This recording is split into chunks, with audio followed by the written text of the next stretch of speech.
Them niggas Yeah, got yeah. fangs. Them niggas got fangs for claws and shit, nigga. I know they throw them hands without no regard, no prejudice. Get near me, I'm throwing these hands. Facts. I've seen cats shut dogs down before. Really shut them down with like an 8-piece, like bop, bop, bop, bing, bing, bing, bing, bing. Like, what the fuck? With an 8-piece. That Nigga should said be with an funny. 8-piece. Nah, seriously, that's really like when they show it in slow motion. That's why I'm really so animated about it. Like when you really look at a cat start swinging, man, they be hitting shit with like 7 and 8 pieces, bro. But it's be so fast, it should be crazy. Yeah, the niggas is agile like a viper, nigga, like a serpent. And like I watched the thing like 3 months ago on cats, and their sharpness to move quicker than any animal. Like a snake will go and smack a snake. Like shut up, bitch. And when the snake strike, it'll move out of his way. Like you can't catch me. Shut up, bitch. Wow. Just start smacking that motherfucker. It just them motherfuckers is dope for real. You know, a cat will outwit a snake anytime. You're right. They were created like that because America was known as the land of the serpents. No, I'm talking about a cat can get directly. When I say directly, I'm talking about like if a guy and a girl like each other in their face directly, like directly in the face, and start smacking the fuck out of it. And, you know, a snake will back up and start, and the cat will be like, "Look, I'm not going nowhere." And when as soon as the fucking snake strike, that's when the cat will move out the way. Like that's impossible. Like their agility is so ruthless. It's crazy. Hmm. I was like, dang. You ever wonder why a cat's eyes look like a snake eyes?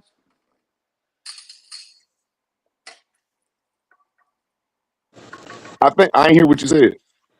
I say, you ever wonder why a cat eyes look like snake eyes? No, I don't know. I just know the only thing faster than like a cat agility is like I think they said a turtle's head. Like the way a turtle's head come out and snap. Yeah, that's like Hmm. some fast shit. Like a snapping turtle? A snapping turtle. Yeah, they say it's over when that motherfucker go to launch. That's what it's over with for you. Yeah, it's about to hit.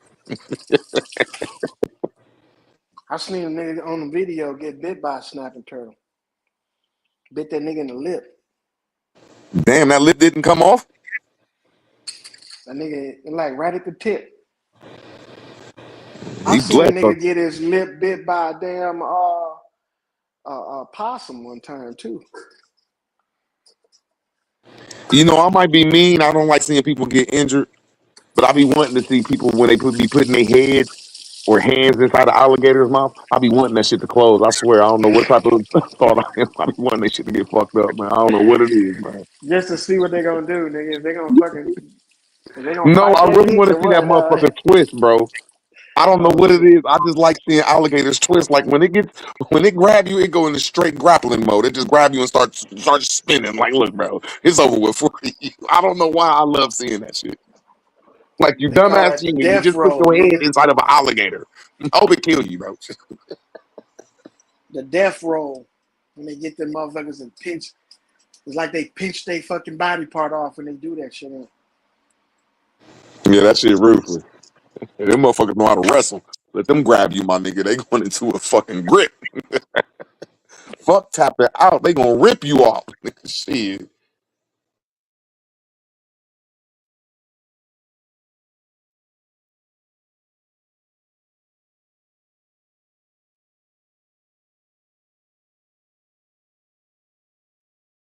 Man,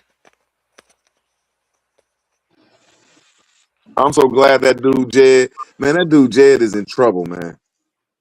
That who? dude Jed is in so much trouble. That white dude that was going around. You allowed to go on freedom of speech. It ain't a hate crime to say nigger. It's just not. But when you go out and harass people and slander people, and then it cause disturbance, and then you do it again, and then you shoot somebody over you out causing disturbance, over harassing and slander, man, you is in so much trouble, man. So he ended up shooting somebody for jumping on him. Yeah, man, he probably almost killed that nigga, man. That nigga, like, they had to air life that nigga. That's how I know he in trouble. They had to air flight him.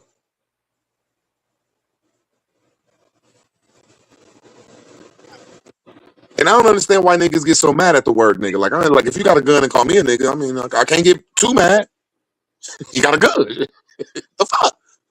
But I'm just saying, bro, he is in trouble, man. That shit is crazy, man. He is, because what I'm saying is they don't want to have a bill that come about for black hate. They just don't want that. They're just not going to do it. It's just not going to happen. So when anybody out here making us get mad, like, well, they got the hate crime, why can't we get one? Man, they about to make an example out that white boy so bad. And I guarantee they probably gonna throw him in the penitentiary with the least white people in that motherfucker, man. I swear. The fuck was he thinking, man?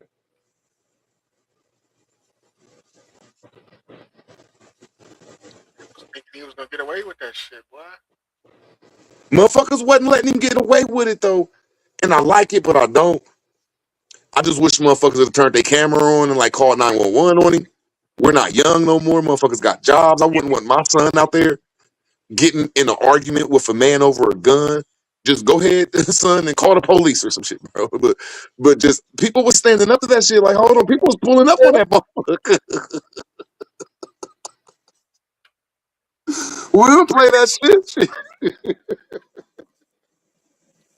If you got a gun, you better leave him alone, boy.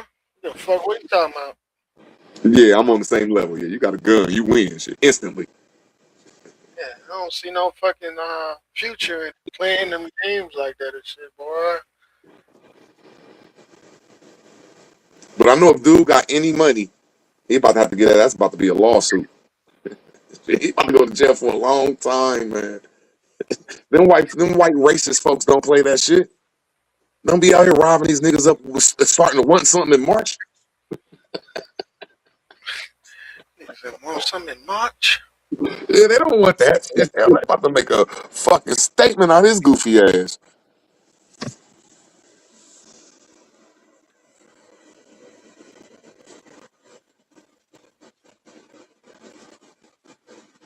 Cause I understand if you young. If you a young motherfucker and a motherfucker call you a nigga, I understand, okay, you young, man. But like when you 30, 40, and 50 and you got something to lose, I ain't saying don't be mad, but you got something to lose. Like seriously. Yep, and you gotta realize too that if a nigga out there doing some shit like that and he videoing it, he gonna have a weapon. So if you attack him, nigga, he gonna say the reason why you attacked him is because he was saying he was using his freedom of speech and fucking, you know, you got mad. But when you out here, I see I'm agreeing with you on that. But when you out here harassing people and saying I'm gonna kill a nigger the next time, you in trouble, bro. He manifested this shit. So was he talking about somebody in particular or he was just saying it? He said the next time I get in a confrontation, I'm gonna kill a black. Oh, okay. He is in trouble, man. Because I'm with you though, bro. Just because the motherfucker call you a name don't give you a right to punch him. And I wish we would chill on that as older black folks. Like chill, man. You know, quit teaching motherfuckers just to punch a motherfucker over a word. Cause we was ruthless with that, bro. Yeah, we was ill will with that. Like you couldn't even act like he was gonna call us something like that. Couldn't even act like that. Like, and my understanding is, damn man, I could have went to jail for a lot of shit we did. Shit, a lot of motherfuckers can and shit, bro. I know I wouldn't teach my youngins, bro. If somebody call you a word, call their ass a word back and keep it moving. Yeah, get an argument with them, but don't approach them. Don't walk forward. Please, I beg you.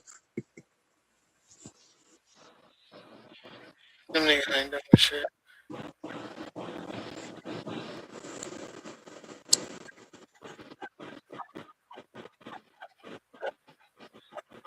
But Robert Lee left.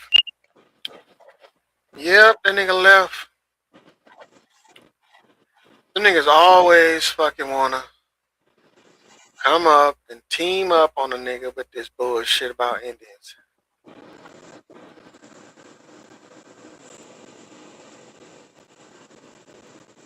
I just know I'm not saying it's right, but they have woven Indian inside of America's history. It's woven.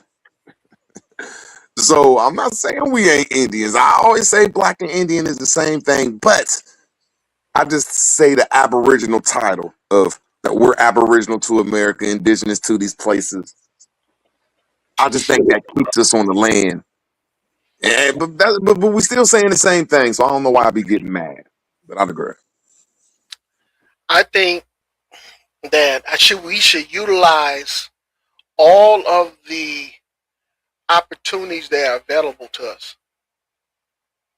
And if that's calling yourself an Indian and filing paperwork, claiming your sovereign government and all that shit, then do that. Do that shit. See, that's where the hypocrisy come in on my half. Because I be saying I wouldn't claim Indian, but under law, if I had to check anything, I would check that box and go ahead and get my entity. So it's a hypocrisy, man. But I digress, man. I don't think it's worth anything in the private. Like for a job interview, a fucking application to get some kind of fucking loan. I don't think it benefits you like that. Being an Indian only benefits you when you want to run a corporate entity and have it be fucking. And what does that mean, though? Huh? It benefits you the most when you at least 60% Indian tax free. Well, when you already tax free, it doesn't really benefit you because it's like saying you're tax free, tax free. Yeah, I'm just saying I don't think you checking the box of Indian makes you tax free. I think you go ahead into the corporate level that makes you Indian tax free, and I think everybody should be there. That's why I said it's a hypocrisy on what I'm saying. You had your own Indian government, though. Because one minute I'll cut the Indians out, and then the next minute I'll say, hey, man, Indian economics is the best thing I see. Let me show you what I'm talking about, brother. All right? It might be too late, though, but I can still probably do it.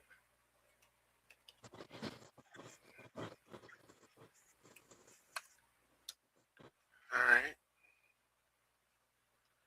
Still might be able to do it. Nope. System unavailable. They close at 10 p.m. Eastern Standard Time, open up at 7 a.m. But if you go to the IRS website and you apply for an EIN number and you scroll all the way down and to where it says more options, it'll open up a whole new page where you can get an ID number for a Indian government. See what I'm saying?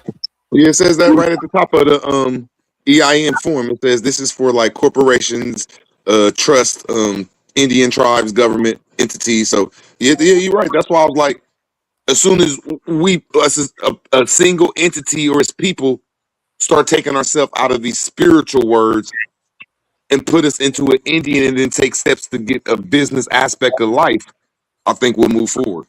That's why I say I think it's the best. Yeah. And see, that it doesn't work with other people outside of your general location. Because in order to operate your Indian government, right, you got to have a president, a vice president, a treasurer, a fucking secretary, and somebody that deals with the judicial of your government, right? You need those people. Yeah, I think it should. I think it's a sin. I think it should be a sin. If I had a group, it would be a sin if you didn't have an EIN number with some type of entity like that. It's just a sin. It is. It is a sin. And it's also a sin to join somebody else's, to utilize somebody else's. That's a sin. That's deep because you making them gods over you. Got to Exactly. respect that. That's exactly what you're doing. Everybody is supposed to incorporate in themselves and utilize themselves as their own authority. And the people that operate up under you are people that don't do it for themselves. You know what I'm saying? Which makes them sinners. I How have do to agree. you pray to the Lord? And that person whose EIN number and incorporation that you're using is your Lord. Because he saved you. He's your Lord and Savior. But you can always repent, which is like reapply. You can always reapply at a later date and find your own salvation. That's not going to stop that person that you were up under at first. They can still succeed and carry on. And they can use the root to all evil to have other people fill your position. That's how we're supposed to use it. If your family is not going to be in your government, you have to pay people to fucking be in your government. And that's called paying tithes. See? And those people, they still have to pay respect to you as they Lord and shit. But you are paying their tithes, though. Because you're taking care of them for the services that they performing, because your family don't want to do it. Or they've moved on and created their own salvation.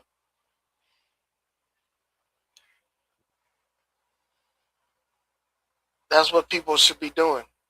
But everybody's not going to want to do that because it takes a lot of work to run your own kingdom. It takes a lot of work, to be the controller of a community. Even if you only have a few people, you still have to look out for all of them. You got to find ways to bring wealth into the community so these people won't starve and, look destitute and shit. And that's what we supposed to be learning this shit, man. Everybody, we supposed to be in these politics. We supposed to be in these these rooms where deals are made in the environment where we share with other people. We supposed to be involved in that shit. Even if it's just listening in and you ain't got nothing to say, you need to be involved because people can't come into your environment. Like at one time, the place where I live at right now, the old place I moved from, they wanted to start a homeowners association. And these niggas thought that they can just do this shit without telling you. You can't do that. Especially when somebody's godfathered in. Yeah, people need to understand how powerful a godfather is. A godfather, nigga, is the father of God. Right? Which means that he's like the head of your household. You don't realize that when you make somebody the godfather of your child, right? You're literally asking them as an appointee.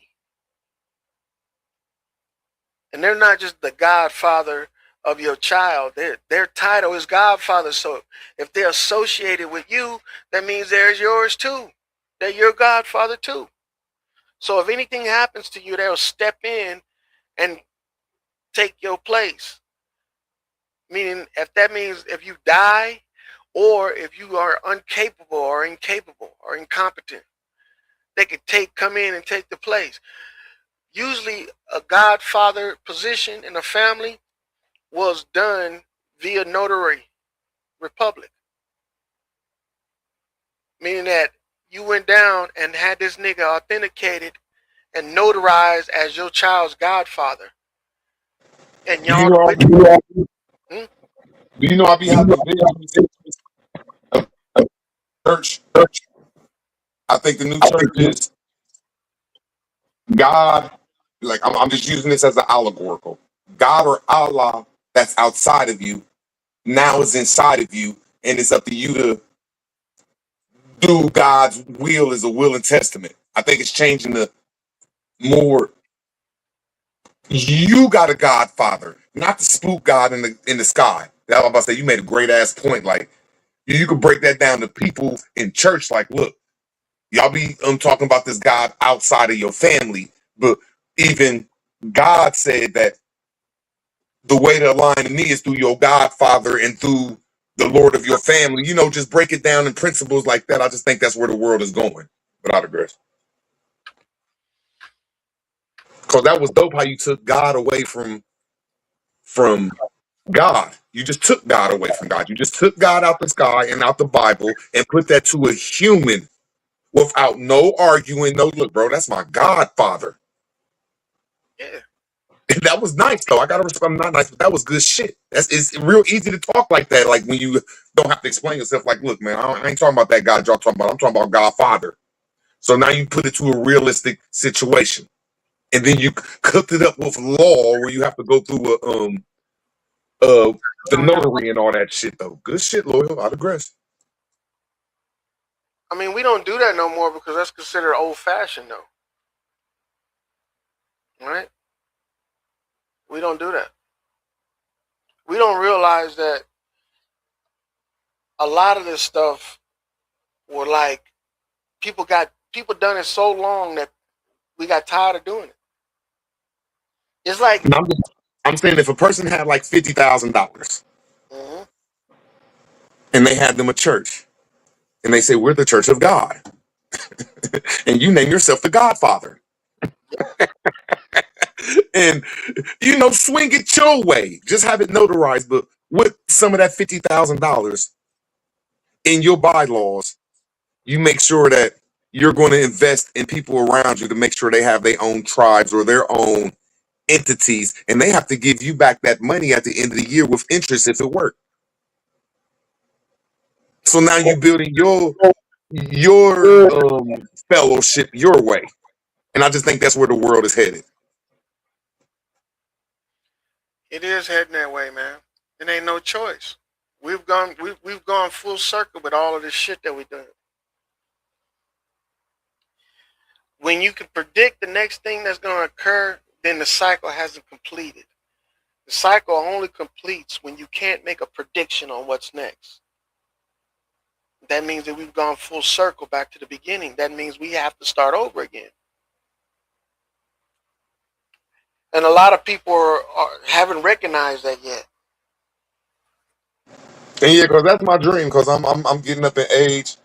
Like I want to have my kayaks, a whole bunch of PlayStations, get me like a 508, and like get me tent plates for nonprofits and LLCs and C corps and stuff like that. So when you enter my church, look, bro, God said you about to be a Godfather, or I'm gonna be able to connect you to God, and you're gonna have to connect yourself to the clerk of courts, and you're gonna have to write your own will and testament. And that's how you connect to God or something. That's just how my church gonna be. Like, look, we're about to get you we're gonna get all on economic levels with this shit. Straight up, man. Look, when you get an EIN number, the government treats you different. The IRS treats you different. Yeah. And if you I just feel that's where the Aboriginal movement need to be leading to. Is it just try to put black people or people of different, I don't care what type of foreign nationality you got, just get them on the level of a EIN. That's your church. We the church of EINs because that's your will and testament, and that's how God is connecting to us through our Godfathers. That's the name of our preacher, Godfather, because we're disconnecting from, I'm not saying disconnecting, we're just showing you that God is a father. That's why you gotta honor him. That's why you gotta honor him. Now that just makes sense though, because yeah, I know, my presence around here. If it's for like 10 more years, I will have a some type of ministry, and that's just dope how you just said that though, bro. Just somebody. We don't have ministers, we have Godfathers, and we're going to have a definition of our Godfather, and everybody that comes through here going to have their own entity. Yeah. And they're gonna be working towards their godhood too as well. They need to work See, it's always a progression. And that's how we become bigger than what we are as an individual, by helping other people become individuals. Straight up. The first thing you should do is stop using your social and start using an EIN number, using an entity. That way you can And work vicariously through that. yeah, and see that turns on, the way I use spirituality is breathing, and it manifests in our circle, because when you say get any type of EIN, now you becoming Indian tax free. Hmm. You See, are so literally, you know what I'm saying? Without aggression. literally, bro. Look, I remember when I first earned my first 20,000 non-refundable tax credits. The year after that, I didn't pay no taxes. None. I just think if we word this right, everybody could have their own Moorish Science Temple of Indians. Mm. But we don't know how to come together, and I'm guilty too. I haven't moved forward. But just when we talk like this is like damn, that's all the Moors did. That's all the NOI did. It's just motherfuckers came up with a sweet ass idea, aligned it with God and nonprofit that shit. Without aggression, man. These broadcasts are the meeting places. You shouldn't be meeting people outside of communications like this. Meeting people and clicking up is, bro, that's always been a bad idea. Always been a bad idea. And I'm not saying that because I'm antisocial. I'm saying that because when you click up, you don't realize you make your presence bigger. And then you remove your privacy and you become a public. You don't want to do that. See, civilians ain't supposed to become a public unless they leave the republic. Then they become a public. But as long as you stay in the republic, you need to remain a private citizen. So joining a group or a crowd puts you out there that you shouldn't be out there. I mean, one of the most important constitutional, the Declaration of Independence amendments is the fourth one. That's like the most private part of it. You know what I'm saying? That right there is your privacy. You're supposed to be secure in your persons, private, your papers, and your personal private effects. Okay, so what's the only way to get a United States citizen and a black into the private? For one, you need to stop participating in public plays. No, what I'm saying is, Huh? for me to reach the United States citizen and the blacks, I'm gonna have to show them something, how to be Indian tax free and joining the Godfather ministry. Yeah, the way you hide your identity is the same way you achieve the Godfather identity. You stop using your social and you start using your entity. Yeah, see, I'm just saying you onto something with that word Godfather when it comes to reaching a lot of American Christians. You're still connecting to God, you're still connecting to the Bible, but we doing it our way and it's helping people out. You get what I'm saying? Like, I just think that was genius how you did that, though. You connected us to God, but it's a human now. Not aggressive. Become I am. When you become an entity, when you control an entity, that entity becomes I am. You are a DBA, doing business as. That's what you are. So I gotta disagree with you just a little bit. Now, inside of a building, I think we should come together and get that stuff straight. But we shouldn't publicize it. But I still feel that to get our people, and I mean our people, like my people in my community, your people in your community, right? We have to have some type of Indian tax free. Yeah. I mean, EIN. You only want people in together under the guise of them helping you to help themselves. That's it. But once they help you and they move on, they on their own. You on your own. You see what I'm saying? But the principles of all is a principle, and I just think that if we had a principle, Mhm. it's scattered throughout America, talking about this is the church of the Godfather, where you have to go through a level of not being black or a United States citizen public. I think we'll have a mean ass church. Yeah, you have a congregation. Did you know that if you started a tribe, you were the president and I was the vice president, right? I start a tribe, I'm the president and you the vice president.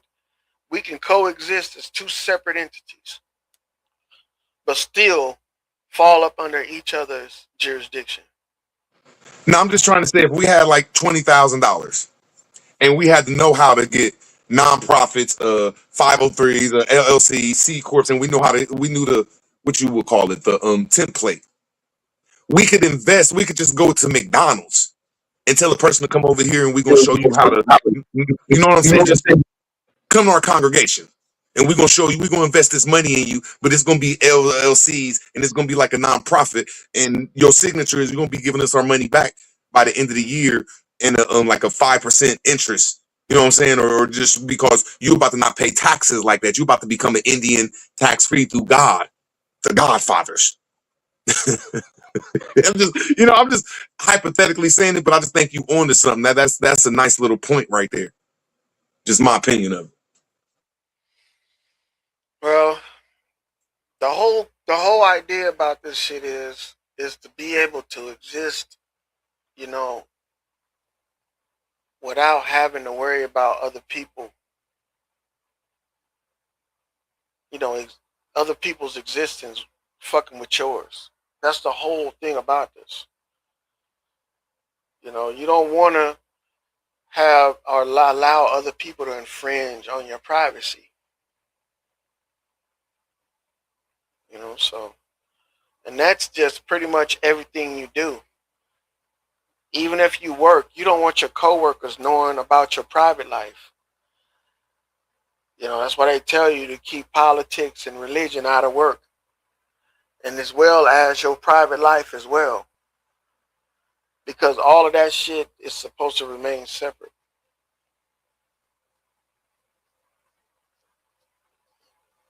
Yeah. I'm talking about as a principle, a way to get money and give money. To get love and give love is come directly at a person. We got this church of God, Godfathers. We don't have ministers. We're connecting God through Godfathers.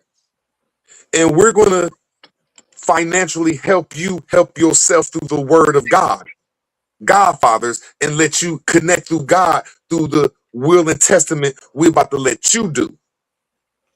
And we promise you by the end of the year, you will be Indian tax free, or at least 60%.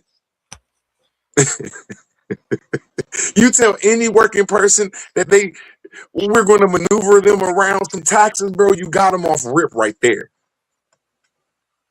That's the best thing I can say. Yeah, I mean it's an enticing fucking thing, man. To be able to do some shit like that. No, I don't mean we could stun on people because these motherfuckers ain't about to kill me.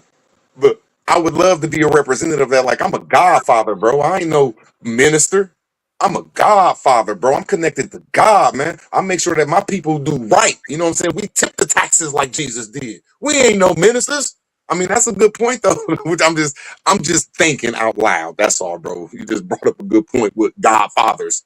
You took it away from God. Mm-hmm. That was good shit. These churches, they playing a shell game. They playing a game with uh, controlling people through fucking the organization of like hierarchy. Like the preacher is like the highest one, right? Then everybody else that's up under him, they is like little minions. But then behind the scene, the preacher is not the most powerful motherfucker in the church. He has a board, and he has an answer to them niggas. And I'm agreeing with you. So if we bring the blueprint of a church to people that work every day, like, look, we're godfathers, and we're going to show you how to connect to God without the ministry of these evil churches. And that's how you become Indian tax free, or if a motherfucker don't want to be Indian or black tax free, but you're giving knowledge that everybody needs, and that means you're going to receive wealth. I just think you on to something, because I know I'm going to start me a ministry.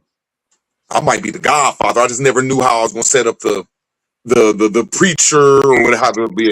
Shit, might be some godfathers around here. Shit, we gonna connect you to God.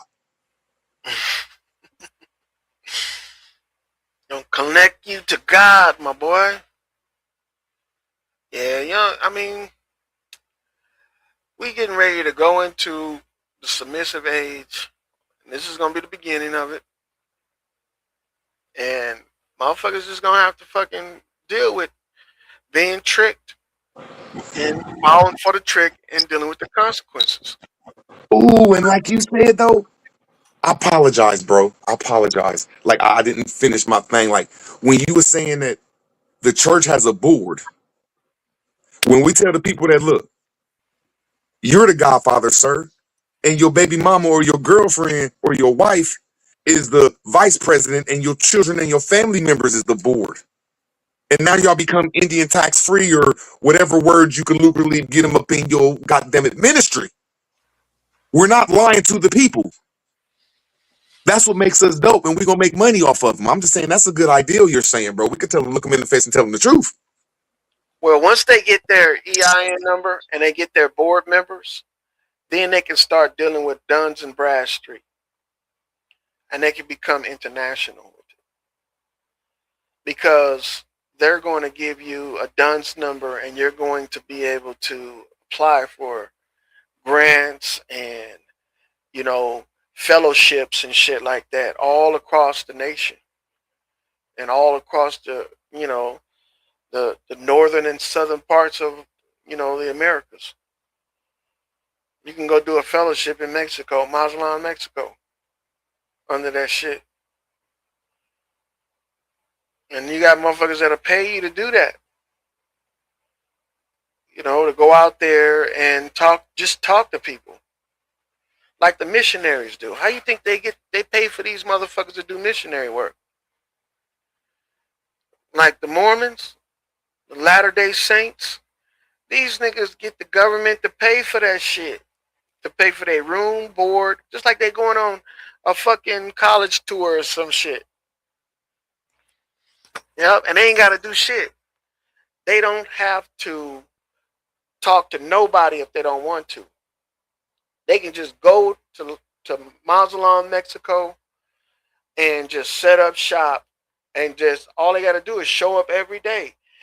Literally, people will come up to you and just start talking to you, and there you go. You ain't went out and solicited shit from nobody.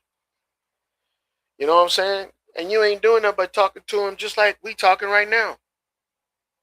This is how people gain experience, that worldly experience and shit, without having to pay for it themselves. You ain't doing no missionary. You just doing it under the guise of being a missionary. You ain't trying to abduct no people into the flock. You ain't doing shit. You just go in there. You know what I'm saying? They got you an apartment. They gonna pay you. And you just show up to the building every day and just sit there and wait for somebody to come up and start asking questions. That's it. And all this shit could be done just by getting an EIN number. Like if you don't know what to do with your kids, or you don't know if your kids don't know what to do, man, that's a good way of fucking figuring out your next move. Graduating high school and shit. But they gotta wanna go. They gotta wanna go. You can't force them to do it. See what I'm saying? They gotta wanna do it. And if they wanna leave home and not have to pay for it, you hook them up with that shit. And you, your mom, the father, the mother, the sister, and the brother can be your entire board. And then you can petition to get this shit done and apply for a grant to have it done. They got these places already lined up for people to go and do this shit. And these kids to get some worldly experience. But, you know, most people don't want their kids to leave home right after they get out of high school. They want them to stay around for a little while.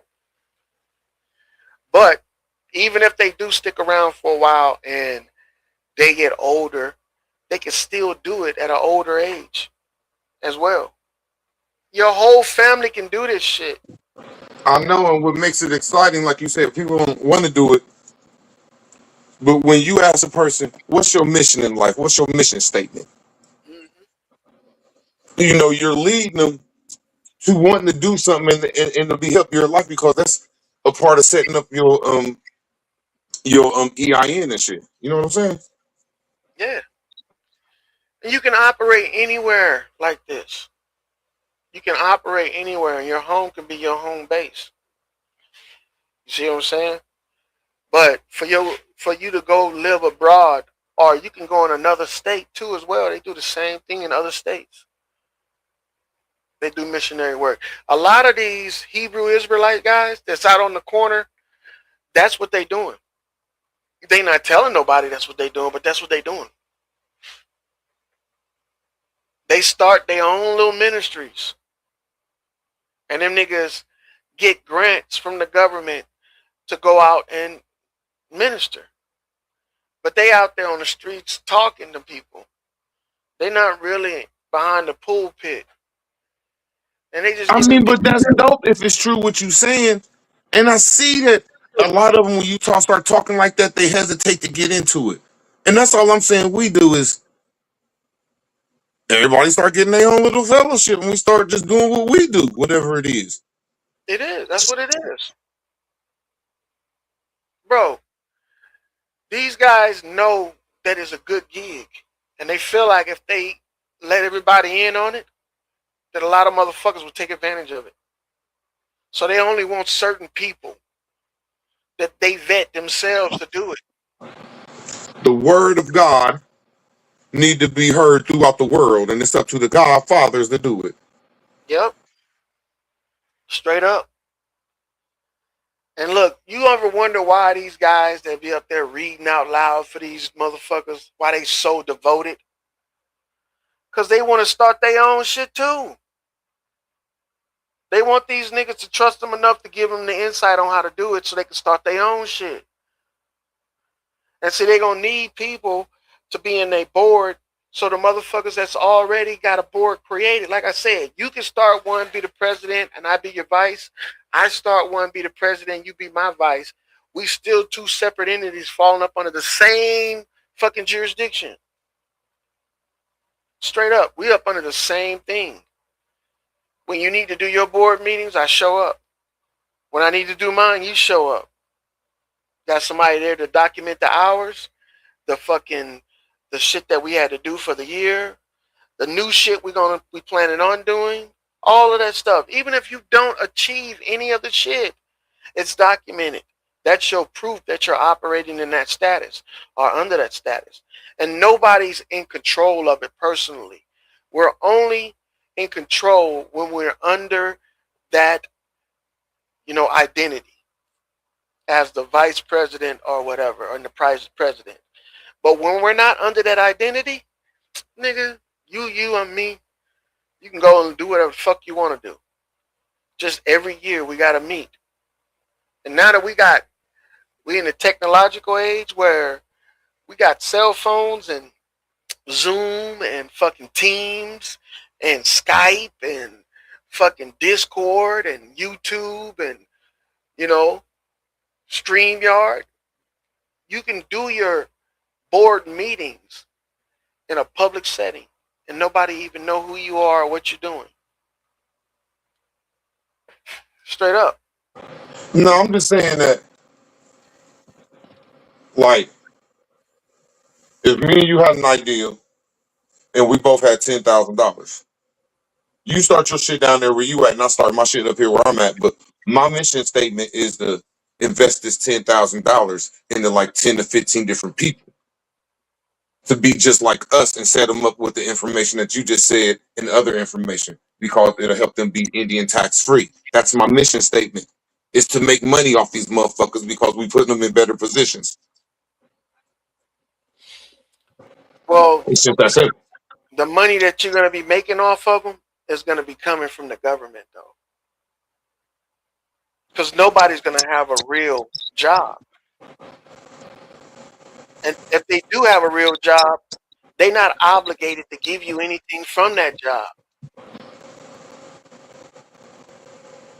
I'm not saying you wrong because I'm not all the way keen on that. I'm just saying for people, if you can say that you're about to invest in people and you give them a building, they're going to come.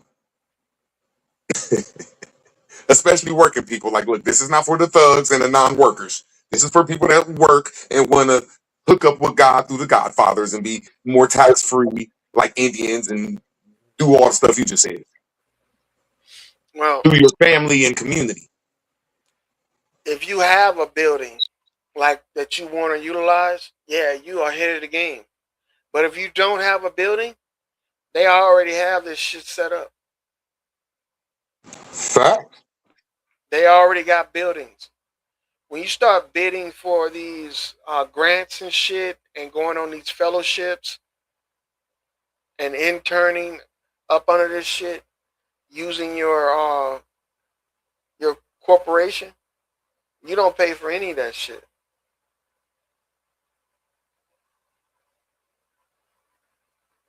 All you do is you show up and assume the position. You know, pause. I ain't going nowhere. Just give me 2 minutes. I'm going to the bathroom. Nah, that's cool. Yeah, they're not really, you're not really working for nobody. You're just utilizing the system, to earn. And this is perfect for young people because they really don't have property to maintain. They don't have too many obligations. And this is a way for them to learn how to be self-sufficient. But like I said, they gotta want to do this shit. If they want to, if they don't want to do it, it's going to be hard to get it done because they're not going to see, the benefit behind it and the implementation of it. Because they're always giving away internships, they're always giving away fellowships at these different locations and shit. Government jobs are always offering people to go overseas and work abroad. They're always doing shit like that. Once you get into the system and you start functioning, the sky's the limit. Anywhere the U.S. is going or gone, you have the ability to go there. That's going to be one of your options. Don't feel like you got to stay in the U.S. because a lot of people feel like that. I think that everybody should travel at some point in their life to these other lands just to get a perspective on what we have and what they don't. Because a lot of us will stay in the same place for too long and think that that's the world. It's not. And we'll look at our situation as being downtrodden and bad and shit.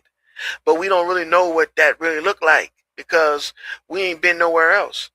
You go to some of these other countries, even some of these countries that call themselves good, go to Germany. Go to Germany. We got a military base out there. Go to Germany. You'll be fine. Ain't nobody gonna fuck with you. See what I'm saying? Spend a couple days out there. You'll see what I'm talking about. Them niggas ain't got shit on us. None of them motherfuckers over there got shit on us. See, gaining that perspective right there, gives these young people pride and ownership of this shit.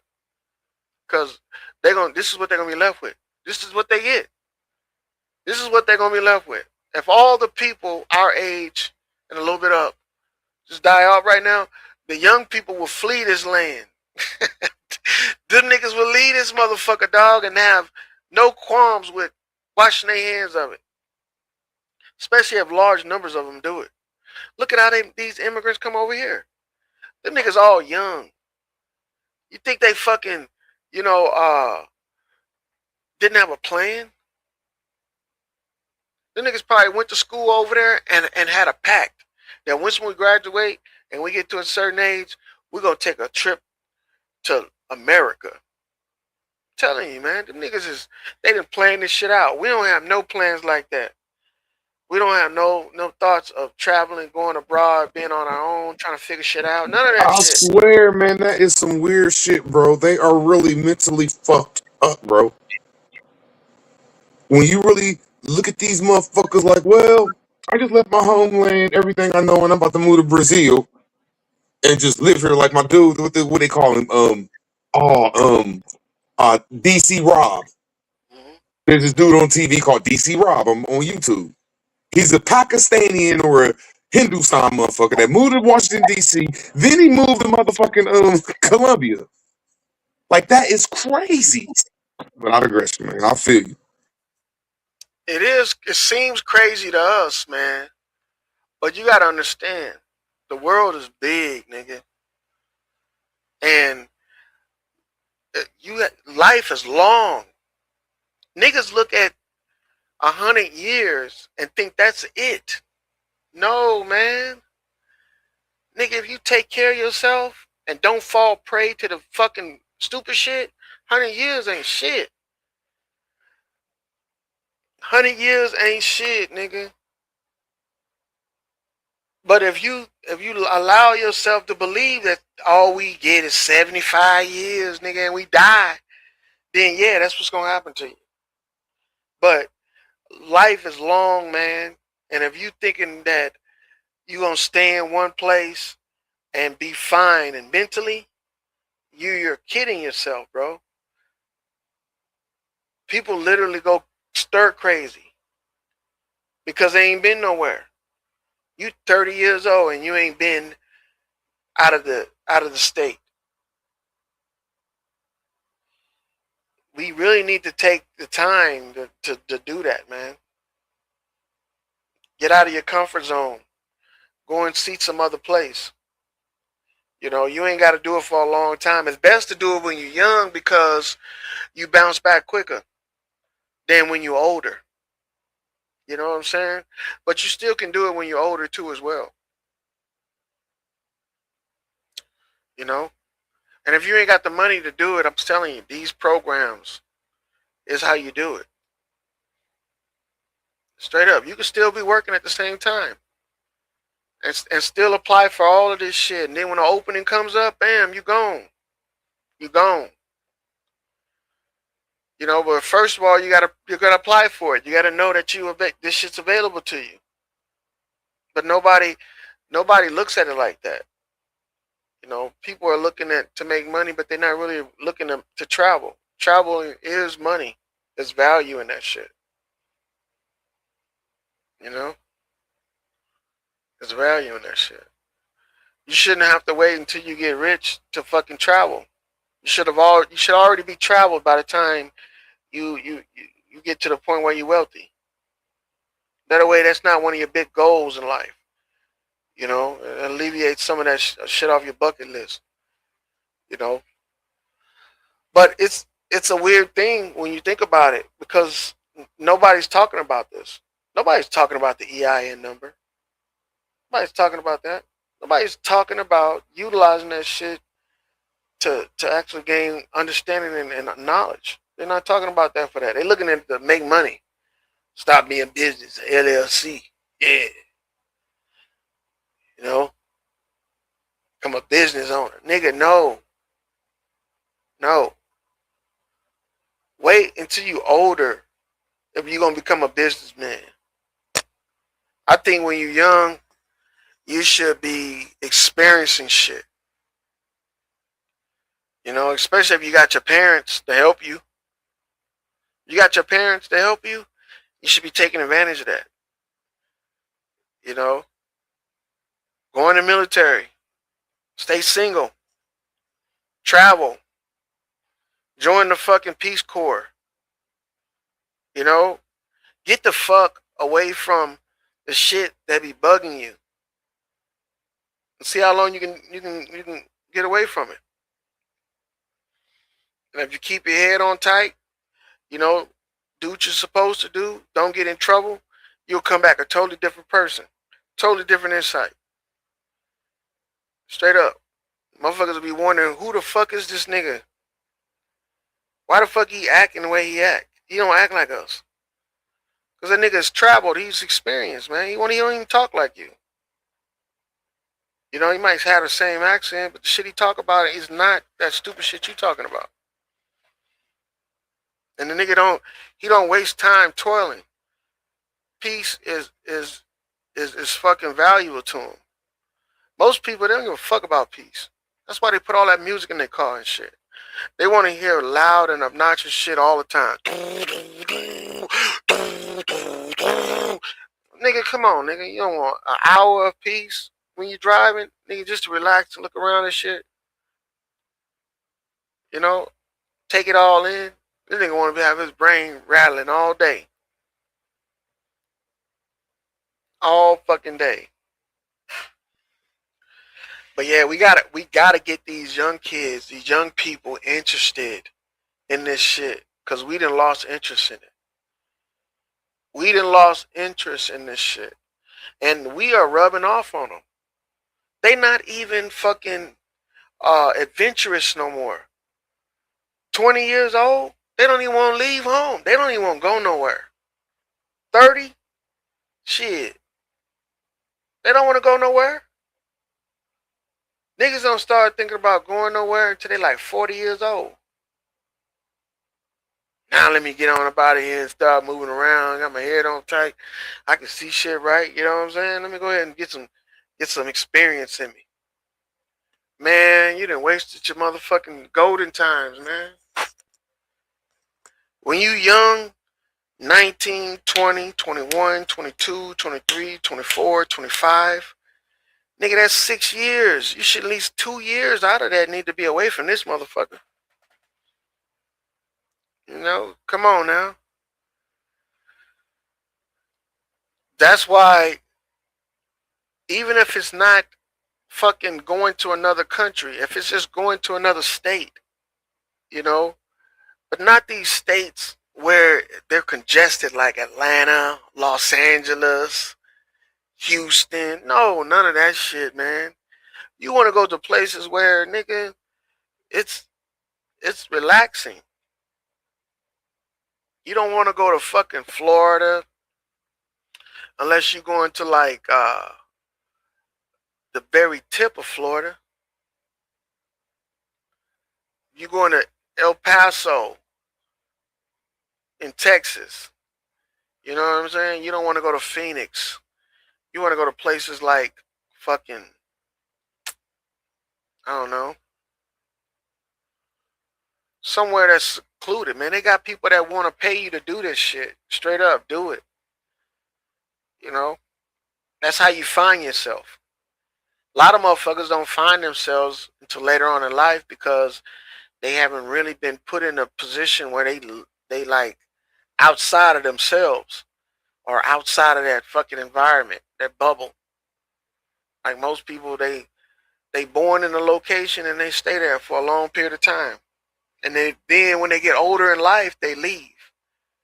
I think motherfuckers need to leave when they fucking 20, 21. You can still come back home and shit, but nigga, you could go places, do things, and they paying niggas to do it.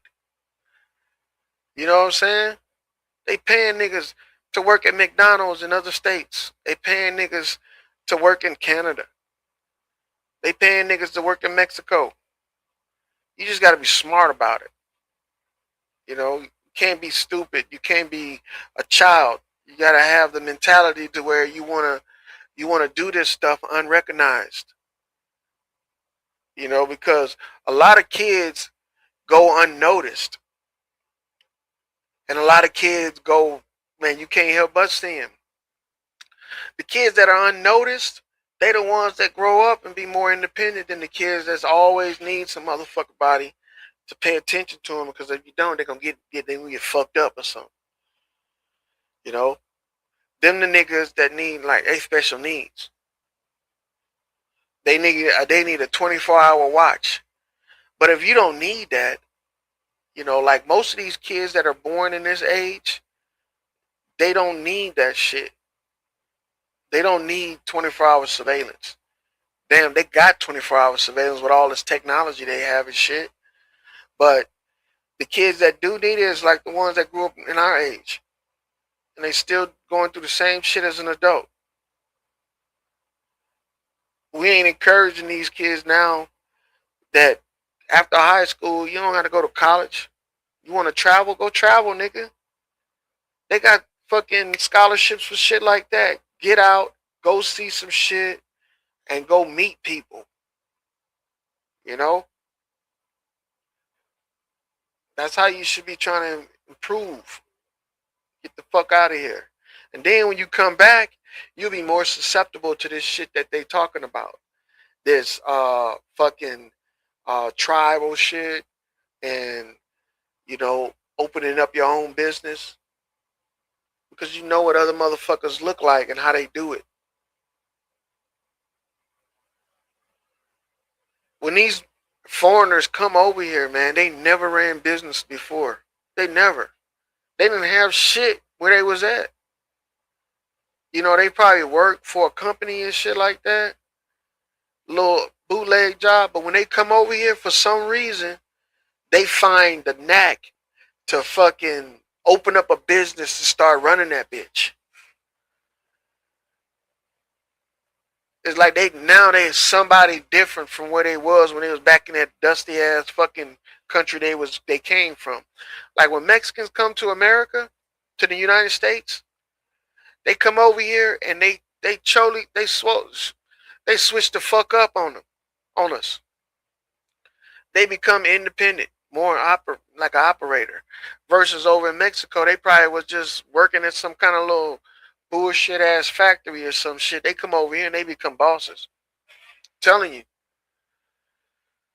That's what they do. We should be trying to do the same thing, man, here, but we got to gain experience. The only reason why they doing that shit is because they gain the experience of being in a new land. It's like they doing it out of necessity, not out of luxury. And see, we over here, we don't know what it feels like to see that type of shit. So we need to get out and we need to strike out and go see that shit too as well. See how these motherfuckers work and how they move around and shit around in these countries. Because they not moving like us. I'm telling you. These niggas not moving like us, man. They behind the times, man. You hear that they talking about some countries over in Africa, they still in 2018. Nigga, how the fuck you in 2018, nigga? I bet that's like a big ass shock. Or a big ass culture shock when you get on the internet and everybody's in 2026 and you still think you in 2018, nigga. Nigga, that's fucked up to be like that. And it's not because these niggas is slow or nothing. It's because maybe they just not fucking caring about that type of shit. You know? They're not caring about it. But you would have to expect that these third world countries would have to be behind in the time in order for their citizens to feel like what they doing is cool. You know what I'm saying? We living on a little farm, you know, with some animals and shit. And we just living outside. In and outside, you know what I'm saying?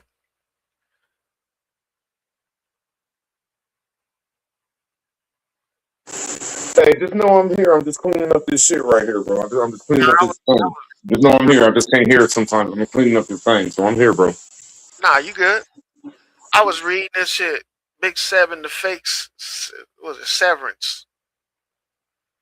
Say, I'm going to keep it real. I think we too far gone, not just our people, but the world itself.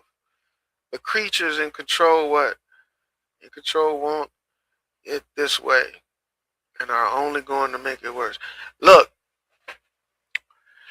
now, yes, I do believe that they in control, but they only in control because of fucking free will. That's it. Take your will back, and it won't be free no more. Take your will back, and it won't be free anymore. See, we literally leave ourselves out there for these motherfuckers. I don't believe in the spirit world and monsters and boogeymans and gods and saints and angels. I don't believe in that. I'm a Christian, which makes me a good atheist. You know, and I believe in real shit. And I do believe that there are creatures that act like they men and humans and shit, which ain't nothing wrong with that. Everybody has to survive, you know what I'm saying? So we adapt and overcome. So I see this shit that everybody's doing, even with the cell phones, making money with their cell phone, utilizing their signal and shit. That is a job, but that's a job for somebody that will do anything for money. See, I grew up in an environment where all money ain't good money. You know, you got to be selective if you're gonna be selected. You know what I'm saying? There's a selective few that get away with all this shit. They get away with it.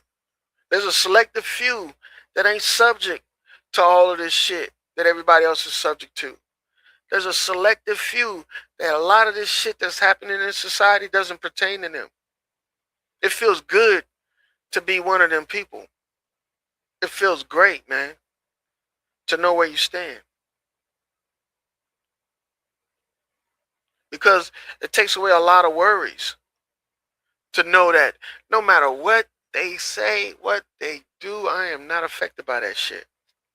You got to really be committed to be affected by it. And a lot of us have committed to this shit. A lot of us have committed wholeheartedly to whatever they say. And they is other people. They is other people. You got motherfuckers that go to work, and if they boss say you ain't going home until tomorrow, them niggas sit there and be like, okay.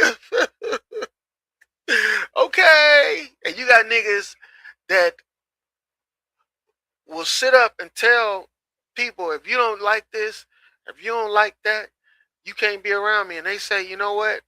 I'll give up what I like just to be around you. No, nigga. You got people out there doing that, male and female, subjugating each other. You should not do anything, be anything, or accept anything, or be around anyone, or want to be around anyone if you don't want to do it. If you don't want to do it, seriously, it includes your family too. If you don't want to be associated with them, you shouldn't feel obligated to do so. People put these obligations on themselves. That's because their will is free. Their will is free. They don't realize that they literally giving away their will. See, I'm gonna believe this. I'm gonna believe in this. Thy will be done. My will be done. Nigga, not yours. You get your shit done. I get my shit done. If you don't like what I'm doing, then I don't have to do it around you. I don't have to do it with you. If I don't like what you're doing, I'm not going to do it around you. I'm not going to do it with you. That's the shit that we need to fucking start as a community doing. Just because we in a community, nigga, that doesn't mean that I am fucking susceptible to your whims. I'm an individual in this bitch. And if I don't want to be in this motherfucker no more, I'm gone. I'm gone. That's how it should be. It should never be an obligation. And this is the reason why the world that you live in, brother, this is what you said. This is what you think. Which means if you think it, that's how you feel. And which means that that's what you're going through. You think the world is done, too far gone. And the creatures in control. If you let them, nigga, if the creatures are in that much control, if you refuse, you should die. That's what you just do. Die. See, if you die, nigga, then they can control you. Die. But they don't want you to die, nigga. They want you to willingly choose to follow what they talking about. And y'all do. Like y'all fucking don't even realize it. Y'all do. Y'all do, nigga. If you know you're gonna die, why the fuck you holding out, hoping a nigga might help you to stay alive? It don't matter if somebody help you or not. If you destined to die, that's what's gonna happen. You need to take your fucking life into your own hands. That's what it is. A lot of people don't want to do that. They don't want to do that. Last night I was talking to Captain Crunch, telling them about how the PCR test was a reenactment of what they used to do in ancient Egypt, and I showed them a picture of what I'm talking about. They used to practice that shit. And they just doing it over again. So what ritual are they doing in that in that painting that they doing in real life for COVID? What ritual is that called?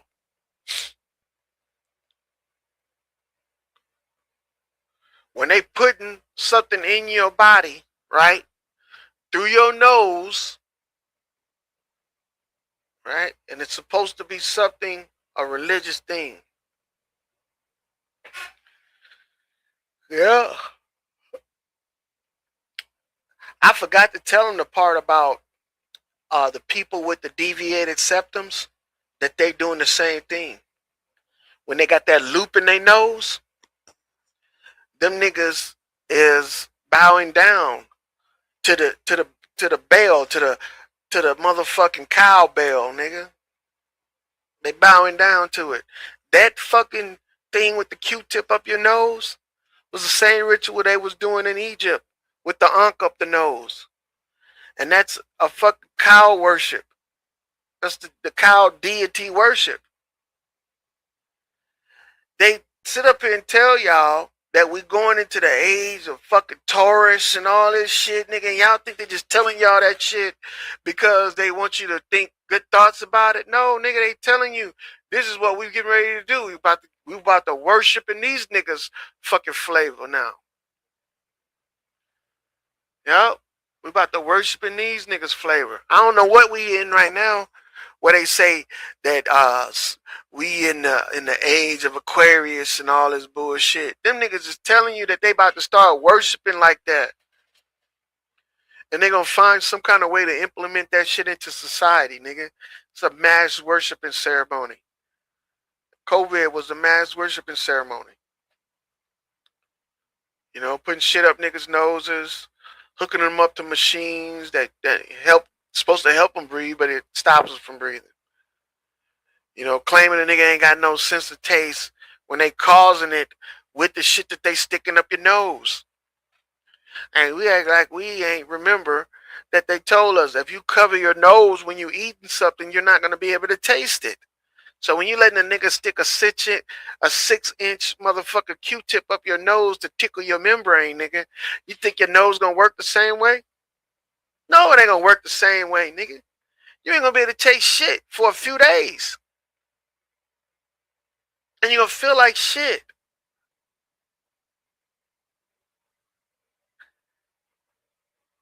Nobody recognized that shit, man.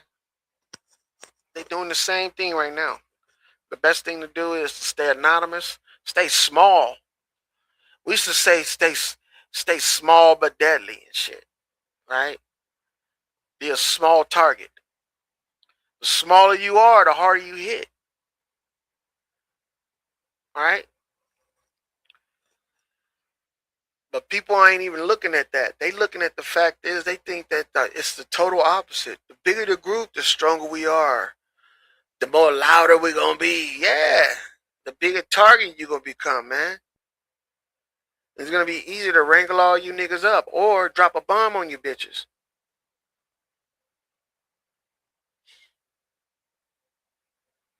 None of the shit that we fucking picked up over the last 40 years has changed the way that things were ran before we became this old. We didn't pay attention to what they was doing back in the day. Right now, we the old niggas, 40, 50 years old and shit. What did we pay attention that the people before us was doing? We done lost all of that shit. We done lost all of that shit. The only niggas that's old right now, older than us, is in politics. They done eliminated a whole fucking demographic of people, man, that could give us insight on the past. And the niggas that's old that could give us the insight on the past, they politicking with it. They politicking. Straight up. Them niggas politicking with it. What we should do is become so individually mindset that we don't do nothing that involves a group. Nothing.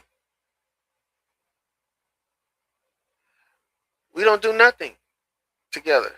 If we do something together, it's going to be planned as if it's, not a get together, but a meeting in passing. I heard that type of saying back in the day when I first found out about the Taliban and all that shit. How them niggas used to do, come over here and train with us. That's a meeting in passing. A meeting in passing. Them niggas they'd come here, train with us, and then act like they not part of our shit. Like, walk by each other and pass each other a note, nigga. You get the message? Yeah, we got it. Everybody know your job? All right, see you on the other side. That's how that shit work, man. We don't do shit like that no more. We didn't let these motherfuckers become such a police state that we got cameras everywhere. We let these niggas videotape us everywhere we go.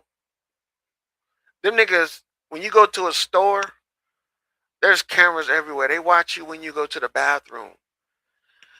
They know if you take a shit or a piss when you go in there. They know. They know when you go in the bathroom. They don't got to videotape you in there to know you taking a shit or a piss. They just time how long you in that motherfucker. The niggas is straight up. They want to know everything about you. They watch you when you go to your car. They videotape your license plate. Straight up. Take a picture of all your relatives. So we got to think smarter now. We got to think smarter. We got to be like two ships in the passing. We got to be two ships passing in the dark. That's what we got to be like. Our get-togethers, even these encounters on here, need to be as anonymous as possible. You shouldn't be willing to show yourself on these motherfuckers, give away your fucking location, and tell people where you're at. You shouldn't be willing to do that. That is not smart, in my opinion. And in anybody with common sense opinion as well, because when you do that, you make yourself a public spectacle. You know, you got people that literally just want to go around finding everybody that's on the internet just so they can say that that's what they did. They got whole YouTube pages dedicated to it, finding other YouTubers. Now, why would they do that? They getting paid to do it. They getting paid to do it. Even though it's because they monetize doesn't mean they're not getting paid to do it. Straight up. They getting paid to do it. This shit that we do on here, really fucking matters. The shit that we say to each other, it really matters. The reason why it really matters is because we should be learning how to socialize with one another without crashing the fuck out. Conflict resolution should be something we practice on a daily. And if we can't do that, then, what's the use? What's the point? You know, you can have all the motherfucking knowledge in the world, but if ain't nobody willing to listen to it and try it, then it's just fucking useless knowledge. That's what it is. It's useless knowledge.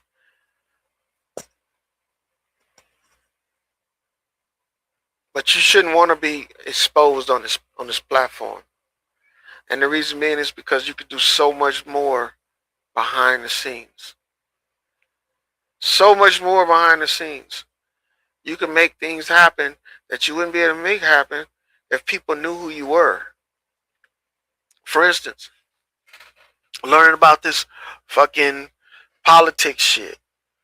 We should be talking about, I think politics right now is a great topic, especially for people that are older than 25 years old. Because we need to figure out how to get these 25-year-old niggas to want to do this shit. So what we got to do, we got to make it popular again. Old niggas can make old things popular again. All we got to do is talk about them. Young niggas always want to be old, are going to be old anyway, you know what I'm saying? But they always looking at old niggas, how they carry themselves, the shit that they talking about. We need to start talking about shit worthwhile sometimes. It's all right to talk shit and crack jokes, but we need to talk about these politics. Straight up. If you're over the age of 40, you should not be getting into politics. You should have already been in politics a long time ago. This is for young niggas, young people. There was a young Atlanta motherfucker down there with dreadlocks. I can't remember his name. Let me see if I can find out who he is. But this nigga, he was running shit. But see, you know what he did? He didn't have no old niggas in his corner.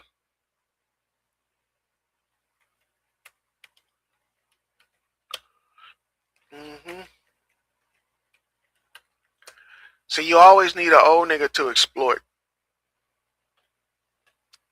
Old niggas need to be exploited for their memories. Yep. About the old shit. And look, we need to determine what are they talking about, if it's real, if it's fake or not. For instance, like we need them to let us know how gas prices was back in the day. Gas prices when we was y'all age and in our 20s was $1. $1. We need shit like that again. I think young people don't know that these prices that we spending right now on shit is not the real prices. That's not it. All of this shit is inflated. That way, if they ever get a position of authority in government, they can revert that shit back to what it was. Because these old niggas ain't gonna do it. These old niggas is not going to turn back the prices on shit. They think that gas prices deserve to be that high because guess what? You will spend more money, which make your ass value your gas more and not drive as much. Old niggas is not going to reverse the prices on shit. We need young niggas to get in there and rediscover how cheap shit can be. Salutes, Demi. Straight up. We need them in there. But there's a lot of fucking young black people in Congress right now, 37 years old, man. Guy named Christian McNeefy. Right? He a congressman. He look a little goofy, but still.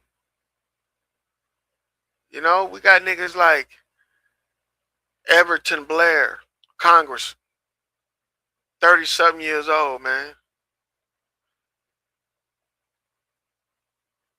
Yeah. What's this gal name?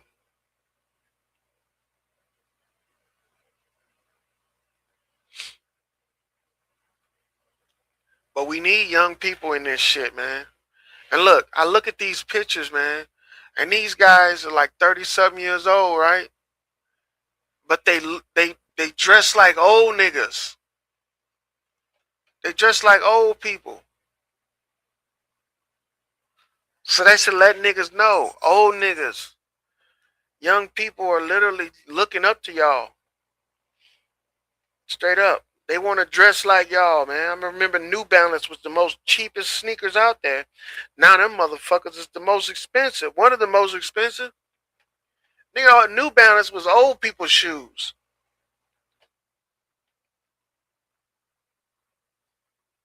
Straight up. They got these niggas is young. These niggas is not young. The Congressional Caucus niggas is not young.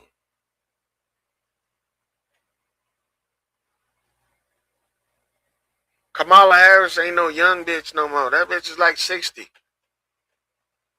Get over it.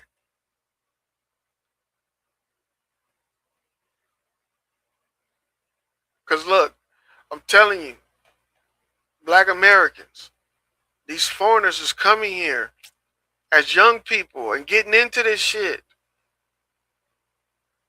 They coming here getting into this shit.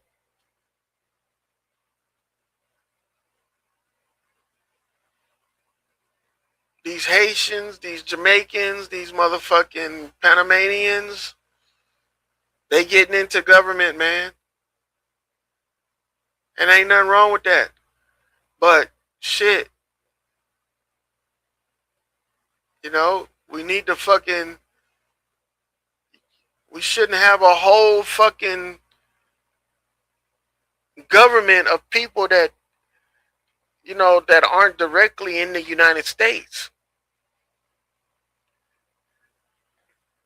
Because they're not going to 100% be,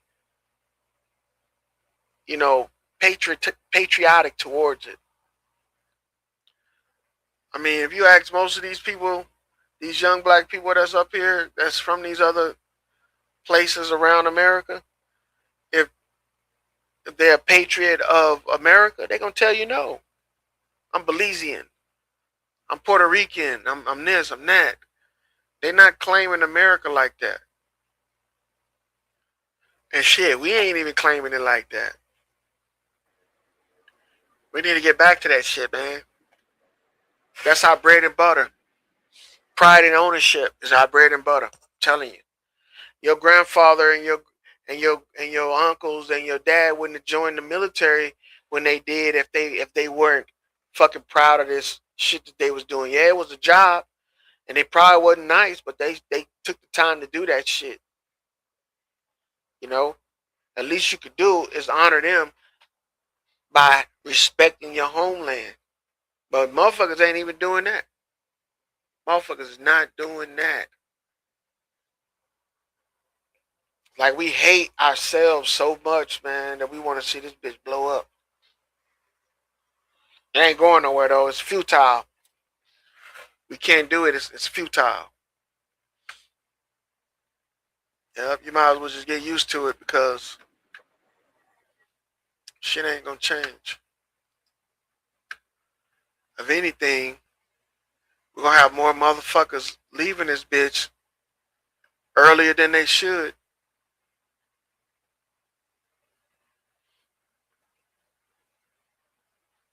I think that's another thing too.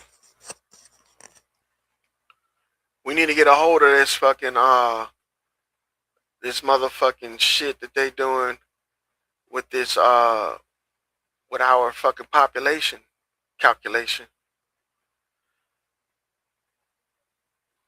Cause that shit ain't changed in over fucking 50 years, dog. How the fuck we at the same percentage for 50 years? That don't even make sense. We should have at least increased or decreased, nigga. What, are we gonna stay at 13% for another 50 years? We know them motherfuckers lying about that shit. But see, I don't think people care about changing that perspective.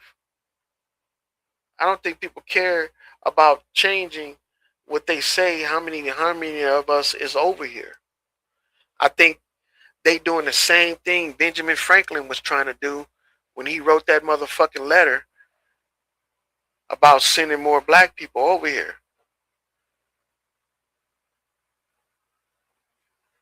I think that's what it is.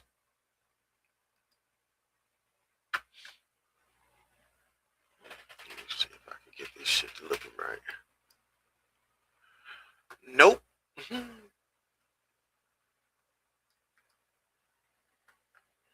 Oh, yes, I can.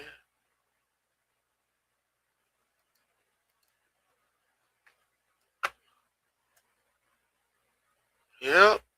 That's the hit. That's the hit. But yeah, man. We in a position right now, man, that we need to fucking actually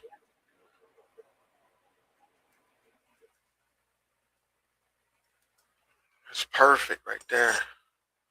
My bad, y'all. I'm trying to type some shit up while I'm doing this shit. But yeah, man, we in a position right now. Think about it.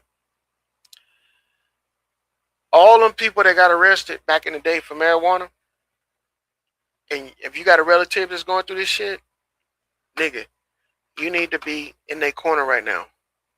Because these people are going to be getting out of jail, and they are going to have first dibs at opening up dispensaries. If you got people that went to jail and they getting out of prison and they talking about removing all that criminal shit, these niggas is gonna be the first ones to get these low ass fucking dispensaries and shit, these low price ass fucking these contracts and shit for these dispensaries. Just food for thought, because you know they talking about now that they didn't change it from Schedule 1 to Schedule 3, that states are going to be forced to roll back some of these imprisonments for marijuana and shit. And a lot of these guys that are getting out of jail are going to have the opportunity of starting their own business from the same substance that got them locked up in the first place. Like they trying to get back to them and shit. But yeah, these guys are gonna need help. And if people wanna get in on this shit, they can get in on it. And it's best to have family and friends that's involved than these motherfucking corporations. Because I'm telling you, once the floodgates open, corporations are gonna take over that shit as soon as they deschedule this motherfucker. Because that's next. The next president is gonna deschedule cannabis.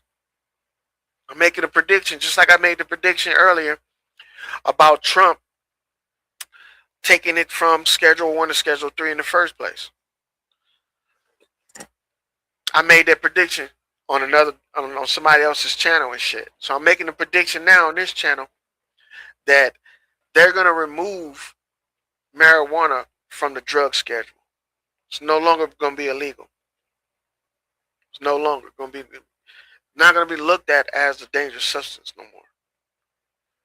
And what that's going to do is open up the floodgates for corporations to get in, like especially the cigarette companies. They're going to be looking for motherfuckers that will grow for them so they can start making their shit. And they're going to learn the way that they grow, because they already did it anyway, and then they're going to ditch them. So, best thing to do is, man, get involved with that shit. Well, what we gonna dip the marijuana in? I'm gonna do a dipper. Can I dip it into something? I mean, is it just plain marijuana? Yeah, I mean, you Can I literally dip it into something? can you can literally put marijuana in anything. That shit is not fucking selective. You can put it in food. You can put it in other drugs. You can do whatever you want with it. That's how good it is. But they only giving us access to the marijuana is just like you say, the doorway. There's other stuff to explore. Mm. And why are they keeping us? If you look at Anu, or even back in some of the true Egyptians paintings, they the flowers that they had in their hand. What do you think that was? There were drugs. Thank you. Some of them were herbs, but they were also mind altering, especially if they were carrying some type of religious artifact in the other hand. You know how sometimes they carry those sticks Hmm. and they carry the ankhs? Well, I heard that if they have a plant in their hand and they have a religious artifact in their hand, they were getting ready to get high, but trying to get high to talk to their God, you know? So that entire thing with with drugs is so you don't gain full control of your mind. See, because drugs strip away all of your inhibitions. See, inhibitions literally are controls, restraints. See what I'm saying? You you have inhibitions to stop you from being promiscuous. You got inhibitions to stop you from being reckless. You got inhibitions to stop you from being too emotional. See what I'm saying? When you strip away all the inhibitions, you really don't have anything for people to control you with. So you're like a free spirit, if that makes sense. They don't want that. See, because that right there breeds change. You know, change is dangerous in a nation. Change can make something so bad for the nation that it'll go out of business. See, the United States functions on a steady wavelength, right? They keep a normal level of chaos going on at all times that nobody will get fucking uh used to being in the calm.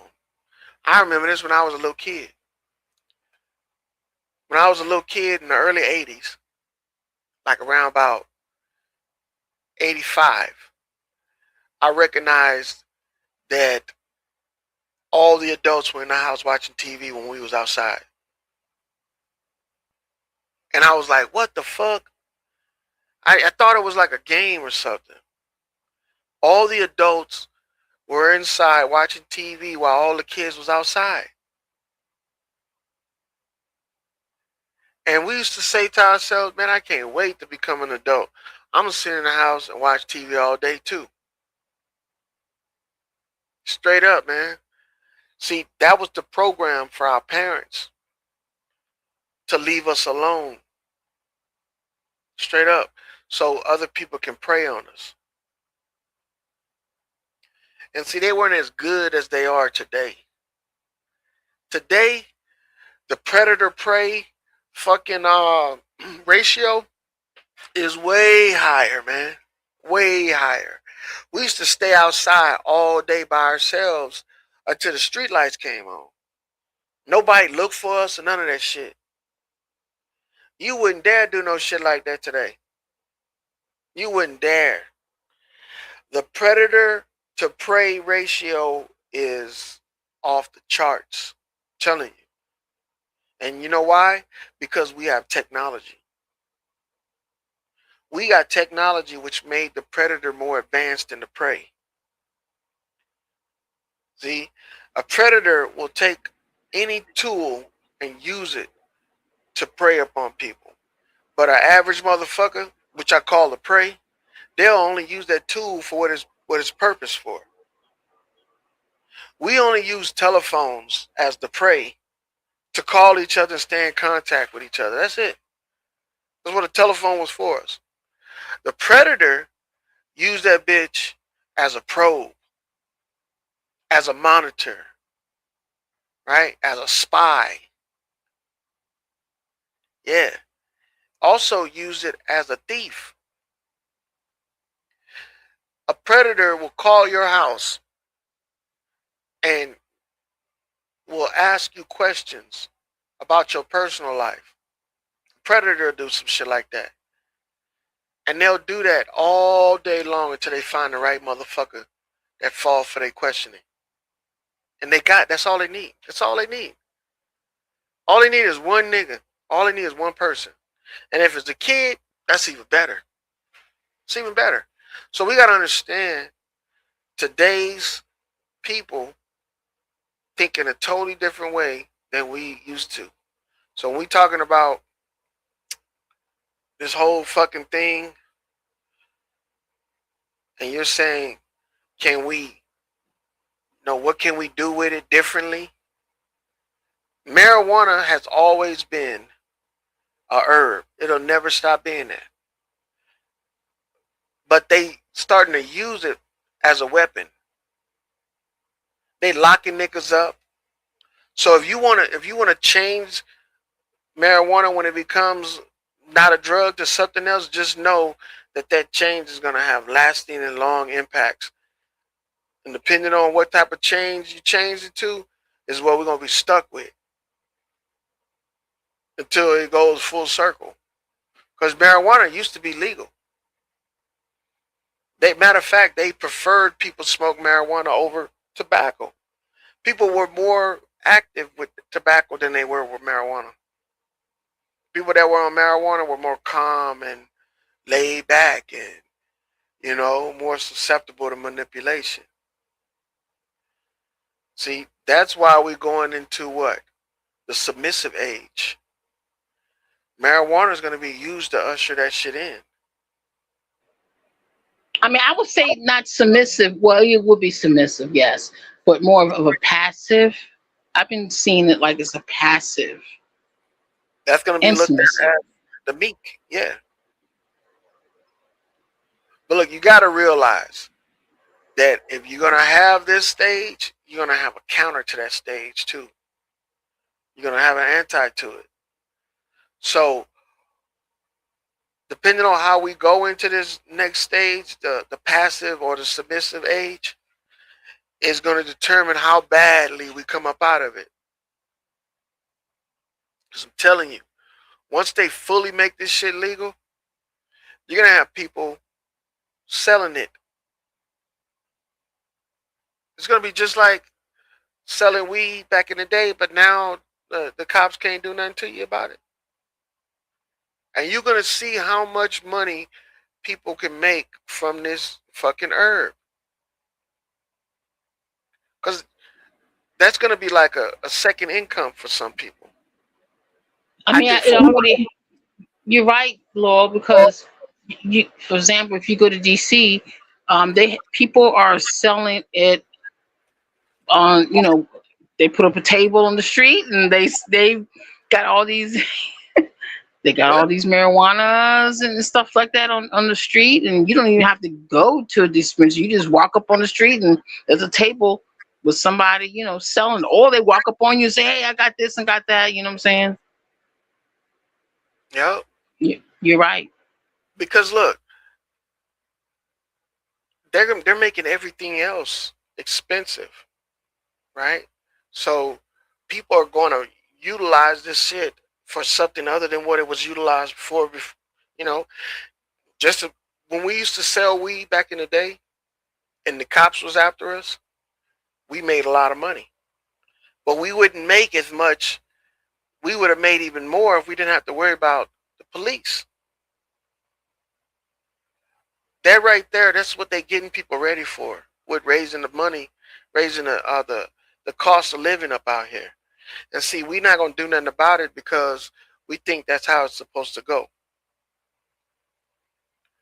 You know, but it's not gonna make it bad because, like I said, depending on how we go into this age, is how badly we're gonna come up out of it. Straight up, you're gonna get people that are gonna develop ways to grow weed that's gonna make it so easy for people to get it that money is not gonna be an object no more. It's not. It's already like that for the government, but the government gonna get kicked right the fuck up out of this shit. Watch. See, because dispensaries are no longer gonna be. They knew they fucked up when they made this shit public like this with the dispensaries, because the dispensaries just wanted to get in on it. They were just excited to get in on it, not knowing that they were going to be used and robbed like this. I mean, California's charging these niggas fucking 70% of everything they make. They only get to keep 30 of it. When these motherfuckers say enough is enough and they leave the dispensaries and start doing this shit on their own, which means that it will have to be legal, right? The government gonna be so fucking butthurt about this shit. Watch. They're gonna miss out on a lot until they come to the realization that taxing it is not as good as profiting from it. Shit. Demi. Dude, I didn't even know that I was Hey, off, bro. I'm over here making this soil and shit. I'm glad you came back. I'm like, where's left? Oh my god. No, I didn't even know. My phone went dead. I'm like, damn, I'm over here making this soil. Shit. Hey, shit. Hey, what's going on? Hope you're doing all right, mama.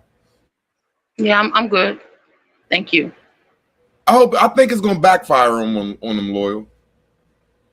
I think that, like, you brought up taxes. Mm-hmm. That opened up Pandora's box that ain't closing, in my opinion. They are not going to take away $1 billion a year from each state. I just don't see them doing that. But they're putting so much squeeze and mafia style tax on the dispensaries. I just don't see how they're gonna make some money. But I digress. You're right.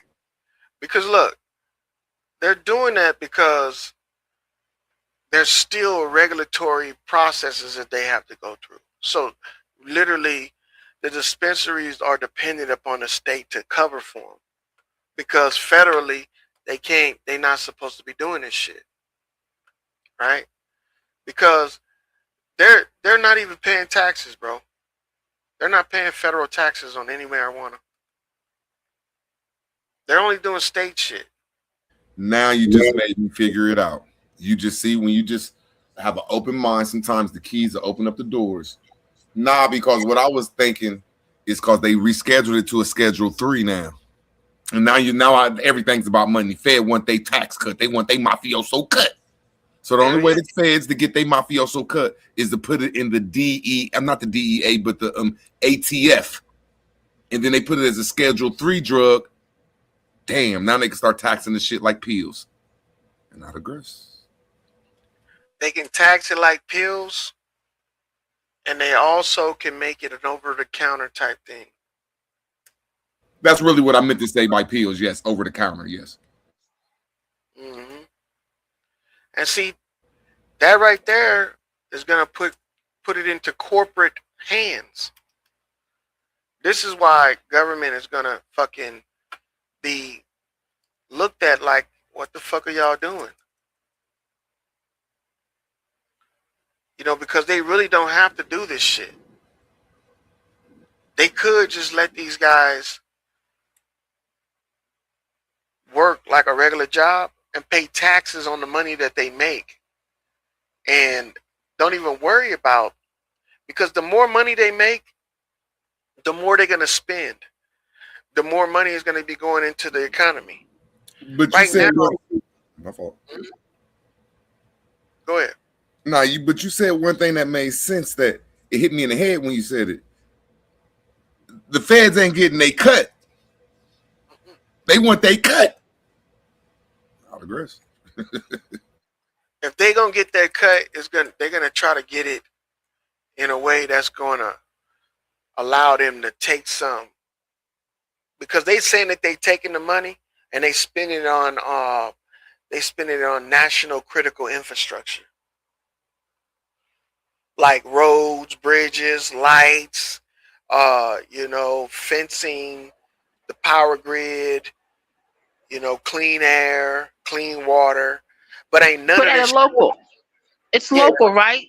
yeah, Low, because the reason I said that is because when you were saying about that, I noticed that the dispensaries here, they only sell bud that is made in the state. hmm That's dope. See, the feds got to get a cut of that. That's dope what you just said. But now you just woke me up to something though, Loyal. I ain't saying I'm right, but I think it's what you said. The feds want they cut, man. And the only way to get they cut is to take it from a Schedule 1 to a Schedule 3. And I said pills. Nope. Make it an over-counter situation to where they can start having federal tax on over-the-counter drugs. That's exactly what they're gonna do. And all import exports is taxed, but marijuana is the only one that's not taxed by the federal government. It's only taxed by the state. And the way that they doing it is they were doing it like the honor system, where they let the dispensaries tell them how much they made, then they can judge how much taxes they could take. But now they just made it a flat fee. I just So know what you just said made it possible for me to deliver my opinion about the situation. Like, look, man, this shit all about a motherfucking cut. The feds want they cut. And then when I see it like that, it makes it clear, like, oh, they done took it from a Schedule 1 drug to a Schedule 3 drug, and then they put the ATF in front of it so they could tax it just like the alcohol, tobacco, and firearms. Now it's ATFM or ATFH, alcohol, tobacco, firearms, and hemp. And then the feds gonna tax that shit. yeah, Out aggression. And the state taxes it too, because I think they shit, by the time they add the taxes times two, over here they have in Maryland they have the state and the local government taxes. So you tax times two. You spending damn near, you know what I'm saying? You doubling up your shit. I'm just saying that they getting theirs. The state is getting their cut. They want their cut too. yeah. You feel me? And Mm-hmm. they should get they cut. But at the same time, you shouldn't be taking 70% of their earnings. Yeah, they doing some mafia shit. That's why I said, yeah, they is taxing the fuck out them dispensaries. Jesus. Them niggas only get to keep 30% of their profits. And see, they tell you that they're in a tax bracket, but it's actually extortion, man. In my opinion, because they telling you if you don't pay, your shit gonna get closed down, nigga. That's cold. I think they making it easier in the future for the less than 10-pound man. Mm-hmm. They're gonna force that man to come back. But if they fucking say that marijuana is no longer on the drug schedule and it's considered a herb and not an actual narcotic, bro, you know how much money is going to be made? Right now, the state of California makes about $8 billion from the dispensaries that they fucking have. Nah, seriously, because I know Michigan and Ohio make $1 billion. Yeah. So I know that the California got to be up there. Nigga, overnight, that could be zero if they say that it's Schedule 1. Straight up. That's why they fighting so hard. Believe me, the first states like Colorado, Nevada, California, Arizona, these places that made it legal for medical, they fighting to have it stay that way, that it doesn't move past this. They do not want it to become removed from the schedule. They didn't even want it to become Schedule 3. They wanted to be Schedule 1 federally and state recommended or state allowed. Yeah. I They just know wanted you made it make sense though. You made it make all the way sense to me. The feds want some of that money. fuck They yeah, said, they do. "Fuck you, state." Yeah, basically, they're gonna base that. I mean, I agree with that for sure. Fucking Trump started his own insurance company. You know, that nigga started his own insurance company. Like Obamacare type shit. Oh, so now see, you making me figure out more what because him and Barack been going at it, and he been saying little weird shit about Barack, some bullshit like treason, lock him up. And now I see why he's trying to get that money. Get that money, man. That nigga got his own immigration system set up. 5 million. Right? And it's not even guaranteed that these motherfuckers gonna become a citizen. It's like a pathway to citizenship. And they gotta pay 5 million. And this is for the motherfuckers that a lot of motherfuckers that defected from the US. This is for them. Like Tom Hanks supposedly went to Greece and all that shit. Because think about it, the average motherfucker trying to come to the United States, they got no $5 million.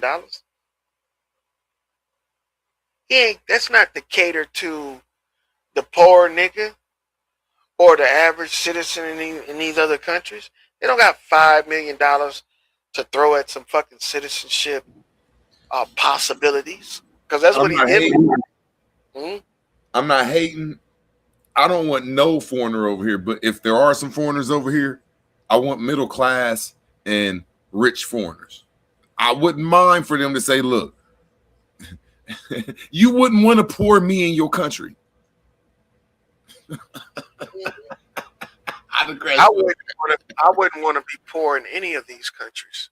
No, I'm talking about when they say they're going to bring 20,000 poor people over here. That's like about to say you about to take 20,000 redneck and niggas. I ain't say blacks and whites. Rednecks and niggas and put their ass in another country and support them. Man, that shit about to be reckless, bro. So I'm agreeing. I don't want the poor people in our country, bro. No. I don't want to be cold-blooded. Well, they're here. They're on their way. Yeah, they've been on their way for a while. Right. I don't like that shit that they're bringing in a lot of more white people, but the way Trump articulated, I have to respect it. He was like, if you're coming over here, bring some value to this country. We already have a whole bunch of niggas and billies and Mexicans over here that don't have value, so why add to that problem? That's why I'm saying that. I'm not aggressive. Right. Can I just say that that remember, all the people that they are deporting, they are giving some of them an opportunity to come back legally. What do you mean? Yeah. That some of all these people that they deporting now, they got this, everybody's being deported. They're giving them an opportunity to come back legally. Mm-hmm. See, they're not showing this on the American news. Yeah, my fault. No, go ahead. Nope, you said they ain't showing it on the news. They're not showing it on American news, but as far as the word on the street, they are going back to Mexico. Yes, but they have an opportunity. Some of them have an opportunity to come back legally. And this channel and that's what they're going to do. This channel name Redacted is showing that what you're saying, that he ain't really kicking people out the country like he's saying. And he's saying that, like, when a lot of these people get deported, if they're not mean felons, they get to come right back. Or the way you're saying it, like, okay, if you ain't a felon, you can. But I'm saying ain't nothing wrong with that. He put laws into place that said if you do any, like there's foreigners over here right now, like if we get in a fight with one, they're getting deported. If they get pulled over now, they're getting deported. If a boss cuss you out or do something wrong and you file a lawsuit, he's getting deported. I just think it's stronger laws for the people that come over here. It's stronger laws for them to stay in line. That's just my opinion of it. Mm-hmm. Like you can't come over here right now and call Demi the B word, the hoe. You can't say fuck Demi now being a foreigner. She can call 911 and you getting deported. I just think Damn. that's how tough it is right now. You can't do nothing as a foreigner. You out of here. Yes, because they gave the officers a right to ask for their, how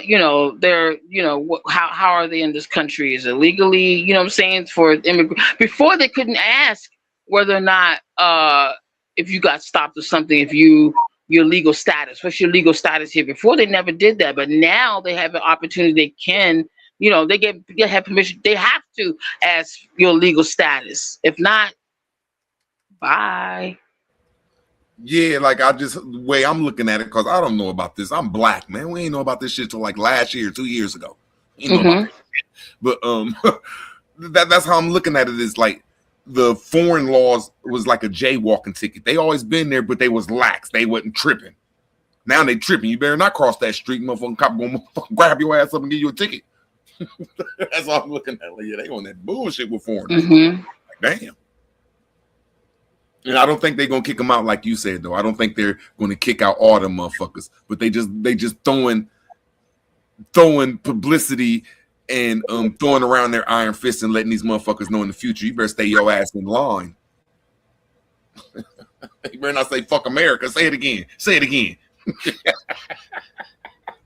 Say it again, nigga. Yeah, say it again, motherfucker. That's how I think they doing it. Yeah, say fuck America again. Watch what happens. But you know what the whole thing with the illegals is that there was no elderly people with them. You gotta imagine all these young people packed up and left they homes, right? And left their elderly parents there by themselves. When y'all was talking earlier, now I see a lot of Latino countries, and I gotta respect the island boys.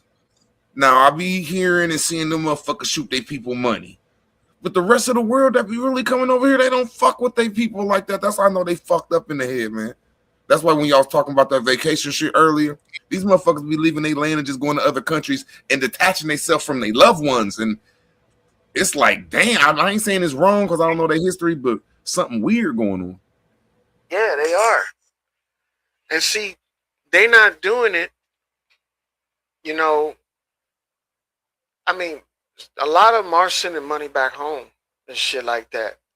But you gotta imagine, how are they parents, dealing without them?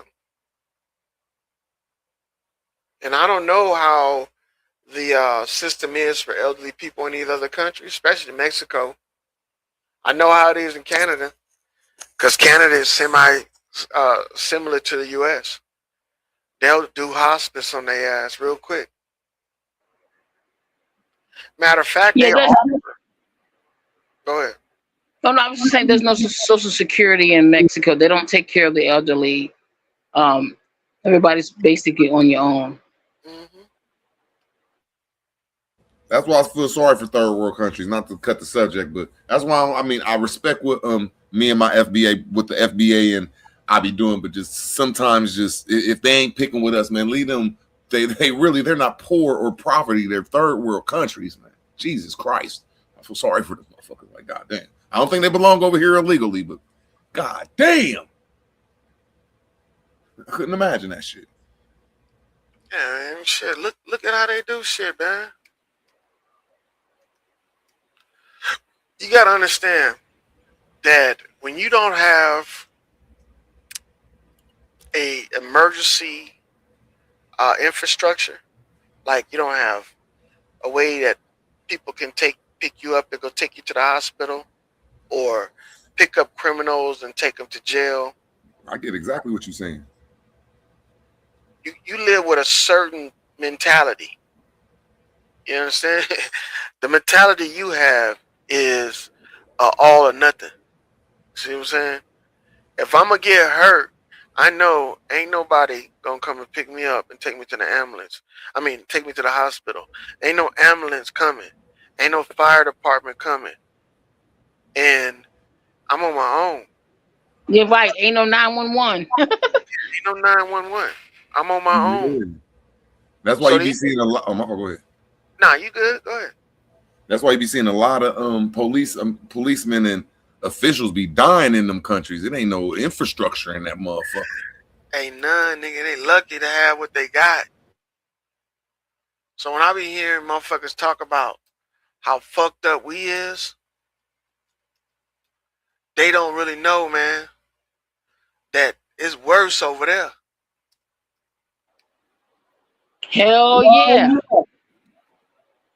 You know, when we leave home and go over to these other countries and shit as military, them niggas, a lot of them act like they like it over there, but shit, them niggas ready to come back home. They dying to get back home. Y'all don't even know. They dying to get back home. I heard most of the military motherfuckers, the only reason if they do stay over there cause some good ass poom poom.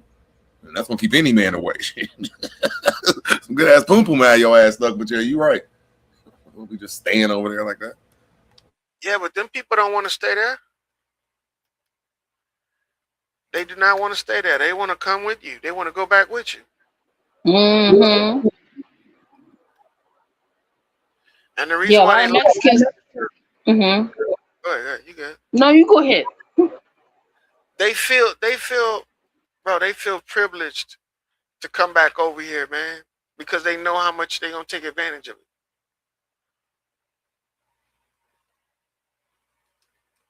They know how much they gonna fucking take advantage of it. They're going to really make out versus us going over to their country. Nigga, when we get there, there ain't no upward mobility. Nigga, you ain't gonna freelance it, nigga, and make a good living. You gonna be making the same shit that everybody else is making. We don't give a fuck how old you are, how good you know it, nigga. You ain't getting no high paying job unless a motherfucker in a high paying position recognize you and recommend you. You think nepotism is bad over here, nigga. If they don't Yeah, like the way you social look, yeah. Go ahead. socialism is I mean, basically, if you're not part of the family, or you know what I'm saying, you're not getting what you know about. I'm just saying, it's so like extra corrupted. It's like ridiculous. Straight look, in Japan, if you are not rich in Japan, most likely you're not gonna get rich in your lifetime. If somebody rich ain't gonna help you get out of poverty in Japan, you're not getting out of poverty. You might as well just make fucking peace with that. And if you imagine if that's happening in Japan, how it happened in China, nigga, they got a permanent fucking poor class, nigga. Ain't no upward mobility. Ain't no going to school, making a good name for yourself, having good credit, buying your house, and having a decent life. No, nigga. If you dirt broke, your kids gonna be dirt broke. Your they kids gonna be dirt broke. They kids gonna be, man. Look, it's dirt broke, nigga. Telling you, they not letting motherfuckers just move up in society like that. They not. Yeah, I think that's the real definition. I think that's really the real definition of poverty in a third world country where you are and there ain't no getting out of it. Yeah, there ain't no getting out. Yeah, they don't give a fuck. You know, and that's why they did a lot of these arranged marriages and shit, because these people are not letting their kids, nigga. If you ain't rich, bring you into a rich fucking family, nigga. What is wrong with you? They're not letting you do that. They don't give a fuck how much their kids like you. They're not letting you do that. So you might as well just get you out your mind. You are not moving, getting into the family. I don't care how good the dick is. Don't care.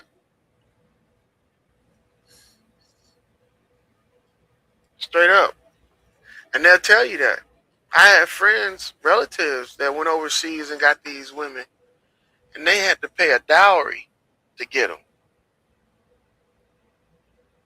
They had to pay money to get them. Niggas ain't got no qualms. You coming up over here, you trying to court my wife, my daughter, and fuck her? Nah, you gonna pay, nigga. And you gonna marry her. And whatever her success is our success. Yeah, that's what I be hearing. I be hearing a lot of that be going on with them suck ass and I ain't saying all passport brothers are suckers, but the suck ass ones, they're like, look, you give me some money, you giving my family some money.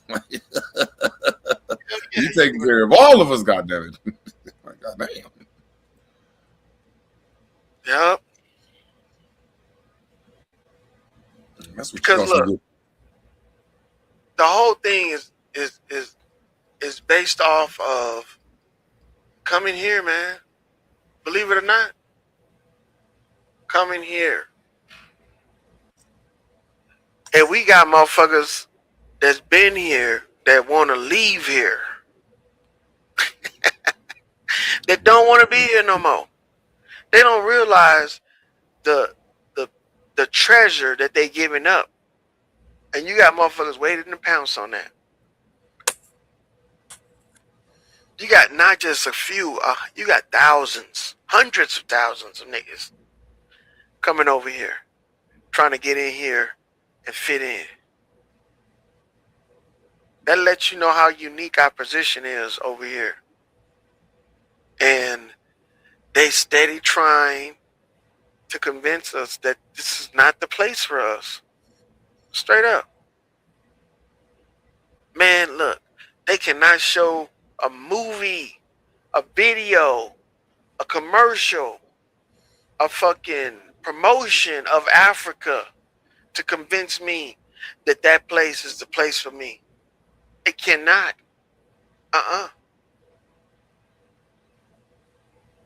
Straight up. And I would be skeptical of anybody talking about letting you come over there on vacation. Nigga, they might keep your bitch ass over there. I don't think Africa is a place for them.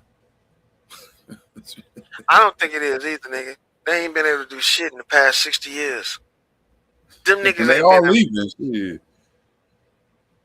But they smart, though. You see what I'm saying? They smart, though. Mm-hmm. They hard working. You see? Smart and hard working. Those are the two things that you would need to be a successful nation. Them niggas ain't neither one. I'm telling you. I ain't trying to talk down on them. But nigga, if you smart and hard working and you are better than in those two things than every nation, that means even the nations that say that they're better than you, there's no reason why you should be suffering. People shouldn't be saying you're going through a second apartheid and all that bullshit. Man, I'm telling you. There's a reason why it's like that. And I do think it's something that has to do with karma. Africa is the most downtrodden nation in the world, bro. Straight up. They are considered one of the worst nations in the world. Hey, bro, when it come to... Oh, go ahead. That's fucked up. That is really fucked up. And they one of the biggest one. When I look at their ancestors... Oh, go ahead. My fault. Nah, you good? I ain't No, somebody else is talking. They are? Or I thought I heard something else. Nah, ain't Oh, nobody that must be my mic. That must be my mic. My fault. I'm tripping. When I look at Africa, whoever their ancestors was, or whoever their gods is, did not equip them to make it in life. Yeah, best I can say. That's the best way I can say it.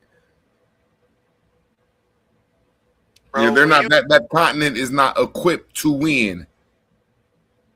Like the president of Russia said, it is a The only thing Africa is good is to die. I said, damn. The best I can say, shit. Motherfuckers got one big, well, they got one river, bro. Man, I'm not trying to say they only got one because they got like maybe 80, but they have only one river that's known in the continent that's bigger than America. Like, come on, man. Motherfucker don't even, it can't even sustain life. That's what I'm saying. Who the fuck was their ancestors? Well, bro, they need to unionize. That's what they don't want to do. Africa does not want to unionize.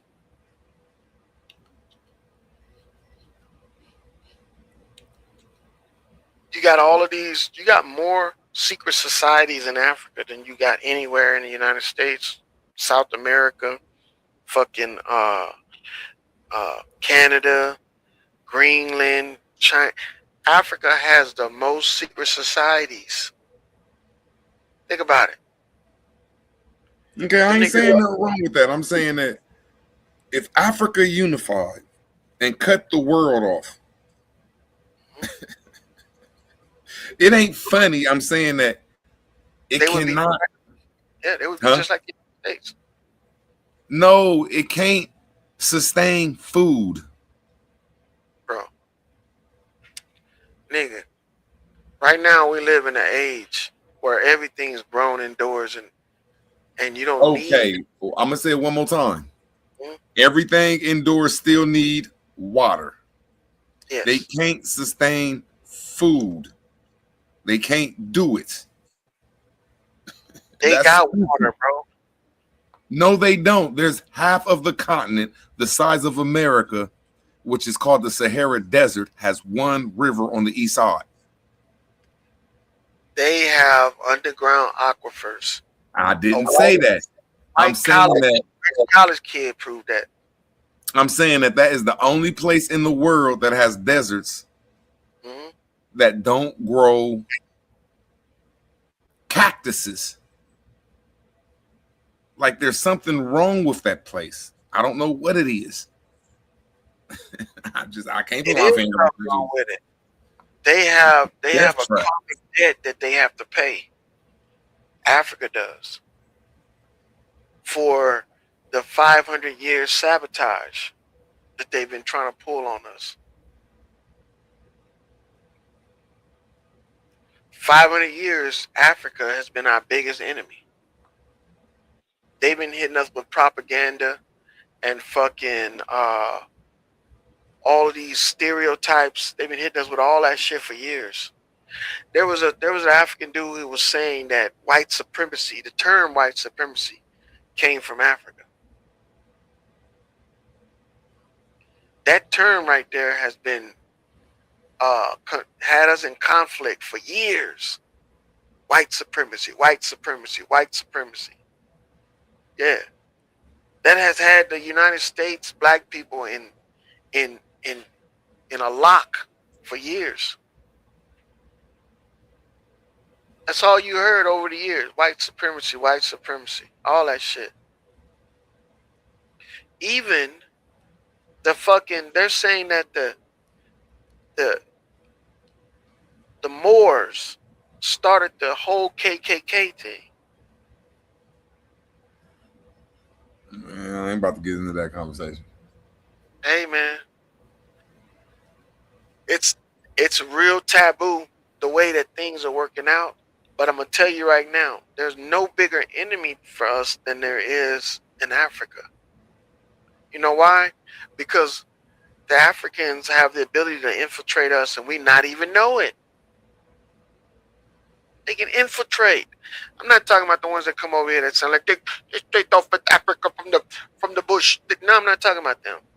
I'm talking about the niggas that's been able to infiltrate us and we not even know it. The whole fucking movie about Black Panther, the first one. Remember when they had that fight up in the projects? And dude was like, he showed his lip right before he killed him. That shit right there was two Africans that sounded like Americans. Why? It's because that's not how they sound when they go back. When they go back to Africa, they do that, man, because they are over here trying to achieve something. Now, I'm not saying that they've been sent on a mission, but I am saying this. It doesn't hurt to already be over here when shit hit the fan.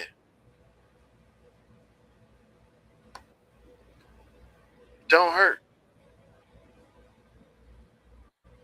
And if Africa did the same thing the U.S. is doing, they would be bigger, if not better, than the United States. You know why?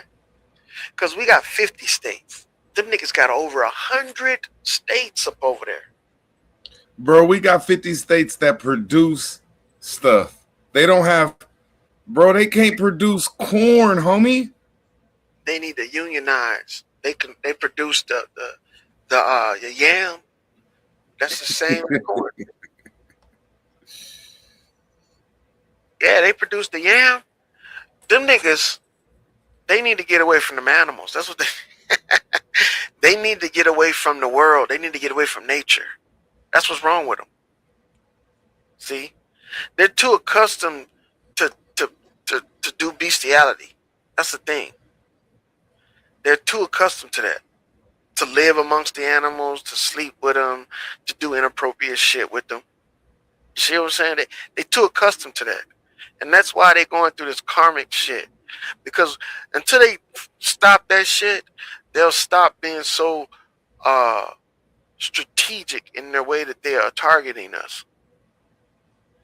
The reason why they don't, I think the Africans don't like Americans, and the reason why they infiltrate and they try to disrupt shit up over here is because we don't feel the same way about animals than they do. That we getting there, but we not there yet. We're not there yet. We're not there yet. I mean, we're not to the point where we blowing air bubbles in cows' asses and taking a bath with their piss. We're not there. We're not there when we're not eating raw cow shit. We're not there yet. But they trying. They trying to get us Hey, there. bro, so if they unionize, yeah, really, bro, they don't even, bro, they eat fly burgers, bro. That continent is horrible, bro. I'm telling you, these niggas they are too close to nature. Nah, that ain't too close to nature. That's just, I mean, I don't like to talk like that. That's just poverty of nature. They're privatized of nature. They in privacy. I mean, they in poverty of nature. Nature don't fuck with that continent. Shit. Them niggas don't even, bro, they don't even put floors in their houses. See, it's wild, bro. It's just wild. Like, I can't laugh at that though. Like, but I understand, like, wow, like if there's an African on here talking shit about me, I diss him. But when I'm just having a conversation, yeah, nature didn't respect that continent. I mean, how can nature respect Europe more than a continent of Africa? I'm telling you, man. That's spooky. These niggas do not want to leave that nature behind. They don't. Every nation that leaves nature behind ends up living a prosperous life, having a prosperous existence. Man, that don't even. What are you? No, okay, fine. Yeah, I'm about to get on that. Well, what I'm trying to say is this right here. You got to separate yourself from nature in order to live in humanity. Man, what does that? I'm not about to go there. No, what I don't even know. Nigga, do you sleep outside? Man. Huh? Nah. If you had the opportunity to sleep outside or sleep in your car, which one would you do? In my car. Hell yeah. Africans sleep outside. They don't want to sleep in a car. They don't want to be known as a car sleeper. They want to be known as a man. A car is It's crazy when I look at Africa, they got 2 seasons. They got summer and then they got that season called Sirius. Oh, okay. I thought you were gonna say summer and hell, nigga. Yeah, they do. You're right. Yeah, they have that's exactly right. They have summer and then they have hell. Yeah, man, that shit is horrible over there, bro. Hell, nigga. That's, you know what? I think that they don't really suffer to that extent, but the reason why they do is because they don't build an infrastructure that can sustain that type of fucking resistance. I'm agreeing with you. It's so horrible over there now. Google says it only has like 90 rivers. Okay, I mean, if Google lying, fine. But they said like 25 of them, when hell comes around, just disappears. Just look, we can't fuck with hell, man. They just go away for like 6 months. Like that land is ruthless, bro. Like there ain't no such thing as a human river over there. Like it's a guarantee that there's gonna be some animals coming around that motherfucker. Like, look, bro, you about to have to kill me. I'm thirsty. But you know what? Did you know that Africa has one of the largest weather manipulation programs? I hope so too. They need some weather over there. They need some rain. They need for that shit to rain for 40 months and 40 months and another 40 months. Bro, Africa has been manipulating the weather for a while. Man, unless they hiding something from us, man. Africa a desolate land. But I gotta look at India like that too, man. I don't know what the fuck wrong with them Hindustans because they got rivers. Them is some of the most triflingest motherfuckers I've ever seen. Them niggas is beyond dirty. Like I can understand Africa, nigga. They don't got rivers. You motherfucking Hindustan people is disgusting, bro. That shit is nasty. They had a Discovery Channel thing on how they feed people to rats. Man, I can't get mad because we eat cows and okay, but man, this shit was disgusting, man. They like this country really feed they people rats. So what I'm saying is, this is over like 10 million rats a day. Yeah, that there is an assigned group of people in every city that's called like the rat detectives or some shit. I don't know the name of them, but early in the morning, they run out in the city and they put a tag on like 100 of the rats, and then they put some type of they poke it, and then like an hour before they have to release these rats into the city so people can grab them. This shit is like what the fuck? And then before they do that, they grab the rats because they want to make sure that the rats go around and make sure that they don't have no diseases and shit. I'm like, man, I've never seen nothing so heinous, man. Like this shit is crazy. China doing the same thing with the rats. They have rat farms. And I'm gonna tell you, you ain't lying about how big them bitches is. Them niggas look like weenie dogs. Nah, seriously, they're like a full gourmet meal. Yeah, bro. Like a whole chicken. This right here will make you think that China, right, it's supposed to be one of the oldest nations, right? But do you know some of the first people who migrated in to New York? Were the Chinese. They helped with the infrastructure in New York. And a lot of people thought that that's the reason why fucking New York has a large rodent problem.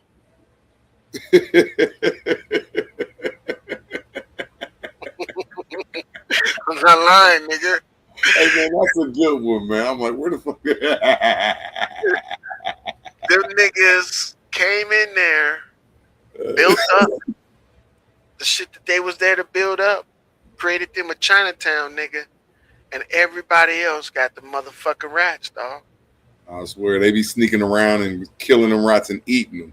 It's cost productive for them to do that shit. Just grab a rack on the 17th and 140th. That's crazy. That was funny. That was funny. Yeah, I need some jokes about the Asians. Rat motherfuckers. Look, this is the thing about the Asian people is that they don't care that you know that they fucking do some of the shit that they do. They'll videotape themselves doing it because they know that there's so many of them, and so many of them are doing it. It's like, fuck, you're just a few motherfuckers that don't care. We are many.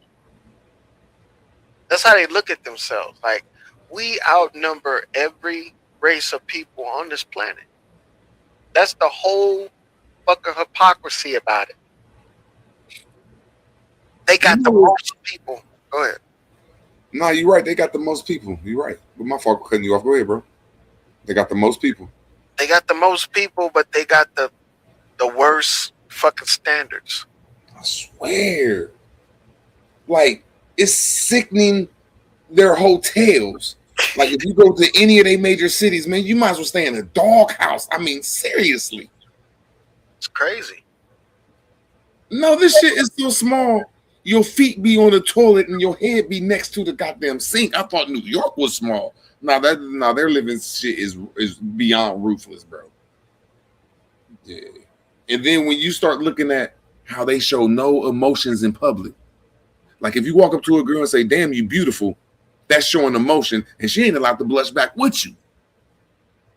That's a standard in like that in Japan, and I mean, just think about that. Like, you really can't shout at a girl like that. Like they say in the way their sadistic way of sex, the way their community is, it promotes sadistic sex. Like, I can't even explain that shit. Like, let me make sure I say this right so I won't be looking like a motherfucking sadistic motherfucker. Like, you can't show emotion up there. So when a lot of them guys be hollering at girls, they grab her up like, "Babe, I'm about to take you somewhere and do something to you." And she be like, "Stop," but really mean, yeah. Like, it's really like some weird shit, bro. Like, you really got to snatch a girl up over there. You just can't walk up to an Asian girl like, "Hey, how you doing?" I ain't saying, I don't mean Asia, but China and Japan. You just can't walk up to one of them and say, "What's up with you? I'd like to take you out for dinner." You got to really grab their hand and like press her. And we don't get that. We really don't get that. You have to do that over there. You have to press this woman. Like, "Look, I'm about to take your motherfucking ass out. Ain't nothing you gonna say. Come here." Hell yeah. Look, you gotta understand, bro. They are another one that their standards are almost as bad as the Africans. Right? They're not that bad. But they do believe in that fixed relationship to shit. Yeah, and that's another thing. You ain't allowed to show emotions in public or try to holler at somebody. Like, you're just not allowed to give that emotional thing. And then it's a fixed marriage. Yep. So let me make sure I say this right, because I don't like saying it like this, but most of them women ain't gonna like you unless you do some cat shit. Like, if you ever seen cats have sex, like a man cat gonna grab that little cat up like, "Look, this is my poom poom." Like, yeah, it's some ruthless shit going on over Bar in the back and shit, nigga. What the fuck? there. That's crazy. No, it's serious, but we think that the Asian women don't want to holler at us, and I be seeing a lot of that. Like, nah, you really gotta.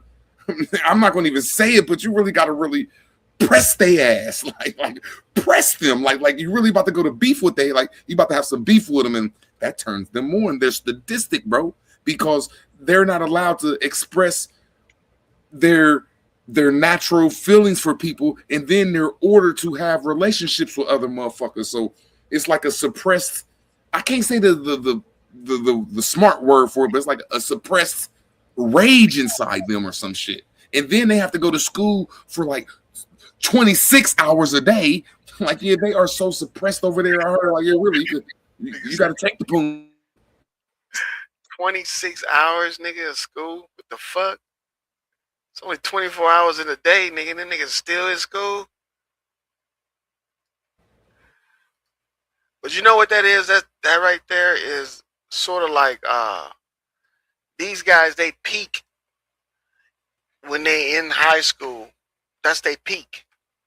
I'm gonna say junior high is they peak. But they're not like over here, man.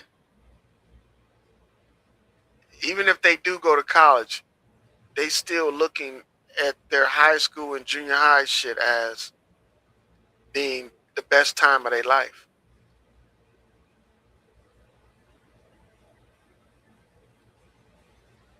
But the reason why I think that they do the fucking, the shit with the arranged marriages too as well is because they have to maintain a stat. They real big on status. Now I've heard a lot of American, like they done got Americanized or Westernized in certain places. But like you said, like when these people go to school, like we go to school and say that girl is cute. A girl might wink at you or wear some weird shit and start curling her hair. Just it's an emotion there. They don't have that over there. That's what it's not there. They're not going to the dance and rubbing up against each other. It's not notes and it's not there. They're not doing none of that shit. That's what I'm saying, and we don't get that. I had to study that shit for a second. Like, hold on, man. These motherfuckers is like animals when it comes to not animals, but robots when it comes to human existence. Like they go to school for like 12 hours a day, and I mean really school, like no breaks, like school. And then you don't hold no emotions. It's arranged marriages. All you motherfuckers look the same. The men aren't even alpha males. It's just something strange going on. Can't put my finger on it over there. But I do know one thing. They do not want no Asian man. They do not want this soft motherfucker. They want some weird shit. Yeah, they want some. They don't want to be. They don't want that fucking equality shit. Tell you the truth. Hell no. A woman play their position ruthlessly, but it seemed like women are smarter, if that's the right way. They know how to play their position, but still be in control in certain situations. Yeah, they don't want that equality shit. I just know when I watched another documentary on Asia, and it's what did they call it? I think it was, I forget how they called it, but they was talking about a lot of women in marriages stepping out on their husbands. Like it's a culture over there. But when they got into it and you heard three of the women's stories, a boss, a homie, somebody that they work with, or it just wasn't no random dude, just somebody that they was comfortable with, grabbed them up. And I can't say forcefully, but forcefully let them know that they wanted the poom poom. Now that seems creepy, but when she keep going back, now you get what I'm saying? Like all three of them have the same story. Like one was the boss. Like the boss just grabbed her up, took her in the room, and bent her over and shit. Like, man, that's a rape case, man. But when you go back, bitch, you crazier than your boss. Man, they are crazy over there, my nigga. I swear. But see, that's the thing. They think that, that might be their way of showing affection. If they're like robots and shit, any affection, even if it is brutality, is at least it's something. You said it, at least it's something. Yeah, that's how they feel, man. Like they feel like at least it's something. Because you got to think, man, if all you do is you bow every day, you don't really laugh out in public and shit like that, nigga, you don't show no emotions. It's like living with a fucking doll, a doll. You know what I'm saying? The doll baby just sit there and you manipulate it and shit. But if that motherfucker start moving by itself, you might either get scared or excited. Either one, that's different from what that motherfucker do all the time. So these And- niggas, Go they ahead. are Go they like mannequins, and when the woman wants some type of attention, they got to get it any kind of way they want, any kind of way they can get it. Now, this is how crazy their emotion is. Now, it's just coming back to me because I remember the documentary. Their emotion is so crazy. If you see a man punch a woman in the face, and this is exactly how they say that. No, they did not. They say if you see a man arguing and flipping out and doing something hostile, you are not supposed to stop him or interfere because it's going to show emotion. Let it go through its process so it can calm down. They really don't show this. I can't believe when I seen this documentary, I said, "Oh, these people are robots, bro.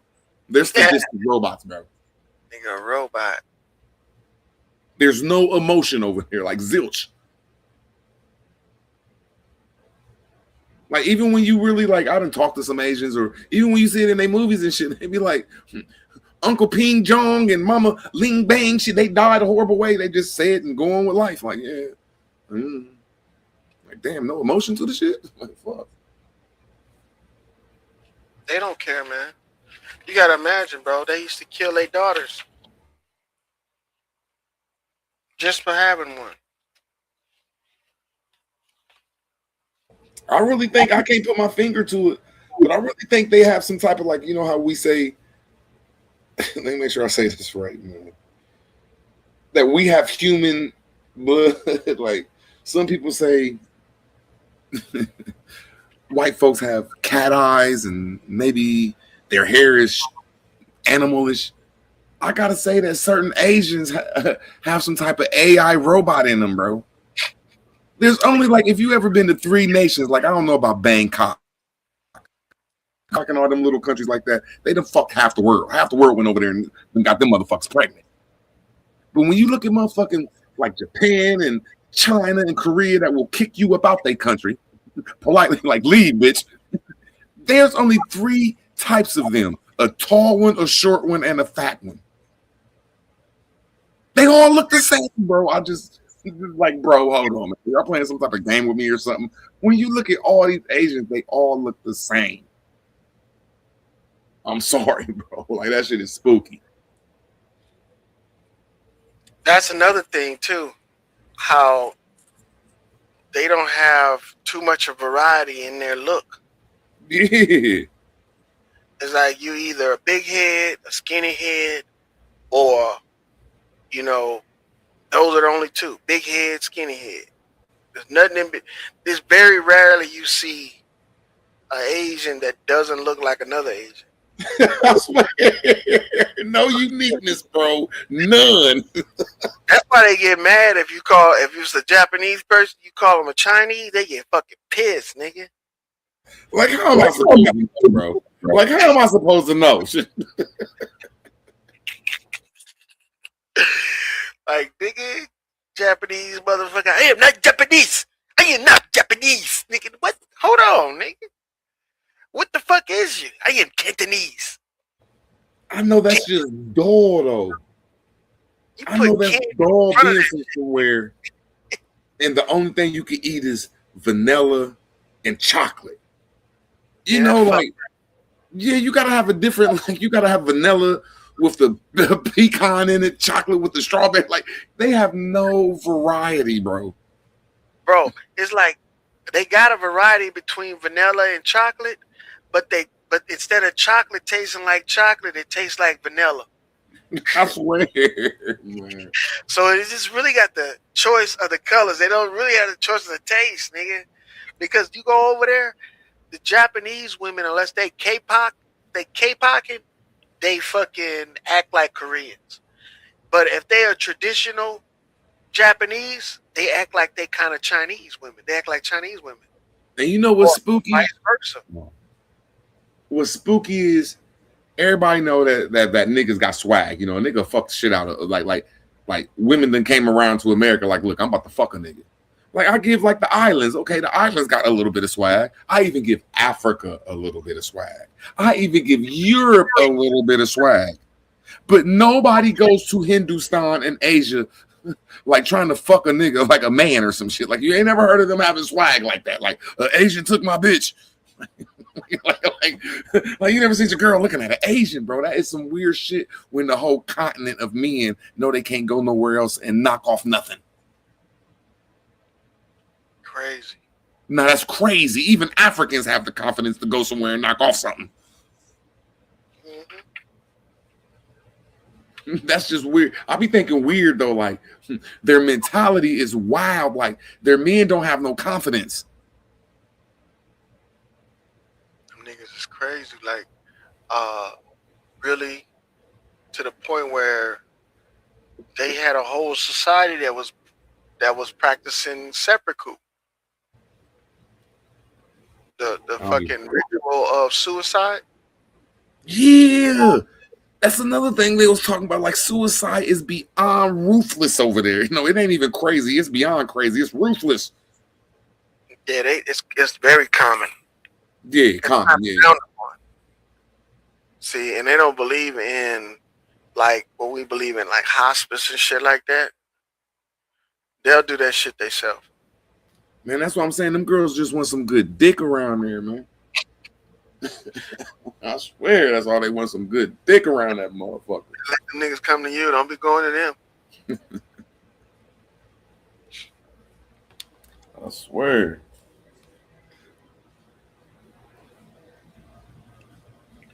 You know, that when you go to like Korea, shit like that,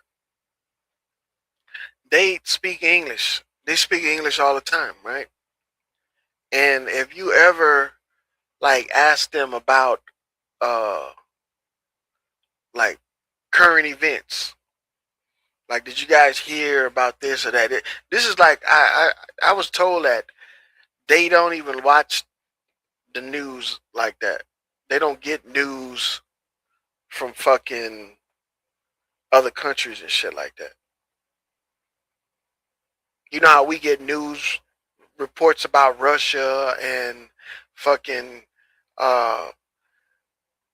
China and motherfucking Kuwait and all that shit. We get news about all of this shit, like the Straits of Hormuz and all that shit. They don't get news like that. If they get news, it's going to be about what's happening there in their country. They might be talking shit, but they not watching our shit like that. Yeah, they're very isolated minded. If they gonna watch our shit, it's gonna be remakes in there with their people. Now you could tell, like when you see people visit, now it ain't no more because they're normal to seeing us. But like when Sonetta and them was out, and you go be looking on YouTube and like so-called black people and Africans going to Asia, they're so used to not seeing us. They'd be like, wow, oh, hey, good or bad. It was just a shock to them motherfuckers because they don't watch TV like you said. Yeah, they don't do that. And if they do watch TV, it's all their shit. Yeah, like I done seen at least 4 to 5 black people or Africans being black, whatever the fuck they was, go to China and Japan. Like this was like maybe 10 years ago, and they get surrounded, and the Asians wouldn't do nothing, just look at them. That's cold blooded, nigga. Yeah, like what the fuck? Like they just wasn't used to seeing them. Like damn, we ain't seen you on TV too many times. Niggas, them niggas like I ain't hearing it. But have you seen the remakes in China? The what? They say China made his own Marvel movie and all that shit. There you go. See, that's another reason too. There's a big market over there. So except for show our shit, why not sell them our shit and make it theirs? Or sell them a culture they could redefine and make it theirs, if that's the right way to say it. Re-engineer a culture for them. Yeah. I think that's what it is. That's mainly how they learn English. They'll put their actors in our movies speaking our language.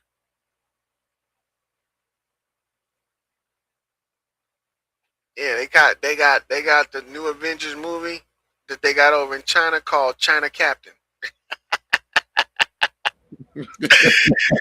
They call themselves China Captain, and that's supposed to be the Avengers. It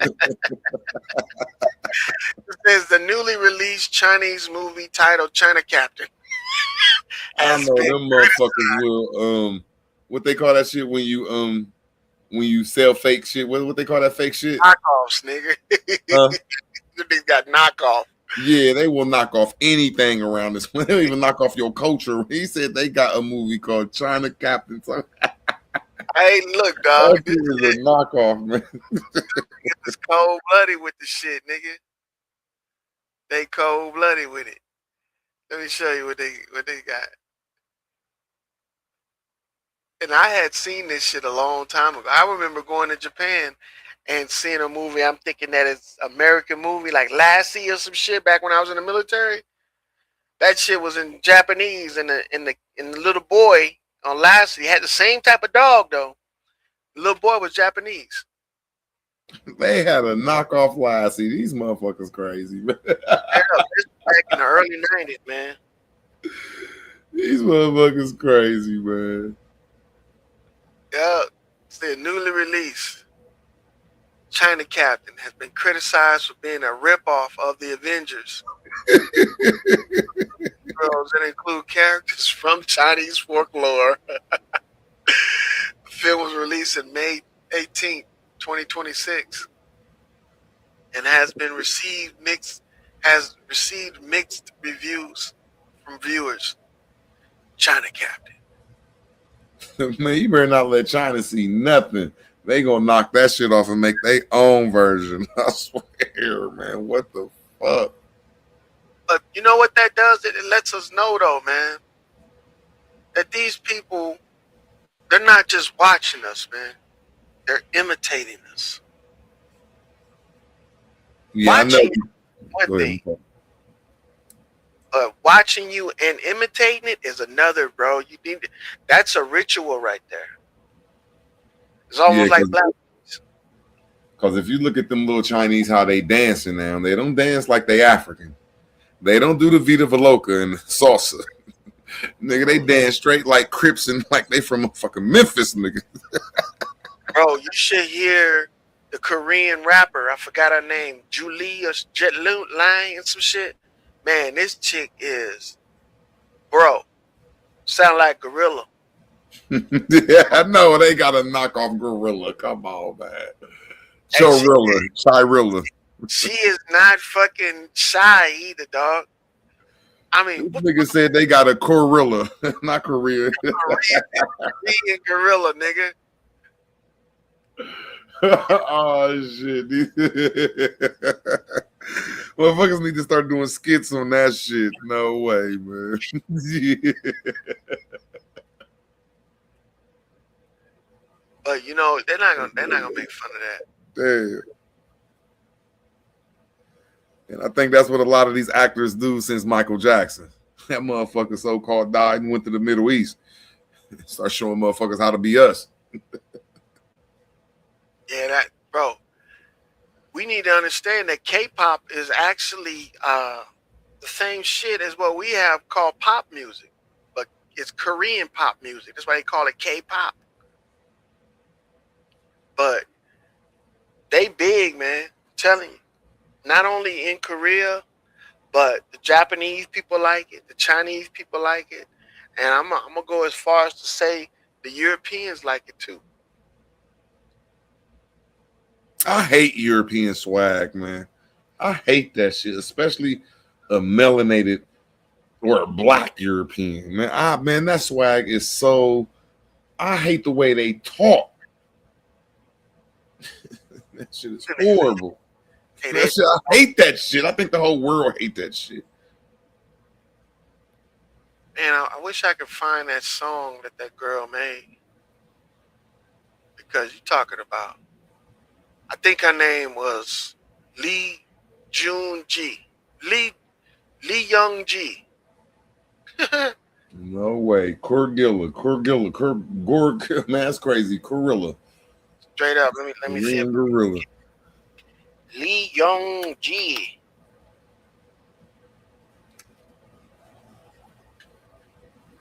You wouldn't, bro. When you hear this chick, you're gonna be like, ah.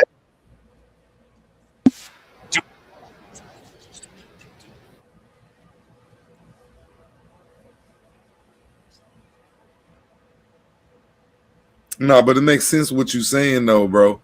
These motherfuckers is knockoff kings. They been doing it. Why not knock off our whole culture? Straight up. And their infrastructure is set up for them to do it. Fuck giving their infrastructure is set up. Now we ain't gonna give you your culture. We gonna take your culture and reinvent that shit. Yep. That's what they're gonna do. Crazy. I'm only gonna play a little bit of this shit, but listen to this chick's voice, man. Paper, I'm YOUNGJR. That's my name on your paper. Back cause I'm the major. Came back with a bigger attitude. 눈 반쯤 감았다가 떴다 가려혀가 도망가 가만히 가 구별이 안 가나 그냥 뜨거운 감자 몰라 어디든 올라가 있으니 잘 봐봐. Look. Oh, shit, man. This is horrible, man. I'm telling you, bro. This is horrible, man. Man, look. She one of the hardest ones over there. Oh shit, man, motherfuckers! Oh, this is bad, man. One of my coworkers sent me a video and said that, asked me, did I know her? I was like, Oh why? man, this is bad. Like, you supposed to know all rappers or some shit. They, I'm like, this bitch is sounding straight like motherfucking what's her name? Cardi B or some shit, nigga. Oh, Why? that- Why? That's why paper. You know what I'm saying? oh, that shit, man. And they serious about that shit. Nah, dead serious. I guarantee you can look at some of her shit and she top charts right now. Something I can say they real good at when it come to our culture. Them motherfuckers know how to break dance. Them motherfuckers be freaking out. Hell yeah, they do. I got yeah, they took over break dance and shit. Them niggas still doing breakdancing to this day. We ain't I doing that. swear they is, man. And they turning that shit up, man. I see the motherfucker do that shit off his head to his shoulder, back to his head, then start spinning. I said, oh, yeah, y'all done took this shit over. And look, remember the Olympics where they had a breakdancing competition? Man, that shit was even the Chinese got mad at that. They were everybody was mad at that one. They was mad at the motherfucking nigga. Yeah, man. Everybody was mad at that. I tell you, bitch, you out there doing fucking fantabulous fashion and shit. Whatever the fuck you was doing. Nah, because that would have been dope. A whole bunch of like different states in America would have really start beefing on a dance level with China. Like, bro, that'd have been a nice ass little contest, bro. A whole bunch of little different states going against Asians. That'd have been a nice little dance off. Mm-hmm. They had to stop that shit because wasn't no other countries that really break dance like that except for Puerto Rico. But she won though. I'm telling you, man. We pay attention to shit, but we don't really look at what they getting across to us. They were letting us know in all of the words, everything hip hop is going to shit. Even the way we dance is going to shit. And look how the industry is just fucking crumbling now, dog. All the motherfucking rappers are becoming actors now. They're making their own movies. They're becoming podcasters. And if they ain't making their music on the internet, they sure the fuck ain't doing it in the industry no more. Them niggas have figured out how to get out of that shit, and now they just freelancing it.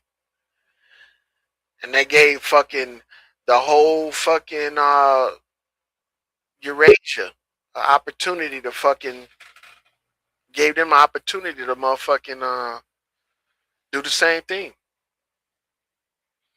That girl, she would have never been in. I don't think Koreans have a music industry, but since the internet came along, now she can create her own following and do her own thing. Straight up. And she can attribute that shit all to herself. That's the good part about it. So if there was any time in history to nurture fucking talents, it is to now. It's right now.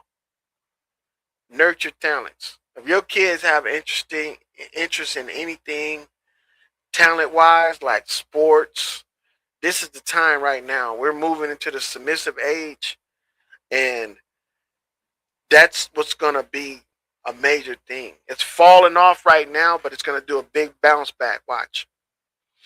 Music industry, all that shit's gonna do a big bounce back, but it's gonna come back in the form of a purely positive fucking atmosphere.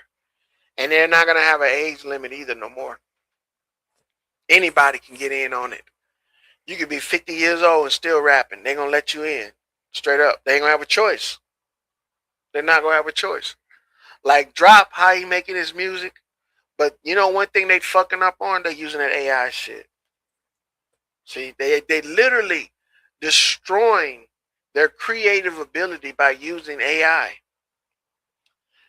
See, because I've seen a rapper that used to rap good. His name was Bass Drop Keys. This nigga was shit. Made some good ass motherfucking music, man. But now he using AI. And he don't make music like he used to. He don't make music no more. He let AI make it for him. And you can tell it doesn't have any fucking of his talent involved in it. It doesn't. I mean, it rhymes and goes with the beat, but this nigga, he was like from Georgia or some shit. That's the type of accent he put off. But he could have been from anywhere. He could have been Midwest, Texas, or some shit like that. But he just sounded like a Georgia nigga to me. And bro, his music had fucking fucking depth to it. He made a song about his daughter don't like me, I don't like her either. This nigga is fucking crazy, nigga. That shit was. Let me see if I can find this nigga, man. Bass Drop motherfucking Keys. We done listening to you, K-pop. Get your motherfucking ass up out of here. YOUJ8, that's why. That's my paper. Go on with that shit.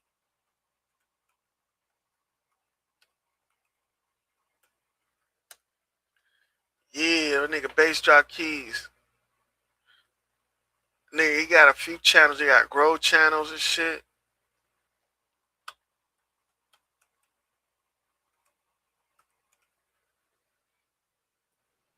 Yeah, some people like that AI shit. I think it take away from the talent. Mm-hmm. Yeah, it take away. Cause it actually gives you music that you will never make before and beats and shit over your beat. Let's say you got a rhyme and you put the little rhyme in there and then make a beat over your little rhyme. Mm-hmm. You would never thought about making that beat until you put it up under the AI program. But like I don't knock it. It just how can I say it? For people who usually do the same music, it give them something different. So they think that shit cool. That's all. It's different than what let's say for instance, if Drop did it, it'll give him a whole new beat, you know what I'm saying, whole new style. It won't kind of sound like his old music. It'll just, up to date the shit, but that's still taken away from the talent because actually AI doing every fucking thing. Yeah. And you know what it's doing? It's actually just following an algorithm. Yep. That they got from the industry. The same algorithm that they make them niggas rap to is the algorithm that they gave the AI. Yeah, so I ain't with that shit. I ain't with that AI shit. Like I hear a lot of people talking about it, but I think it's natural when you actually sit down and write your shit, or if you freestyling off your head. I think it's just natural if you're doing it that way than actually you using AI to actually engineer your beats and mix and master the bitch and put your verses down and all that shit. That shit whack. Easier. Making it easier for these niggas in the studio. That's all. It's making it easy to steal your intellectual property too as well, because anything made with AI, regardless if it's the beat, the lyrics, or just an input, becomes AI's property. And you know AI is owned by somebody. Yeah, that's facts. Yeah. The AI we use, all of this shit, Chat GPT, Duck AI, all that shit is owned by somebody. If you look at the patents, it got somebody's name on that shit. But this is the song right here, man. I'm getting rich on these shrooms and real. I'm getting rich on these shrooms and real. I'm getting rich on these shrooms and real. My daughter don't like me, I don't like her either, but I'm getting rich on these shrooms and real. Your boyfriend a bitch and he broken and lazy. Hey, know me, it's so pointless I made it. My daughter don't like me, I don't like her either, but I'm getting rich off these shrooms and real. I grew up with nothing, I'm getting these racks. These people respect me, I'm telling them facts. I'm selling them packs and I'm dabbing on wax. She sucking me nightly, I blow out her back.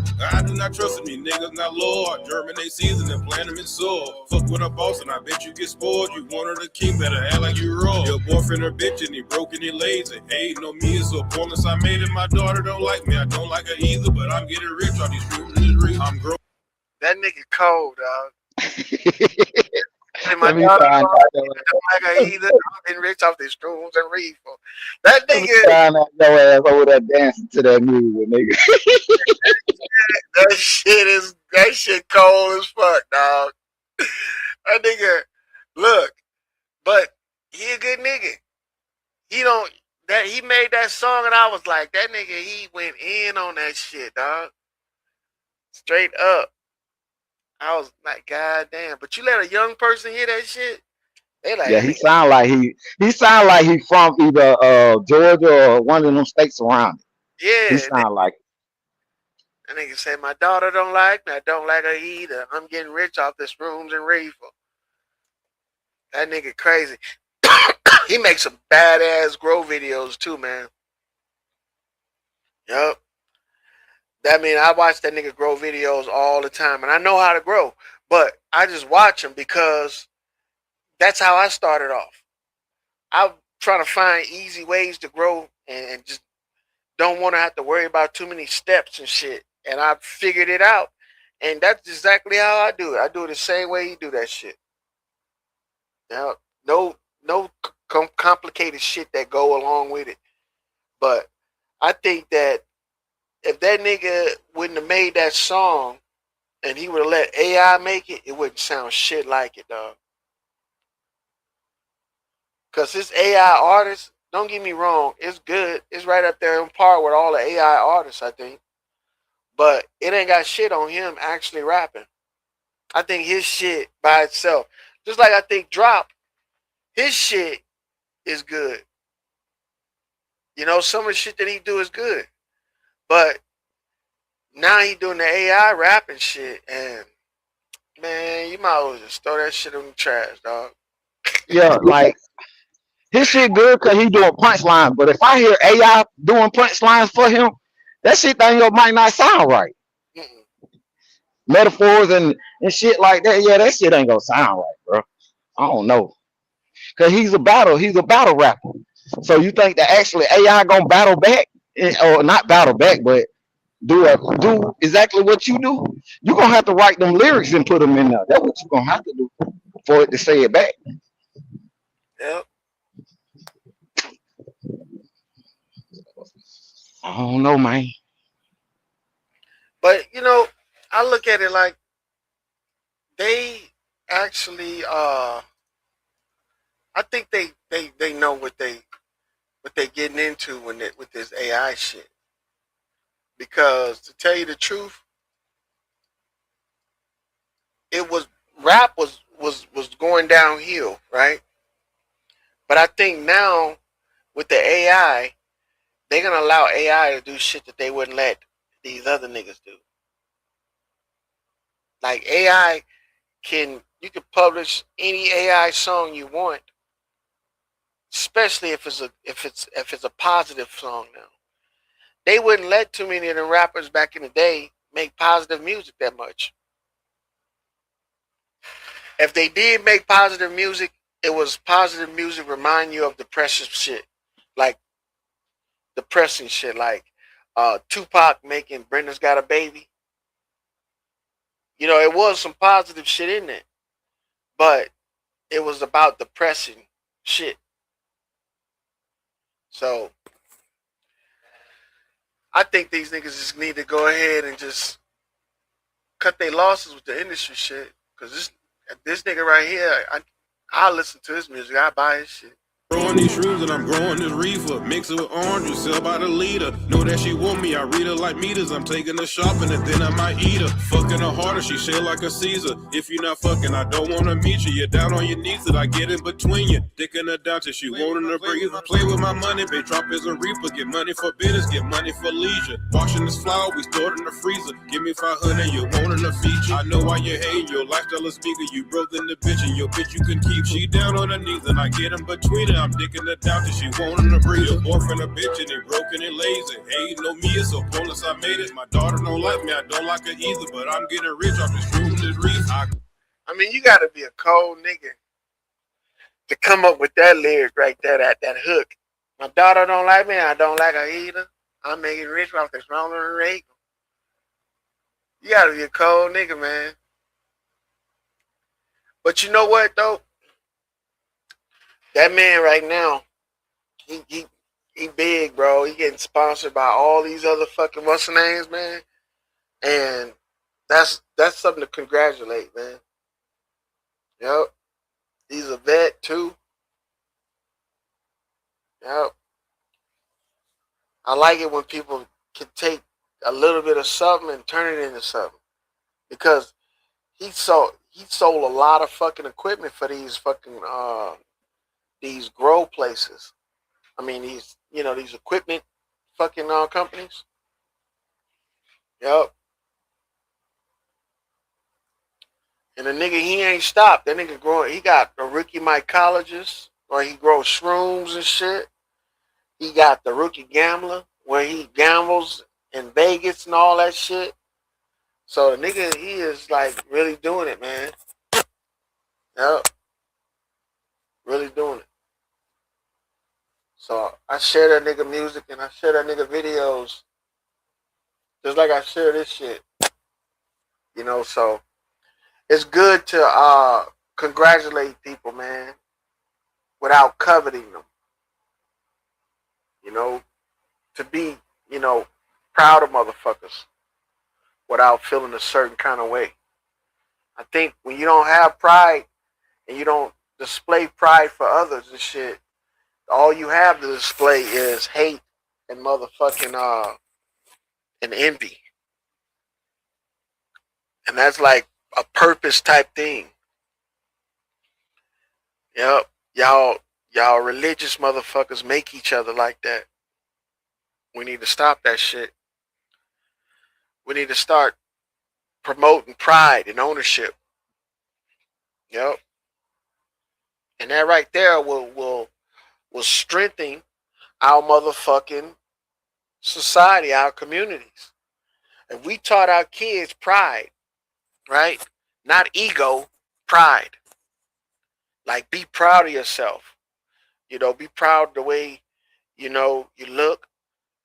Be proud of your gear that you got. Be proud of your, whatever you do, be proud of that shit. Don't half-ass it.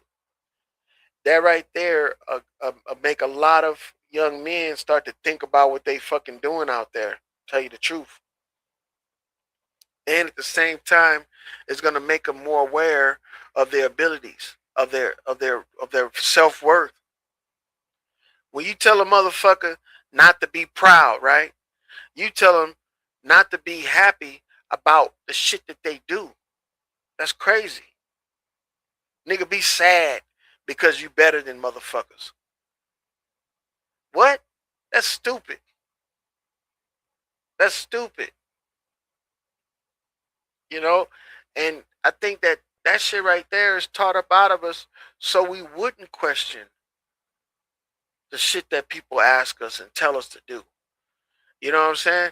If you a proud motherfucker, they feel like you wouldn't listen to authority. But that's not the case. You would demand respect.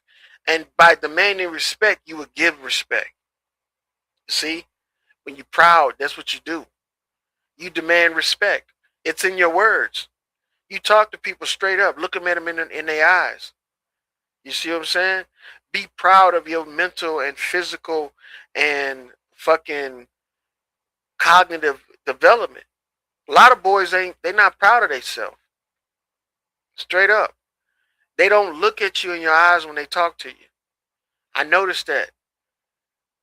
I try to force my sons to be like that. Look at a motherfucker in their eyes when you talk to them, and they do. And I get through to them more when you do shit like that. When you talk to your peoples, they look you in the eyes, they carry a conversation with you, they respect you more.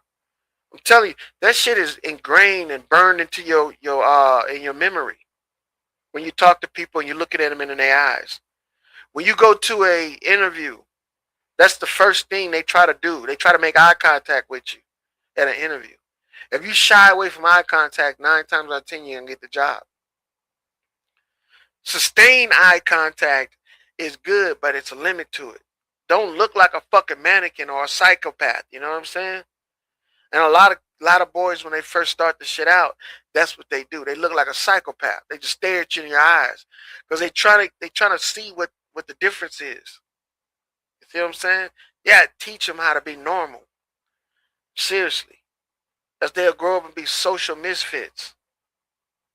So when you're talking to your kids, the first way of teaching them how to be normal is recognizing what normal behavior is. See what I'm saying? A lot of boys don't like to be fucking touched. They call that manhandling. When you shake a motherfucker hand, that right there used to be a sign of weakness. If you didn't shake a man's hand and had a good grip, they thought you was weak. That's how it was back in the day. If you could carry a conversation looking a man in his face, you definitely was weak. They didn't call it alpha. They didn't call it beta, none of that shit. All that shit right there came from them fraternities trying to infiltrate real. Yeah, they call that tiger claw or cougar's claw or some shit like that. It's like a little claw or the bear claw.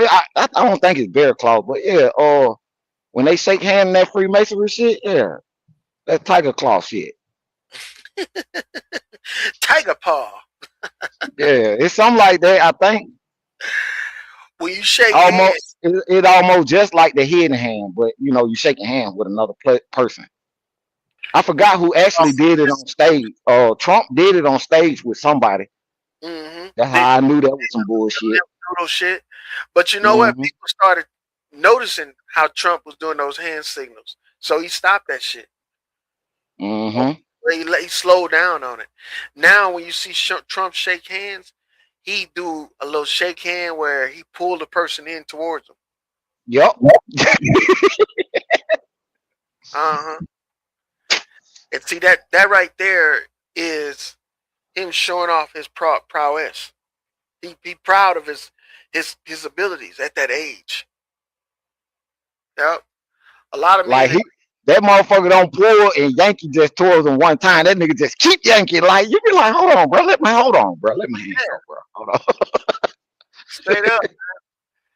That right there was a sign of masculinity back in the day when you acted like that. Now they look at that like it's machismo, it's arrogance, it's fucking egotistical and shit. But yeah, I think the lady from South Korea or North, one of them Korea places, one of them Asian places, he tried to get her to shake her hand. She just stood there like, no, I'm not a man. I'm not finna shake your hand. She wanted to bow. Yep, that's what it probably was. She wanted to bow than to shake hands. And see, that goes back to what me and Root War was talking about. How they're like robots over there. You know, and the Asians, most of the Asian people have that thing where they bow, where their form of respect is prostration. When they prostrate themselves. When that right there was actually a deception. They would deceive motherfuckers like that. They would bow, and then as they bowing, they were moving the knife from their waist or from their sleeve. So when you bow, they raise up real quick and stab you in the neck. You know what I'm saying? Damn, I can see that shit too, bro. Straight up, bro. So that was a deception, you know. But it later on became a sign of like respect. Like we both could have knives, nigga. That's why when they would bow, they would keep their eyes on each other as they bow. You know what I'm saying? So they both got weapons that puts them on equal ground. So the whole shit, man. I had a homeboy that was married to a Japanese dude, Japanese woman. I mean, and Japanese dude. but I was gonna say that this dude was from New Orleans, and he went to Japan, and he ended up marrying a Japanese woman. But before he could marry her, he had to become like disciplined. So he joined the martial arts called Aikido, right? And he used to tell me, man, that you never take your eye off your sensei, the other students, or your opponents, because everything could be a possible confrontation. And then especially if you're a foreigner and you don't speak the language fluent, you could say something that would provoke violence and you not even know it. So he used to say that when they used to bow to each other, they used to look, keep an eye on each other like all the time. Keep the gaze. And I used to be like, yeah, right, nigga. He was like, yeah, look at them old Bruce Lee movies. When he used to do the training and bow and shit, he never took his eyes off of them. That was purpose.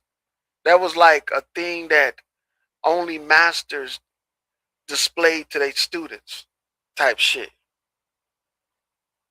Like your master knew you couldn't beat him, but because that's a lesson to learn, he would bow and keep his eyes on you as if you were on the same level as him. Because that was like an important lesson. So I look at this shit, man, and I recognize that these motherfuckers they're not like us. Seriously. That 10 to 15,000 mile gap between us and them is really fucking a game changer. It's a game changer. We don't function like they function over here. And they trying to find out why. Straight up. They trying to find out why. They got all the national pride. They have everything that a country would need to be great. They got resources. They got manpower. They got pride. They got everything. It's something else that they missing that we have. That's why they want to come over here. Straight up. They want to come over here for that shit. And I think it has one thing. I think it's the fucking idea of freedom. That's the idea. Like, you can't be homeless in these fucking countries. You know that in Japan, that they don't have people sleeping on the street in Japan? They have motherfuckers like, Yeah, I know. No, they don't. yeah, they will get rid of you if you sleep on the street. So you got teenagers that's homeless, people that's homeless, that rent day rooms.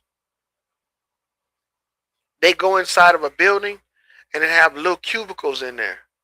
And they can rent those cubicles for like pennies on the dollar a day for a night. They got them all over the city. Now, take in consideration, these are the same people that had vending machines with female underwear in them and shit. You know what I'm saying? This is the mentality that they have. Anything goes. But they literally have a larger homeless population than all of the Americas put together. China, Japan, fucking Korea, these motherfuckers have a underground homeless epidemic going on. but they just figured out ways to keep it so it doesn't spill off into the public. You can be homeless, but that's a private thing. Yeah, so basically they do have homeless. They keep it like underground or keep Exactly. it a secret. Yeah, I get what you're saying. And they get in trouble for exposing it too. They get in trouble for exposing their country's fucking, black eyes and shit. When they country look bad, them motherfuckers don't take that kindly. They rather be looked at as being self-sufficient and reliable and all that shit over, being flashy and fucking, like a flamboyant ass, person. They rather be like quiet and secluded and feel like they got everything under control. But in actuality, man, them niggas is suffering just like us. They just that better at hiding it. And they control they population better than we do. If a criminal commit a crime, them niggas, they'll get in trouble if they don't snitch. They'll get in trouble if they do not snitch. And see, it's not like over here where you have the right to remain silent. Nah, nigga. If they think you lying, they'll haul up and slap your ass right there in the face. These motherfuckers don't give a fuck out there. They'll slap you in the face, nigga. Yeah. It's not like over here where if they get caught doing some shit they ain't supposed to be doing, then they get in trouble. No. They don't give a fuck if they get caught or not. They don't give a fuck. If they feel like you did something and you lying about it, nigga, it's on and popping. Right there. Right there. They'll whoop your ass out there in the middle of the street. I mean, with like a big ass whip switch or some shit. They did public ass whoopings on a daily basis out there, man. They when I was stationed in Guam, they had a nigga that they was gonna whoop his ass in Saipan. They was gonna whoop his ass. And he was trying to get out of it. He was trying to get back to Guam so they wouldn't whoop his ass. He was doing everything to get back to Guam because he was like, yeah, if I get back to Guam, I can hide with them Americans. Shit, they ain't let that nigga leave, man. They let him leave after they whooped his ass. Yeah, public ass whooping. Yep. Salutes. Nigga, y'all the one. Y'all the one, nigga. It ain't me. If there wasn't nobody here to talk to, nigga, I wouldn't be here talking. You know what I'm saying? So don't belittle yourself. Yeah. Y'all don't realize, bro, if everybody in the chat right now was sharing this shit, will come up here and share the live, man. It will be live. Right now we have 1, 2, 3, 4, 5, 6 lives going right now. And they being broadcasted to other channels and shit. And this is why people should take advantage of this stuff. Come up here and say your piece. This nigga got the live running 24 hours a day, days at a time. Straight up. So if you ever wanted to get on a panel and carry on a conversation with motherfuckers, this is the channel to do it. Because that's all we do every day down there. Conversate, shoot the shit, debate bullshit, talk about shit that we could do, brainstorm motherfucking shit. It's like a think tank up over here, but a think tank that'll fucking troll your ass. This is a trolling think tank up over here. Because I think that we can fucking, if we had a problem, we could come to a fucking solution. Straight up. I don't think that people that are willing to talk to each other for long periods of time can't come up with a solution. That's what think tanks are. Just a bunch of motherfuckers that just jibber jabber all day. Talking about problems and coming up with solutions for problems and brainstorming shit. But see, You gotta be fucking willing to do this shit. Like I see these guys in the chat, you know. I don't address the chat too much, but there is a lot of interesting shit that's said out there. Even if it is just like a sly little comment and shit, it provokes fucking conversation. And we should be doing that, man. And it's all right to argue and shit. You know, it's like sibling rivalries. You argue with your sister and brother at home. It's not on that same level, but to a certain extent, we're all the same age. We're all adults. It's like we're all kids in one big ass playground called the internet, YouTube. You know, we're gonna fight and we're gonna fucking play and we're gonna laugh and we're gonna fucking get mad and all that shit out here, man. But still, after the bell ring, nigga, we gotta go back to our respective classes and shit. So, you know, we can't let this shit get us to the point where we can't function. That's one thing. But when I first started this YouTube shit, I started taking it serious, but I don't take it serious no more. I really don't, because there's just too many variables involved, too many barriers, right? I'm surprised they let niggas like True Zone monetize. With as much, you know, hating and fucking, you know, backstabbing in this shit, you know, I'm amazed this nigga still keeping his channels and shit, because to tell you the truth, niggas is just, there's no reason for any of the stuff to strike people and shit like that. Really no reason. Everybody can pretty much benefit from this shit. Especially when we be up here talking shit and then we be sprinkling in the little, what do you call them? The little tidbits here and there and shit. That right there is like, those are the sweet moments right there. Because we're going to talk about shit like this motherfucking, you know, government. How good and how bad it is at the same time. You know? The bad part, right, is us not fucking being able to force things to happen. The good part is that regardless if we can or cannot force things to happen, we can still ride the waves of some of this shit. Straight up.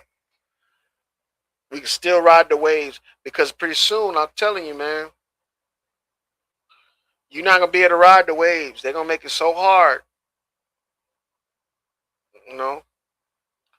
Look how they removing the unions. You think they removed the unions for a reason? For no reason? It's for a reason. Straight up. And the same motherfuckers that they removed the union from were the same people complaining about everybody during the so-called pandemic. Yep. They had a problem. VA had a problem with treating vets with the COVID crisis going on. They had problems with that shit. They turned away a bunch of motherfuckers because they was like, you're not following the executive orders and all this shit. Yeah, they weren't supposed to do that. They were not supposed to do that. See? The government is like a motherfucking, it's like a Pandora's box. You fine if you just operating on the exterior of it. But when you open that bitch, man, I'm telling you, there's so much bullshit in the government, so many bullshit ass people, it's a shame. And it's not hard to recognize how much bullshit it is. It's just hard to get rid of it. For instance, we can't change what politicians do. We can only change the time period in which they do it.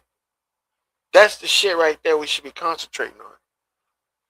We need to control their time frame that they do shit.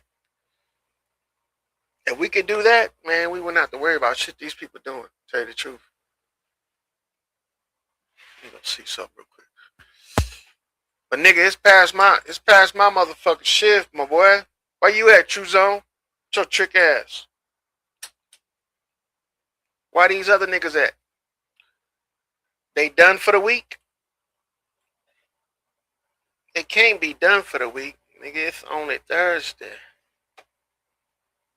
These niggas can't be done for the week. It's only Thursday. This past hump day, we got Friday, Saturday, Sunday. Oh yeah, look, check this shit out. Last night we was talking about that shit about expanding your ability to concentrate and fucking do the manifesting shit by looking at yourself from an expanded view. Right?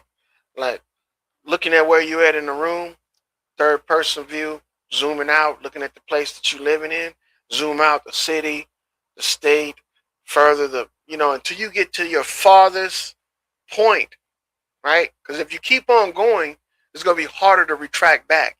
And the retraction part is the most, important part, because that right there lends you perspective. Because this is something that if you do, it'll let you see how big you really are in this entire thing.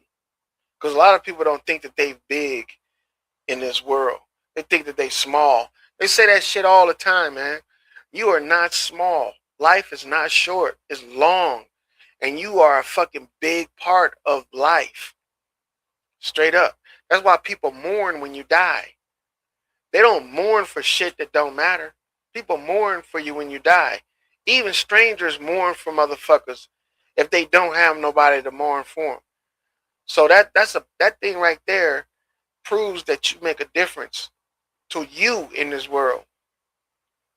The manifesting thing is actually proving to yourself that it's real. That's the whole part. If you can prove it to yourself that it's real, man, I'm telling you. And it's not like you get more to work with. It's like you figure out ways to deal with what you got. That's the real reason. And then when you figure out how to deal with what you got, then for some reason more gets added to your plate. Now you got more shit to work with. That's how I think the manifestation shit works. At least that's how it worked for me. Straight up. I remember not even having a place to stay. My only place to stay was the military. That was it. In the barracks or on the boat. That was it. Years at a time, I'm telling you.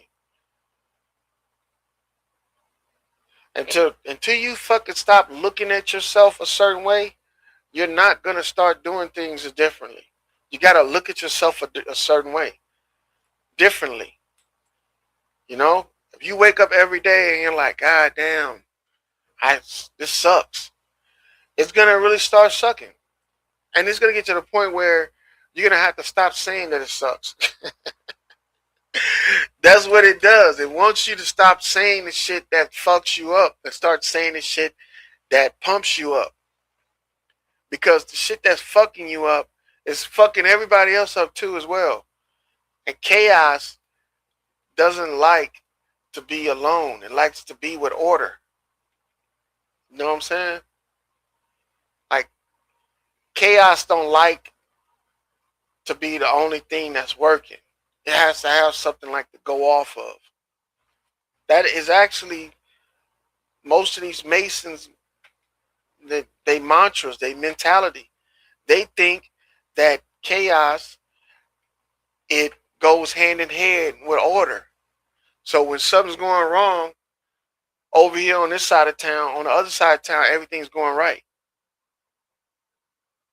That's the thing. And recognizing it is the part that we got to do. You got to recognize when shit's going wrong. That way you can get out of the wrong shit and get into the right shit. That's the fucking thing right there. Most of us don't even realize when shit going wrong. We don't have no situational awareness at all. We could be in a place and all the bad shit could be occurring around us and we could be oblivious to that shit. And we really don't know until, pow, we get slapped upside the head with some shit. Then we like, God damn, what's going on? Because we don't have situational awareness. We still like kids. We still like kids that's walking across the street without looking both ways. We don't know we doing something wrong until one of the motherfucking cars slam up against our ass, and then that's when we know, nigga, I need to watch out because these niggas ain't watching out for me. And see, by being aware of your thoughts, because that's what that expanding yourself out is. Being aware of your thoughts, being able to think about something, one thing for a long period of time. They used to call it one-track minded. You a one-track minded nigga. Nah. That just means you have serious concentration. See? Serious concentration. When you can concentrate on one thing, but not be caught up with it. Because a lot of people get caught up too. They start thinking about one thing and they can't do nothing else besides that. They can't do nothing else besides that. They start thinking that, hey, man, this is the only thing that matters. But actually, that thing that you're worried about, it really don't matter to nobody else besides you. So, get over that shit. Yep, get over it. I'm telling you, if you've ever been told that you got a terminal illness, even if it's something that's not terminal, if they telling you that it's bad for you and they telling you that there's nothing they can do to help you, they not giving you that advice to help you, nigga. They give you that advice to torture you. They doing the same thing a judge does to a convicted murderer by telling them that he got the death penalty. They don't have to tell that nigga he got the death penalty. They don't even need him in the courtroom. They already convicted the nigga on paper. So why go through the whole ritual of having this nigga sit by and have people tell him he's doomed? Yep. When they open up the seals, the 7 seals, right? Or it didn't used to be 7. It used to be 12. Those seals that they open up used to be jurors. People that stand what they call your peers. That was the seals. Each one of them, if it was good for you, it was every one of those seals opened up and gave you something that benefited you or gave you a compliment. If it was bad for you, each one of them was a plague. Each one of them was something that was damning to you. And the reason why that's like that is because all of that shit was used to create our judicial system, our punishment system. See? All of that shit is used to create our fucking daily life. But they want to turn it into something beyond here. Yeah, everything that they put in these religions has been stole from real life. Ain't none of it fucking comes from, gods or none of that shit. All of it's been stole from real life and turned into mythology. All of it. Even the punishment of crucifying somebody was a true punishment. That shit didn't just happen in the Bible. Them niggas made sure that they got that piece in the Bible because they wanted to fucking emphasize on the fact that life is about an eye for an eye. See what I'm saying? All this shit is. You can't expect to do something that's harmful to somebody else and get away with it without any consequences. That's the whole lesson with that shit. So how do you defeat the bullshit that they teach it to us? Man, you better start deciphering that shit for yourself. Anything that sounds like anybody else's shit is probably not going to be good for you. It'll be good for everybody else, but it's not going to be good for you. So you might want to try to figure out what's best for you. Figure out what's best for you and work off that premise, because you're the only one that's going to have to go through that bullshit. The only one. I'd rather go through some bullshit and suffer because of my choices, not because of another motherfucker choices. And that's what they want you to. People want you to suffer by their standards and regulations and shit, instead of you suffering by yours. You know, they want you to suffer their penalties because that right there makes them feel justified. So when you go to court, if you're not picking people to judge you, you're losing. You gotta pick motherfuckers to judge you. Hey, I'm about to come back up. I'm about to come back up here on my computer. I'm gonna be right back. Like 5 minutes. All right, cool. Them niggas about to come up here anyway. They about to this shit. It's almost 8 o'clock out there now. But yeah, Yeah. picking that shit. My bad. Go ahead. No, I was just saying at 8 o'clock. Nah, you got it. Go ahead. You need to be picking your own shit. Like when you go to civil court, you don't really pick a jury.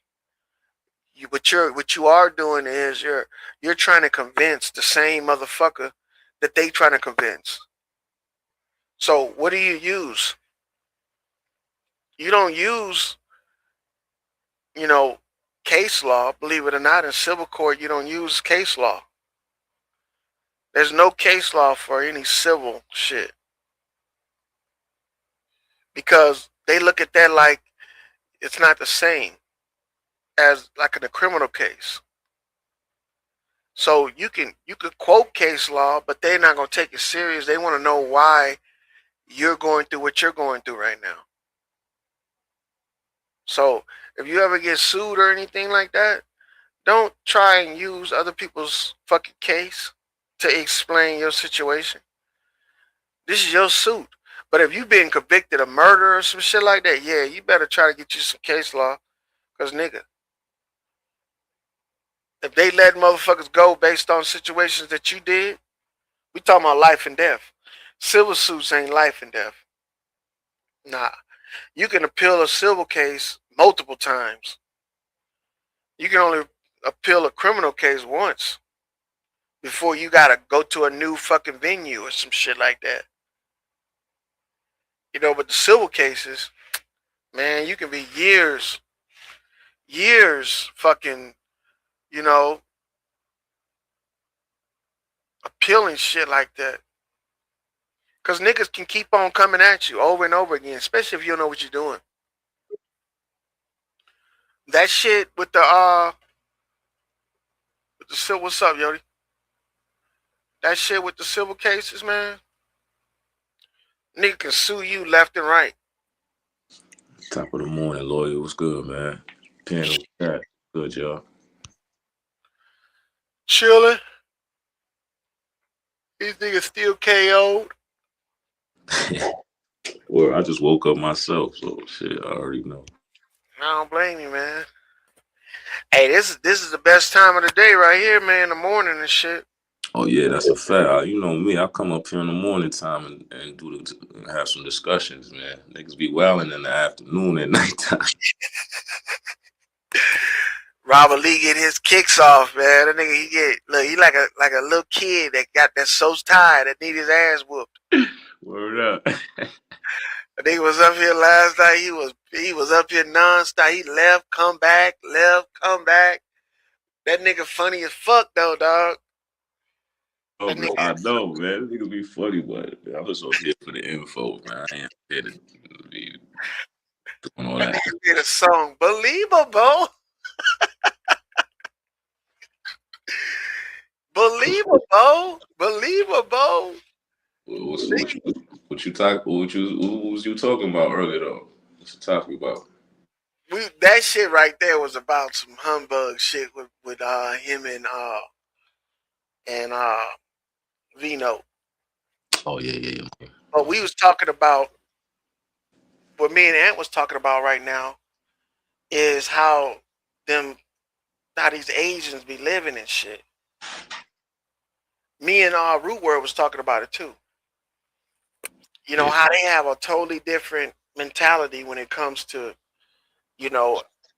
pretty much the whole Asian culture. Yeah, is way different than ours. I'm gonna say yeah. I'm gonna agree with that, but I'm gonna disagree with that too, though. But go ahead, though. Do you know about the Asian homeless population? about how Nah. bad it is? Nah. So they have a homeless epidemic over in Asia, in Japan, China, and Korea and shit like that. But they don't let them niggas go out on the street. You know what I'm saying? They have like 1-day rentals that they can have. That cost Okay. like, yeah. So It's like them hotels. You can stay in them hotels for a little minute, right? Like, yeah, like what but they it's a call them type of hotel. hotels? You could just stay there for like long periods of time and shit. I forgot what they call them type of shit. But It's almost yeah, like a shelter, but it's a shelter with your own private little space. yeah, for sure. And you know, Asian people are minimalists anyway.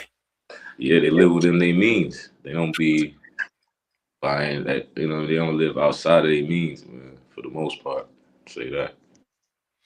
So, but they make that shit look like it's not happening over in their country because they've developed these policies. If you sleeping on the street, they can just come and grab your ass and take you away. So why are they going through that? That's like overpopulation, or they just going broke over there? I think they're going through some type of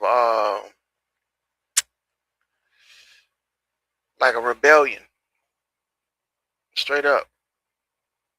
You know, they are trying to rebel from the status quo up over there. Mm-hmm. The women it's like they trying to become something else. I was showing them about the Korean rapper female earlier. Her name is fucking Chin Young G. And she sounds just like Glorilla. Seriously? With the whole fucking, you know, deep voice and rap fucking style, everything, I think, man. Let me see if I can bring it back up. I believe it. You know, I believe it. Lin Young G. I said something else. But I saw her first time of one of my coworkers sent a motherfucking video of her talking about something. Do I know who she is? I was like, nigga, all black people don't know every rapper around the motherfucking world, let alone in fucking Korea, nigga. Look, this is that bitch right here, nigga. This is exactly how I would learn AI in 2026. Check this out. Let's be honest, most people over 40. Okay, Y-O-U-N-G-J-I, that's my name on your paper. I'm back cause I'm the major, came back with a bigger attitude. 눈반 좀 감았다가 떴다 가려려가 도망가 가만히 가 그분이 양가는 그냥 뜨거운 감자 몰라 어디든 올라가 있으니 잘 봐봐라.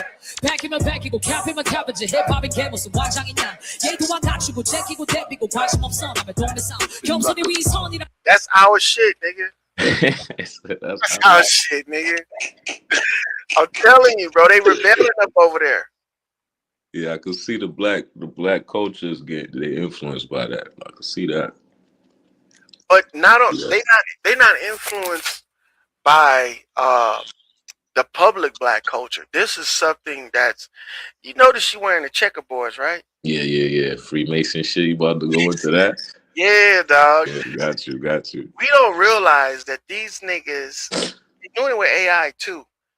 They didn't took the same format that they required the American people to perform, and they've implemented into everybody else's society.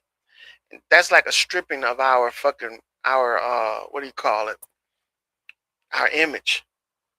Right. They force us to be this image, and then they fucking don't make it exclusively us. So I hear you, and you got a point. You know what I mean? So you saying they take certain parts of the culture and then just export it everywhere. It's like a merchandise. It's like exporting goods, importing goods. Same way they export culture and import culture. That's what you're saying. But look, they make you live this shit for a while before they do it. Right. So when they strip it away from you, you feel like you're losing something. That's a fact. Right. But why though? Why are they trying to do that in your mind, in your opinion? What is the results they trying to achieve with that? Well, if I tell you it was a flex and that's it, then that's not a good enough answer. No. It's a believable answer though. It's a flex. Literally, it's a flex. It's a flex to see if they could control the dumb population. To prove it, yeah. To prove Yeah, yeah. That's what I'm saying. That's valid, and I believe that too. I think they just flexing their muscle, man. Whoever's in charge, whoever got the control and the power in this world, all they do is flex muscles. They don't have really a lot of things they do is not really a point or a purpose to it. It's just to see what is going to happen. Yeah. We was also talking about, and I think a lot of this has to do with these smaller nations. See, we think that the biggest nations are the ones that are controlling everything. But we've known from past events and stories and movies and shit that you really find out that the motherfuckers that's controlling shit are the ones you don't even know of. Then the niggas that's controlling shit. Everybody else is just out in front. They just puppets out there in the front, making a lot of noise, but really ain't making shit happen. The people that's making it happen is the ones you don't see, the ones that you don't know, and the ones that don't make a lot of noise. I agree with that. I mean, you can even look at the Iran war right now. Iran's a way smaller country than the United States and other superpowers, but you see how they whooping ass though. You know what I'm saying? Even though they're smaller population than us and they ain't got as big as a military as us, but they still whooping our ass right now. Or not whooping our ass, but they holding their own right now. So I couldn't agree with that. Some smaller countries out there is a little bit, they got some power. They might not have as much power as Russia and China and all that, but they up there. Do you think that they using that they actually fighting over the fact that Iran want nuclear weapons? Nah.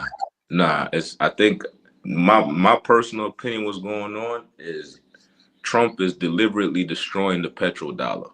Damn. I think he's deliberately doing it. It's not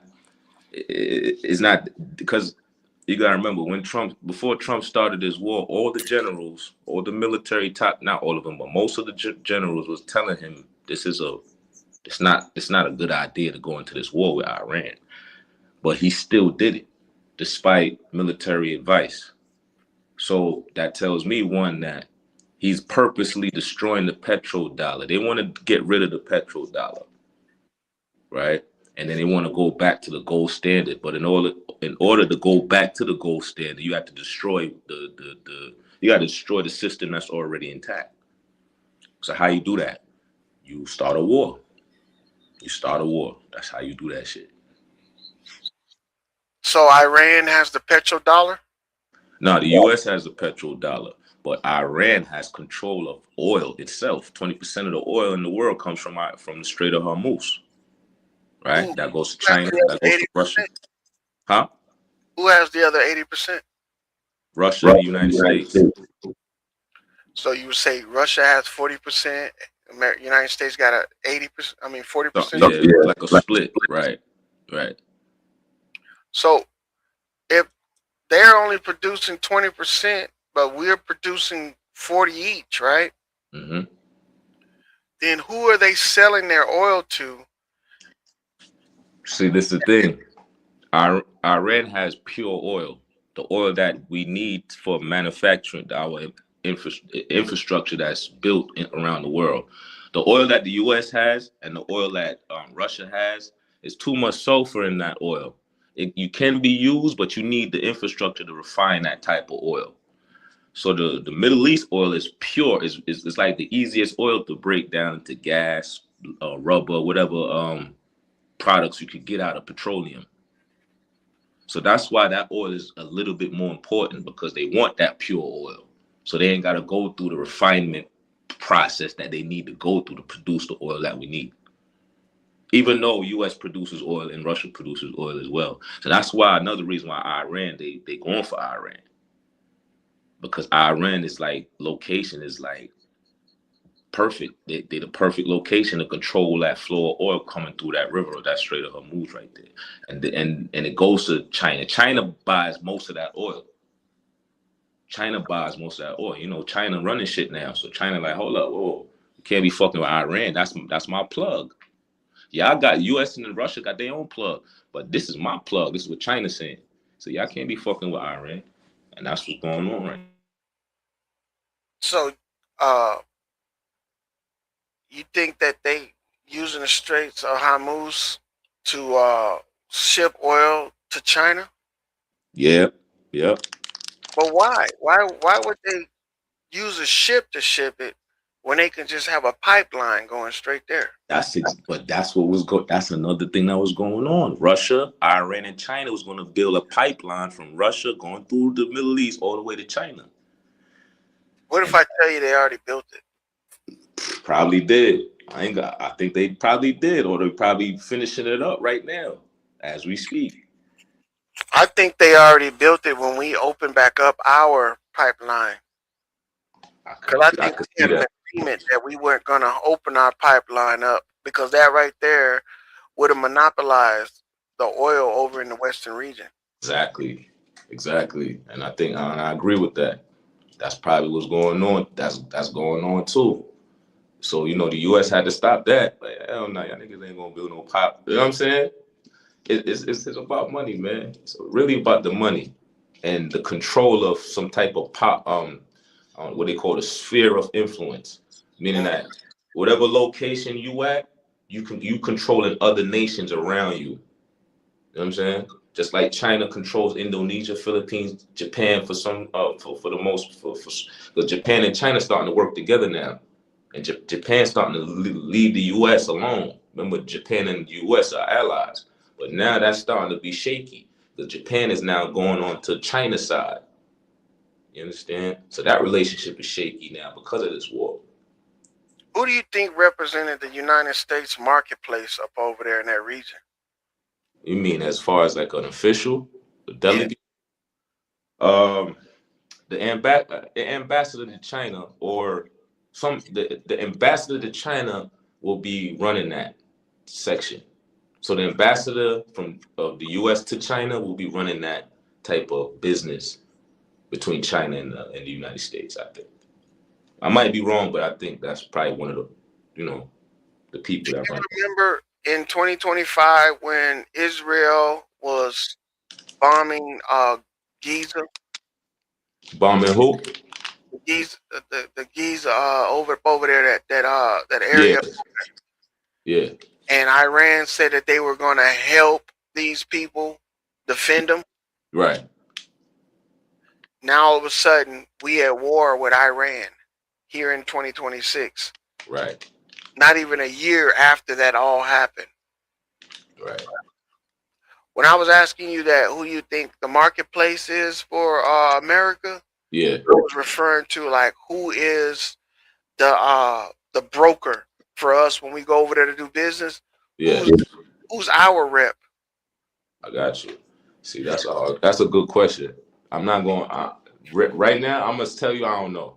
I'm gonna look into that though. That's a good question, but I don't know. Yo, check it out. Who's representing the U.S. interests over there? That's the real reason. Why, Loyal, you smart. What's good, brother? You smart as fuck, Loyal. What's going on? That's the real reason that this war is going on. They want to take the strip of Giza and make a canal out of it so they can go and have a travel space for their trade. Yeah, they do. They want to dig a ditch right through that bitch. Yep. Damn, you smart, Loyal. The motherfuckers from they monopolize that area. But look, check this shit out though. Them niggas, right, was saying that, hey, if Iran is going to protect the Palestinians, right, then we're going to get Russia to restrict Iran's oil, to restrict their movement and shit. So what I saw was this right here that happened. They weren't really fighting with Giza and them, because them niggas ain't got no weapons. Who they was fighting with was Iran. They was That, fighting that Iran makes sense. That makes sense. because the Palestinians ain't got no army. The niggas ain't got no motherfuckers that's doing shit. That whole fucking little that little play about them bombing the infrastructure, the fence and all that shit. Them niggas was building a new perimeter fence. And the fence that they bombed was the old fence that they was fucking, because they was expanding out. Talk about Israel. Israel, yeah. So all that shit that we saw with them dropping bombs, blowing up the shit, and sending drones up over there, and fucking parachuting in and shit. All of that was the Israelis doing that shit. That was them fucking pretending to be the Palestinians. So you right, because you gotta remember Israel is at the spearhead of this conflict, right? And that's how Israel is the number one shit starter. You know what I'm saying? So that's our marketplace, yeah. Them niggas right. they down for the shit. Yeah. So the question that you asked, who's at the table negotiating? I think it's the Israelis. Look at Jared Kushner, Trump's that's his son-in-law or some shit. Yep. Jared Kushner is a Jew, and he the one calling the shots right now. In terms of the war, Iran war, Israel, he the one telling Trump how to fucking who to see, who to talk to. Go to China, go talk to Xi. Go see what we could. He the one calling shots right now. So yeah, the Jews is definitely the middleman. The Jews is definitely the ones that's orchestrating all these things. You know what I mean? Shit that's going on right now with the Iran. Of course, hell yeah. They have to, bro. If we get shut out of the market up over there, right? Then we would have to buy back all our fucking shit from them. Mm-hmm. Think about it. We sold them niggas so many bonds back in the day that they can get free military equipment for us for years to come. True. And you That's got shit that we give them. Remember, the Jewish population damn near owns so much corporations in the United States, right? They basically own a lot of shit here. They invest their money in the United States and let the money grow so they can take that money and build their own Israeli country over there. That's why the United States give billions and billions and billions of dollars to the Israel, not only to build their infrastructure, but to build their military.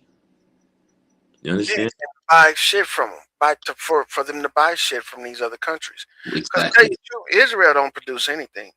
Hell no. But they build No, that's not really true, because they do produce shit. Israel, they do. Look at all the Fortune 500 companies, right? Ask yourself, which ones are Jewish companies, like Jewish created companies? Fortune 500, Amazon. I'm talking about Amazon and all that. Of course, yeah, Israel do produce shit. They do.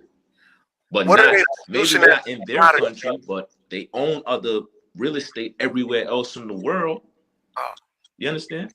Yeah, but they buying that with our money though. Exactly, because we the ones giving them the funds so they can build corporations, buy land, and build a military. They're using our money, but still they're using our money to build their arsenal or build, have a strong foundation in the world.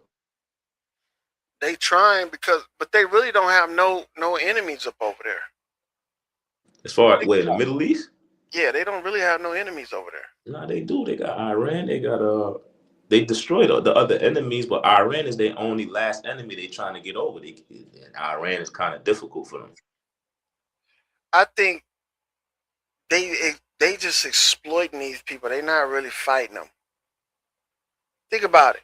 If you have nukes, but we don't let everybody else around you have nukes, you really don't have no enemies.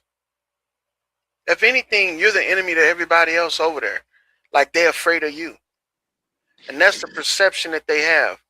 But at the same time, they're able to make Iran do shit that they wouldn't necessarily do up over there in that region. That's valid. But For instance, what if I say this? What if I say this though? And this is my personal opinion. I think nuclear weapons are fake. oh yeah, They I'm don't not, exist. I'm right there with you. I Yeah, don't think nuclear weapons exist. I don't think the nuclear bomb was a quote unquote nuclear bomb like they said it was.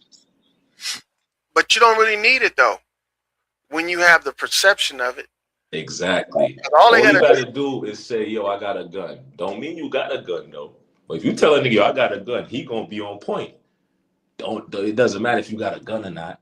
Just by you asserting that, just making them think that's what you got a gun is enough to make niggas nervous. You know what I'm saying? straight up. So it's the same thing Go with the by the nuclear cops weapons. Yo, I telling got you got a nuclear gun in the weapons. Make niggas nervous, vehicle, even though they might not even got one. yeah, they treat you totally different when they find out you got a weapon in the vehicle. But see, the thing is that right there is enough for right now. But look, they cannot stop those guys from over there from getting rid of the petrodollar and doing all that shit. They just trying to slow it down. Because if they can slow it down, then they can get in the same position as they are. I agree. Now, the reason, because Iran, Iran, they fucking joined the fucking the BRICS. yeah, Yep. the BRICS nation. They joined that shit, and they were moving full speed ahead to just dropping all, markets up over here and doing their own thing up over there. Right. And so before they can do that, though, Israel has to get in on it. You know why Israel has to get in on it? Because they're our marketplace. They're our in over there. Israel is just like America being up over in the Middle East. That's a fact. Israel is just the watchdog of the United States over there. They speak for us over there. Right. They are our representative. Mm-hmm. So when that market starts up, Briggs, we at least want one of our people in on it. And they don't want to let Israel in on it. And see, Israel's They like, got no choice. They do, because Israel's not big enough. That's why they have to expand. In order for Israel to join BRICS, they have to be a legitimate nation. That means they have to occupy a certain amount of space. Right. I don't think that's even gonna happen for them. No, the only way they could do that is include the Palestinian area. That's it. True. But then they had one group that was blocking their fucking way. The same motherfuckers that just joined BRICS is blocking their way, so they can't become a big enough nation to join BRICS too. I guarantee you That's a fact. that Israel is gonna join BRICS. You think so? Hell yeah. You know what's crazy? What? You know, China is buying Iran's oil with their money now. You know that, right? You heard that? What do they call it? The yen? The yuan, YUAN. That's the name of the money currency, right? The yuan or the yuan, whatever.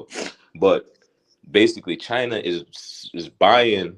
Iran is taking the yuan instead of taking the petrodollar. That's big. They're not, the news not even you got to go to the side news, the people on the ground saying it. The regular news ain't telling you what's going on. So Iran is now taking the yuan, China money for oil now. That's crazy. Because now that's the beginning of the shutting the petrodollar down. Yeah, so why you think Trump is over there right now in China? I think Why you think he over there right now? We gotta talk to these Chinese niggas. These niggas bugging. But look, doesn't the yuan trade in the same market as the dollar? Right. Yeah, they do. Well, yeah, supposedly. And is what's even more crazy is China owns $1 trillion worth of US stocks. US bonds, I mean. You understand? So the Chinese economy and the US economy is linked to the point where if China economy goes bad, our economy goes bad too, because they own our US bonds. Yeah, but those bonds have already been paid for. By who? they've already been paid for by the buyers. Right, right.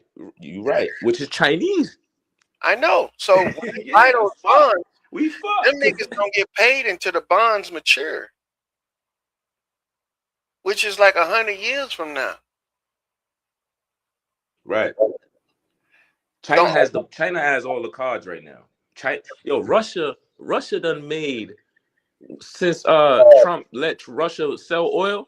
Russia has made the money they spent on the Ukraine. They made that shit back in 2 weeks. Think about that. When Trump told Russia, "Yo, we're gonna lift the sanctions, and now you can sell oil whoever you want to sell it to," that the day Trump did that, Russia made the money back they spent on damn near the whole Ukraine war in 2 weeks, not a month, not 2 months, in 2 fucking weeks, man. they made it in the oil market, right? In them oil, yeah, they selling their oil now. Yeah. So, because Trump allowed them to do that, Trump left the sanctions up, So and them niggas made their money back twice over. That's crazy.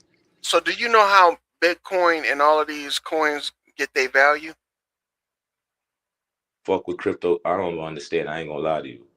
So, but you could tell Believe me. it or I not, don't really fuck. the oil market is just like that. See, when they removed sanctions off of Russia so they could sell their oil, all Right, they did was allow them to add the oil that they was putting sanctions on to the market. Like, what do right. they call it when you can borrow money against the money that you trading with? Option, I know exactly what you said. right? Yep. They allow them It's like taking money out your house and all that. What they call that? It's like them you borrow niggas money off your house and you can use it for something else. What do you call that? like the equity and shit. Yeah, it's the same thing, right? But that's how oil is sold. It's not actually sold by physical barrels. Right. So when let's say you buy 1,000 barrels of oil from Russia, right? Yeah. And then you satisfied with the oil. You say, I want the oil. They cannot give you the 1,000 barrels of oil. Guess Right. what they're gonna give you for the 1,000 barrels of oil? Like a receipt. The equivalent to it. Yes. Right. Right. Got They're you. gonna give you the monetary value of it for it. Got you. The oil that they had on the market that you were trading is still in the refineries. Got you. So that's what future pay. That's like you paying. That's like you making a future payment for something that you're gonna get later, right? What it's like the oil that they have is going to be used for the same thing as used over here, car industry and shit like that. Right. Profits that you get off of those industries and that shit that you're making with the oil is where the money comes from to pay people that bought it. Got you. But it's not like a same time transaction. That's a delayed transaction, right? So you pay now, you get late. It's like making an investment, Mm-hmm. and you When you you put buy up your shit money now. It's like buying a brick. You put the money up for the brick, but you ain't gonna make the money back off the brick till the brick is sold. until the brick is put into the building, There you go. Right. they pay for the building. When they Got pay you. for the building, that's when the money is transferred into the person's hand that sold the brick in the first place. So the whole thing behind this is that they want to slow that process down. Got you. Got you. Briggs is coming in with money It's that, economic sabotage, basically. well, I mean, you could call it that if they didn't have a say in it. They got a say in it though. Oh yeah. Okay. Right. But they could just like they could do that. They could shut off the flow of the money too. Yeah. They could be like, nah, we don't want that. We could go over here and get this for cheaper price or whatever. So keep your oil. We go over here. You know what I'm saying? That could shake the market up too. Bro, they could shut off the US markets and that's gonna shut down the fucking Asian markets. Exactly. Because like I was saying, you're right. Because like I was saying before, the Chinese and the Japanese economy is so tied into the U.S. economy. It's crazy. Let me tell you what people don't understand. In World War II, when we bombed the shit out of Japan and we took all their resources and shit, most of their resources, right? You know that Douglas MacArthur, the general, he ran China for 5 years after the World War II. Oh He shit. ran it. He was the king of Japan, a U.S. general. You understand? He ran it economically too. What happened was Japan had so much wealth that they, in this is World War II era, the U.S. used Japan's resources, gold and money, to invest into the stock market, to you know what I mean, to hype up the stock market, right? Mm-hmm. So I'm talking about billions of dollars. Not only Japan, Indonesia as well. Indonesia was a wealthy country. I'm talking about gold out. They got gold out. They fucking up the wazoo. You know what I'm saying? So the U.S. took this and prepped up the economy. So that's why during the 60s and the 70s, you see all this, you know, families. A nigga could work one job and take care of his whole family. You know what I'm saying? A nigga could buy a house, a car, have a couple acres backyard and all that off of one job. And the wife ain't even working. And this was the average citizen doing this. So it was a boom. It was like an economic boom after World War II, going into the 60s, 50s, 60s, 70s, up to the 80s. And then in the 90s, shit started to change. Because we was printing and inflation, we was printing so much money because we had so much wealth. We was printing so much money, and then the U.S. dollar became the you know what I'm saying, the petrodollar, the reserve currency. So that made inflation go up even higher because we thought we had it all. We thought we was good. But China at the same time was starving their people. But they were starving their people for a reason. They were training their people to become producers, mechanics, and all that. So while the U.S. was rich, we was balling out over here. China was fucking building. They was, you know what I'm saying, teaching. They set policies for education and all this other shit to build their infrastructure. Whole time the U.S. was balling. So now China now caught up in the economy. Now they the number one motherfucker. Now they the head of the game right now. They the main big players in the game right now. And that's why now Trump is over in China right now trying to not beg, but negotiate with these niggas to chill the fuck out with Iran. Yeah, they need this shit with Iran to run its course though. Because what that's gonna show is that these motherfuckers at least have commitment. Like it's not looked at right if they start something and they don't finish it. Exactly, but that's what he did though. He started something that he can't finish. But like I said, I think personally, this is all a show. First of all, this is all a show. Let's start there. This is all to us, we think this shit is real. We don't know these niggas be having dinners and they know each other family and all that in the background. You understand? These niggas are all family, right? I'm talking about the president, the kings, these monarchs. All of these people are related, gang. So it's like cousins fighting You ain't cousins. lying, bro. You know what I'm saying? So to us, they look like they beefing, but they ain't really beefing, bro. They just renegotiating. And they using us as the pawns in the game. Mm-hmm. That's what's going on for real. I like how you said that. I mean, there's gonna be, they gotta run this shit to fluid. Look, I don't believe in the war shit because there's too many ways to fake it. Exactly. I do believe they do have like war type economies. When we were in the Cold War, we were in Cold War because of what? Information. That's all that shit was. Now we supposedly be in the tech war. But in actuality, we're in the economy war. Because the economy war is going to bring us back into the physical war, like, you know, we're actually fighting for real. Because I do think that we are going to have a real war one of these days. But it's not going to be against... It's inevitable. Yeah. we're gonna be warring. It's gonna be like civil war. Every nation is gonna be warring from within Exactly. Yup. It's gonna because be a changing of the guard from the inside. yeah, we gotta change this shit because tell you the truth, some of these old people they not going like we thought they was gonna go. Let me tell you something. These white people preparing. These white people are preparing for war, gang. These white people are gonna practice their Second Amendment rights, my guy. While we over here arguing what the fuck is a Negro and who not a Negro.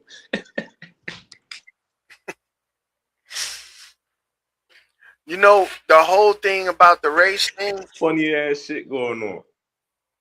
I think that right there is the job of every race to do to themselves. For instance, when you have a problem with a white person, you have a black person representing you to deal with it. Same thing if a white person has a problem with a black person, they got a white person representing them. Facts. What if these people that represent us are the actual ones? Just like they said, the Southern Poverty Law Center was paying the KKK, the skinhead, I seen that. the Aryan Brotherhood, paying them motherfuckers to terrorize black neighborhoods and communities and shit. Right? So why were they doing that? It's so they can stay in business. They were creating a problem because they were perceived as the solution. Now, look at it on a grander scale. Every time there's a racial event, right, you always got these people available to come in and do their little thing to get everybody, together. Yeah, the black And lawyers. but look, after it happens, what do? They dis-a-fucking-peer. Exactly, bro. They come and go like the wind, bro. Now imagine what type of thing would do that. What type of person would that be? Would that be a fighter? Would that be a defender? Or would that be an instigator? I said the last one, instigator. It would be an instigator. They know this. But look, they instigate the shit and they leave just like a motherfucker done. Like they'll push a motherfucker to be like, yeah, that nigga talking shit. Yeah. When y'all start fighting, they ain't got nothing to do with it. The nigga that was pushing y'all to fight, he ain't got nothing to do with it no more. Don't let somebody get hurt. Oh my goodness.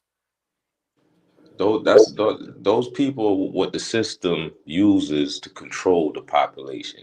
Those are the overseers. Those are the real overseers, bro.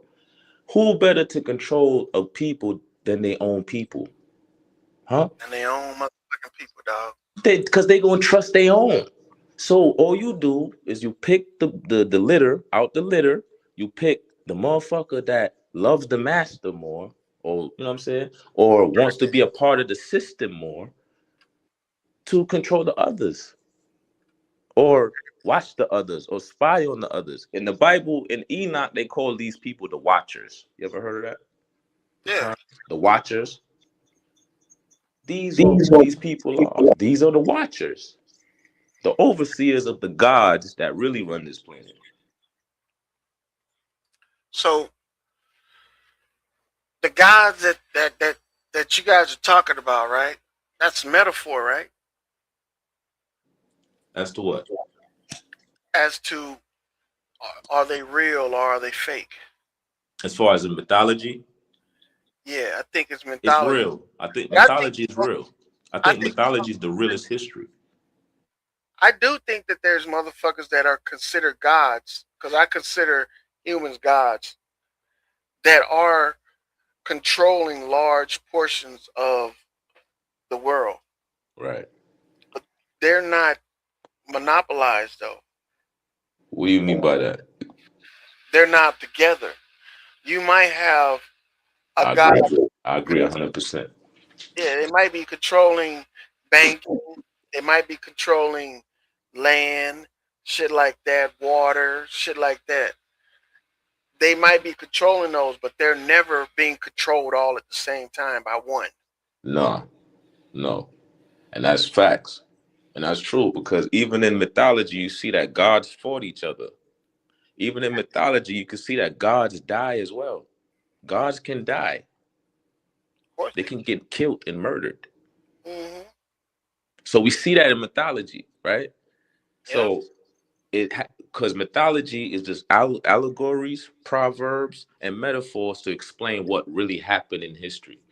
And it's Yep. only the wise and intelligent that can decode these mythologies can really understand what's going on. And that's why it was written like that, to pick out the cream of the crop, who's intelligent and who's dumb.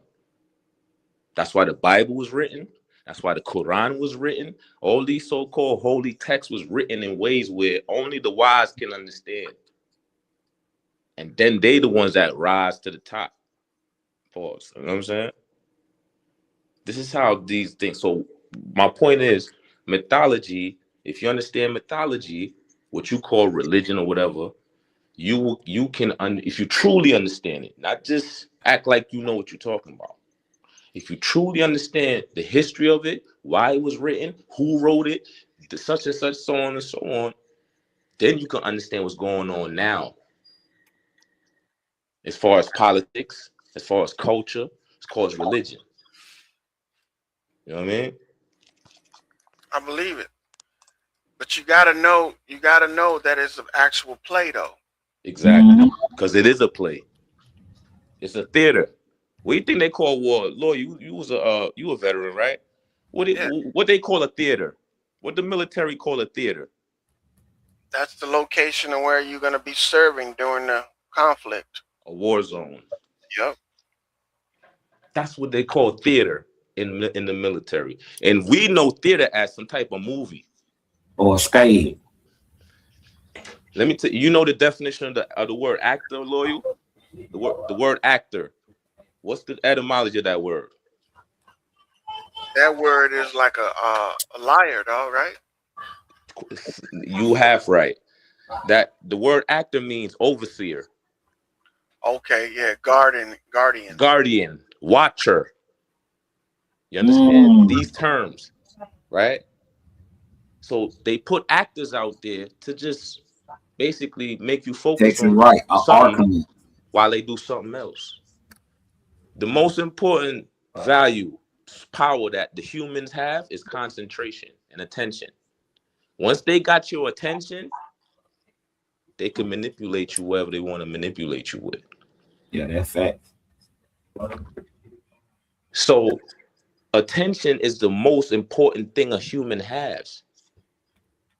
Focus, concentration. You understand? If they get that, they got you, nigga.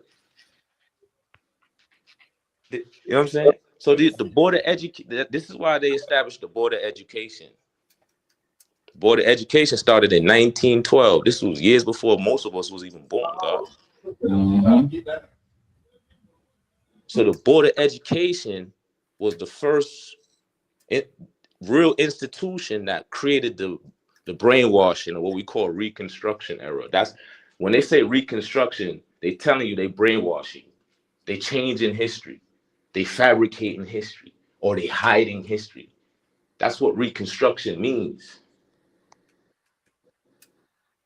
And Reconstruction didn't just happen in the Civil War. Every 100 years there is a Reconstruction era because of cataclysms. Things happen that destroy the whole ecosystem that humans have to start again. That's what the Book of Eli movie was about. That's what Mad Max movies is about. It's telling you when humans had, in history, humans have to go through a struggle era.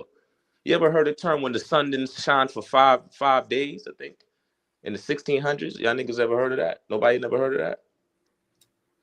The sun didn't come up for 5 days. Right? There are cataclysms that happen, right? Noah's flood is a cataclysm, right? You have earthquakes, mountains, the shit to shake up that destroys at least 3/4 of a population every 1,000 years. This happens every 1,000 years. and then they have what they call a reconstruction, or try to start the civilization up back again. It's like when your car engine go out and you're trying to start it back up. You know what I'm saying? It's the same shit. You start up life again. So the people that survived the last cataclysms becomes the gods of the new era. Why? Because they the ones that remembered the knowledge, the old wisdom, and passed it on to their children. These are what you call the forefathers, the demigods, the rulers of the planet. Because they kept their family intact and they kept the knowledge from the last cataclysm and passed it on. That's why the Bible said that knowledge and wisdom is worth more than silver and gold. You chase knowledge, you chase wisdom, and money gonna come for you, because it goes hand in hand, right? But we chase money before we chase wisdom. You understand? That's backwards, gang. Hell yeah. That's backwards, gang. You know what I'm saying? So that's why wisdom and knowledge and understanding is important. That's why knowing your history is important. That's why this Pan-African versus Indian conversation is the most important conversation we can have. Because it's starting from the beginning. How did we get here? Who was here? How this countries and nations on the Americas set up? Who started this? Things like that. Because now you're going to understand how this shit started and how it's going to end. So now you're prepared. You know what I'm saying? Things like that. But my point is, we got to stay on point. Knowledge, chase wisdom, know what's going on in politics, in economics, in culture, so you could be ahead of the game. That's true. Because every other ethnic group is doing this shit. The Chinese is doing this shit. The East Indians is doing this shit. That's why they're the most richest ethnic group in the United States right now, while everybody else broke. And we know who more richer than them, the Jewish population. Because these groups stick to the code. You know what I'm saying? These dudes not going out looking for Balenciaga and Prada and shit. These niggas is buying real estate things. They buying assets and not buying liabilities with their money. Right. Every dollar they spend is on an asset, while every other ethnic group spend their dollar on liabilities. That's why most of us got bad credit, and then we wonder why we can't get a loan. And then we like to then we blame other ethnic groups for not getting our shit. This is all delusion. This is all delusion. So the white people are preparing for war right now because they know it's gonna come. If this meeting with Trump and Xi don't go right, it's going up. I'm telling y'all, it's going up. It's going up.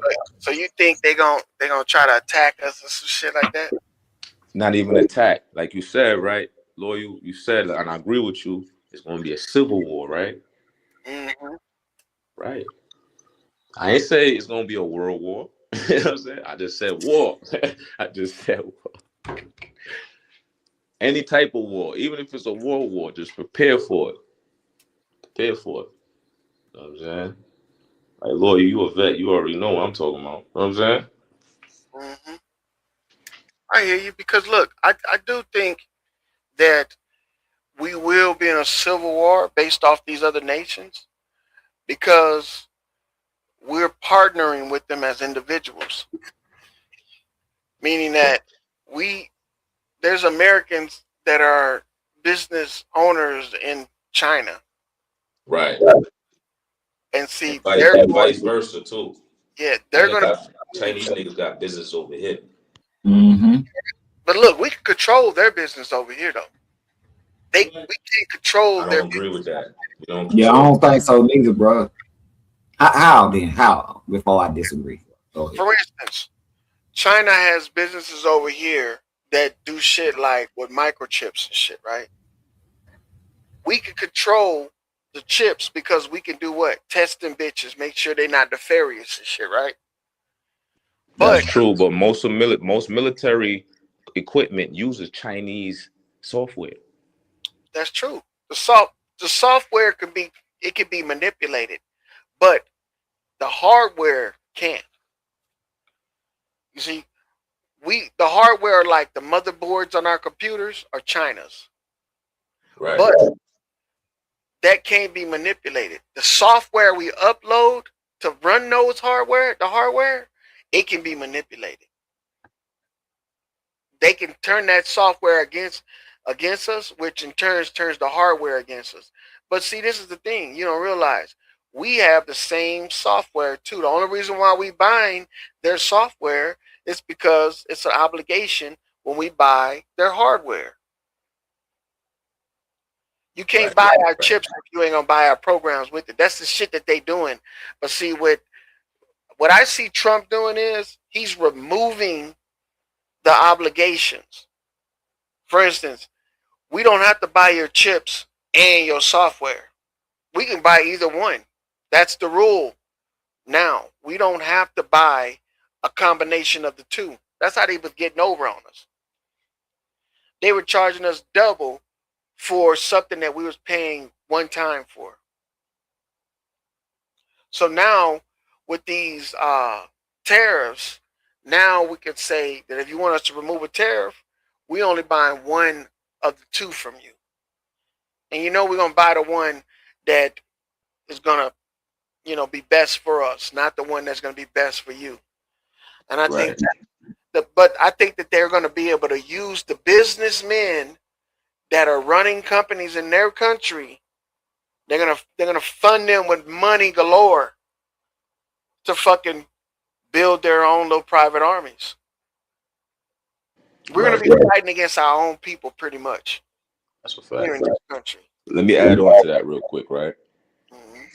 This is what they pump in the media, right? China is the enemy, right? China is the enemy, right? But pay attention and observe, right? How many Chinatowns is in the United States right now? How many of them is in who? Chinatown. How many Chinatowns is in the United States right now? Oh, in every major city damn near. Thank you. Right? If you look at the ethnic groups in the United States, the top earning ethnic groups in the United States, who's on top right now? Who's number one? China? The Asians. Yeah. The Asians. Right? So, and this is in the United States. This is not in China. I'm talking about the United States alone, bro. But so my question is, when they say China is the enemy, does that make sense? No. Exactly. So if it don't make sense, it don't make dollars, right? Right. Exactly. Look, same reason why I'm saying that they're gonna use our own citizens against us as a form of fucking army. They're gonna fund it just like George Soros was funding BLM and Antifa.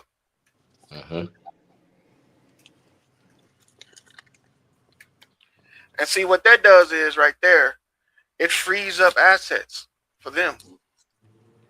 Because believe it or not, we don't blame the motherfucker that's funding you to do the bullshit that you're doing. We take note of it, but you're going to be held accountable for your actions. That's what they hoping. I think you're right. We'll say, nah, China paid you, but you the one fucking did it. And I think that civil war is going to show one thing, that isolation in some form is necessary. And that's what the forefathers said too. The United States is supposed to be an isolationist country. We shouldn't be dealing in foreign affairs. Yep. This was one of the principles of the Constitution in the Declaration of Independence. One of the critical principles. And that's what the United States was up until the 19th century. I mean, the 20th century. My bad. So now we in foreign affairs. The alphabet boys is everywhere. You know, They in Cuba, they in Haiti, they in South America, they in Europe, they in France, they in this. So so now the economy is a global economy now.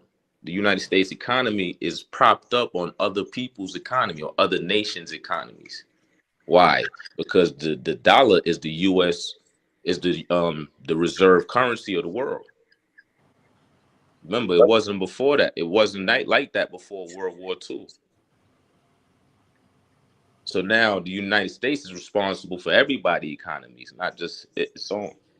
So now the money's spread out, and now inflation can happen because now we have to print more money to match the global demand for the US dollar to pay for shit like steel, lumber, oil, shit like that. And that's So what makes the difference between third world countries and first world countries. so you guys think that when they print money, right, that it actually devalues the money that's already in circulation? Yep. Yes. It's called inflation. Okay, so look, why do they burn billions of dollars To keep us in debt. That too. So if That's a they're good question. making money and They burn old money, right? yes, old money that's in circulation, how is it devaluing the dollar? That's to cut down the inflation. So they print more money and they burn the old money. That kind of basically checks and balance the let the new money money flow. circulate through the banks and shit. Yeah. Yeah, they let the new money circulate through the banks, but you got to understand that the reason why they're burning the old money is so they're taking money out of circulation, Right. which is actually valuing the dollar, because the less money you have in circulation, the more valuable your currency becomes. That's why I asked you earlier, do you know anything about crypto? Nah, I don't know shit. I'm gonna look that shit up though. Yeah, that's the same way they build value in crypto. When Bitcoin came out, it was a couple, like 50, 60 cents, right? Right. You know how they fucking made it valuable? They got an authorization to increase the quantity of Bitcoin, right? And then everybody thought, ooh, that's gonna bring the price down, right? But as soon after they did that, they let people buy it up at a cheap rate, right? Soon after they did that, they lost almost 5 billion crypto or Bitcoin. They lost it. An investor had all that crypto in a wallet and he lost it. He had fucking people searching for it in landfills because he thought he threw it away. The little flash drive, right? Yes. Yeah. And what that did was it made crypto scarce in the market. So guess what happened? It became valuable. Right. And people caught it pennies on the dollar, when they added an increase to it, just now became millionaires overnight because he lost his. Everything you're saying, I believe it to be true, Yodi, as well. Right. I think exactly what they doing right now is exactly what y'all talking about. They're gonna. Don't Trump supposed to go to China or something in like He over there right now. Yeah. He over there right now. Yeah, it's for that little Bitcoin. He popping his shit right now. Yeah, same shit you talking about, lawyer. That's exactly what the fuck is going on right now. It's exactly what's going on. Real time. Yeah. He popping his shit right now. He telling China, yo, listen. Real shit, bro. We gotta get this money. It's happening niggas right in chill. the motherfucker's chill. face. We gonna get this money. What Yodi just said, he's gonna cripple the dollar, and they're gonna introduce that shit. Yep. And they might I think they trying to prop up the like Lloyd was talking about the crypto. Yeah, no, It's that's exactly what all it is, crypto bro. now. Yes. Electronic money now. Fuck the dollar. Yeah. The dollar causing too much problem. Cause think about it. Wasn't he talking about like taking over Canada? He did Venezuela. America, those Canada and Venezuela got their own refineries. That's You true. fuck up That was the built oil. by the United States Yes, engineers. Built Venezuela's oil you fuck up the oil refineries. coming from the Middle East. Guess who's the sole holder of it? America. You fuck up the oil that way. We got our refineries, Canada and Venezuela. We the head That's niggas in facts. charge again. That's facts. That's a strategic military plan. See, the Yes. militaries build society. Militaries Yes. built civilization. He gonna lose. Most inventions came from the military. Yep. The He gonna lose the military battle to corps win of the war. engineers, Air Force scientists, all these niggas. This is how we function. Military builds civilization.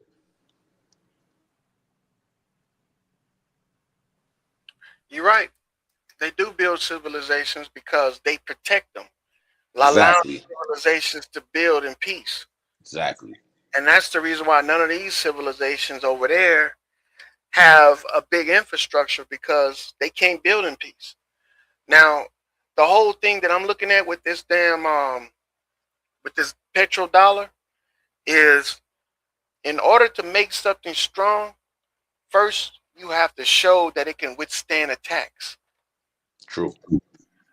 Now, if you're saying that Trump wants to destroy the petrodollar, I think he wants to look like he's destroying it in order to show how strong it is and resilient it is, which is going to build it up 2 times to maybe 3 times better than what it was before. That's valid. I hope that's what he's doing, bro.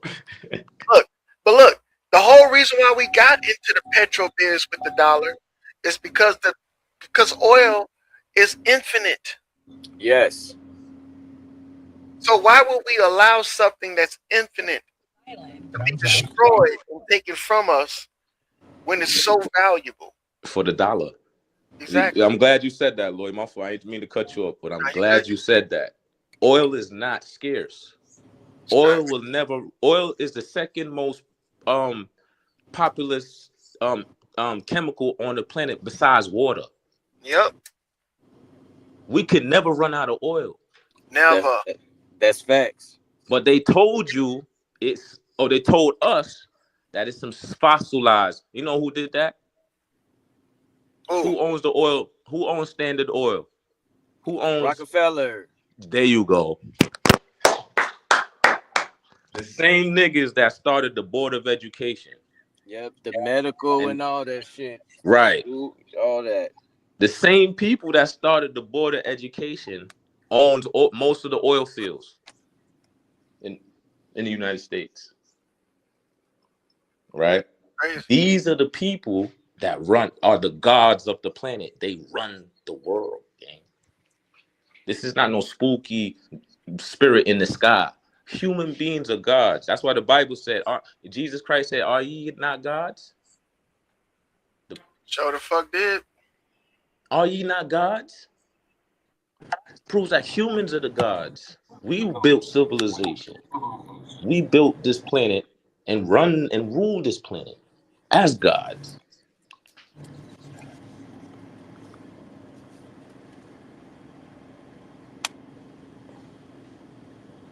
But you know what they want us to do? I think they really want us to believe that we cannot do without other humans doing for us. That's the whole mind game. To try to get you to think that we all need each other to take care of each other. When in actuality, that's not the case. That's not the case. Nah. Lions don't take care of tigers. Yeah. No, nigga. Lions don't take care of tigers, gang. Whales, nigga. But they cats. They all cats, right? Yeah. But they don't take care of each other, nigga. They fight each other for domination and territory, gang. This is the law of nature. And what you say the strong yesterday, will Loyal? survive and the weak will perish. What you say yesterday about the animals? Hey. Now we said lions don't take care of tigers. You know what I'm saying? Like different species don't take care of each other. They take care of their own. Yes. and they take care of their own, as in their own family. Exactly. Lions ain't going to other prides to support other prides. Deers ain't going to other herds to support other herds. Exactly. Alligators ain't playing with the monkeys. Yeah. They trying to eat them. Pause. Them niggas is not helping each other like that. And see, that's the whole misconception behind this shit. It's because we're not allowed to do what's natural. And what's natural is to self-preserve. Exactly. That's why the Bible said, be fruitful and multiply. Yes. Not just children. I don't mean just children, even though that's what one of the important things, but also multiply your profits, multiply your money, multiply your success, multiply your knowledge, wisdom, understanding. Yes. Be grow, gods on this heal. planet. Because that's what Jesus said. Asked his disciples, are ye not gods? Why are you asking me all these questions? You can find out your fucking self. That's why God gave you a brain, nigga.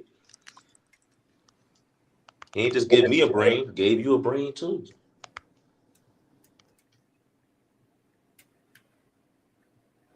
Like I said, it's all. I know I'm reciting Bible quotes because the Bible is important to me. The Bible is important to study.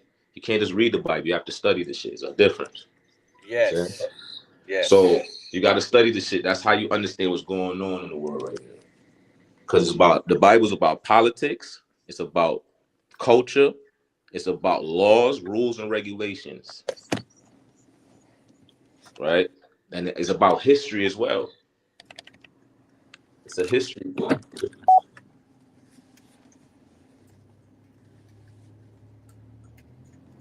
Because all these powerful people, trust me, you think they don't believe in the Bible? They believe in it all. You think they don't? You think the kings and queens of this planet don't trace their history in the Bible to King David and all that? You think they ones running around saying, "Oh, the Bible fake"? I don't believe that shit. But they the ones got castles and all types of shit out here, while we just fucking trying to make it, gang. You see how that work? The rich and powerful you don't be hearing a lot of them people talking about they don't believe in the Bible and shit. I'm talking about not the actors. I'm talking about real powerful motherfuckers, politicians and shit. Kings, queens, dictators, all these, you know what I'm saying? All these powerful type of people, right? That deal with politics, that make rules and laws for people to follow. Right? These are gods. These are the real gods of the planet. You know what I'm saying? The Pope. You know what I'm saying? These religious, the sultans, these imams, all these people, these Jewish rabbis, these are the powerful people on the planet, man. You'll never hear these people going around talking about there is no God and God don't exist and the Bible's fake. It's crazy. They look at you like you're crazy, gang. You know what I'm saying? I got you. They look at you like you bugged out. Like, what? You understand, though, this right here, though. Their whole motivation behind believing that God exists is based off of their unique situation, that they're the chosen. Right. You're never going to badmouth the chooser of the chosen, especially if you're the chosen. Exactly.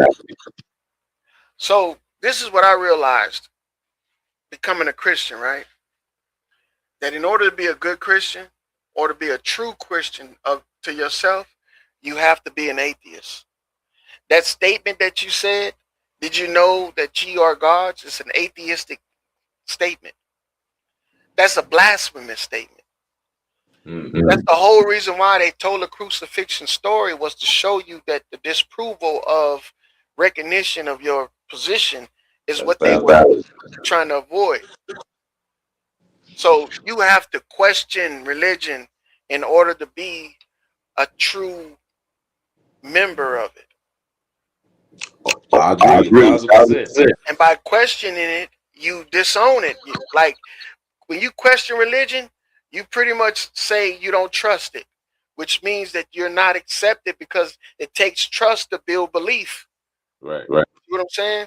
So in order to become a Christian, a believer, right, you have to give up your skepticism.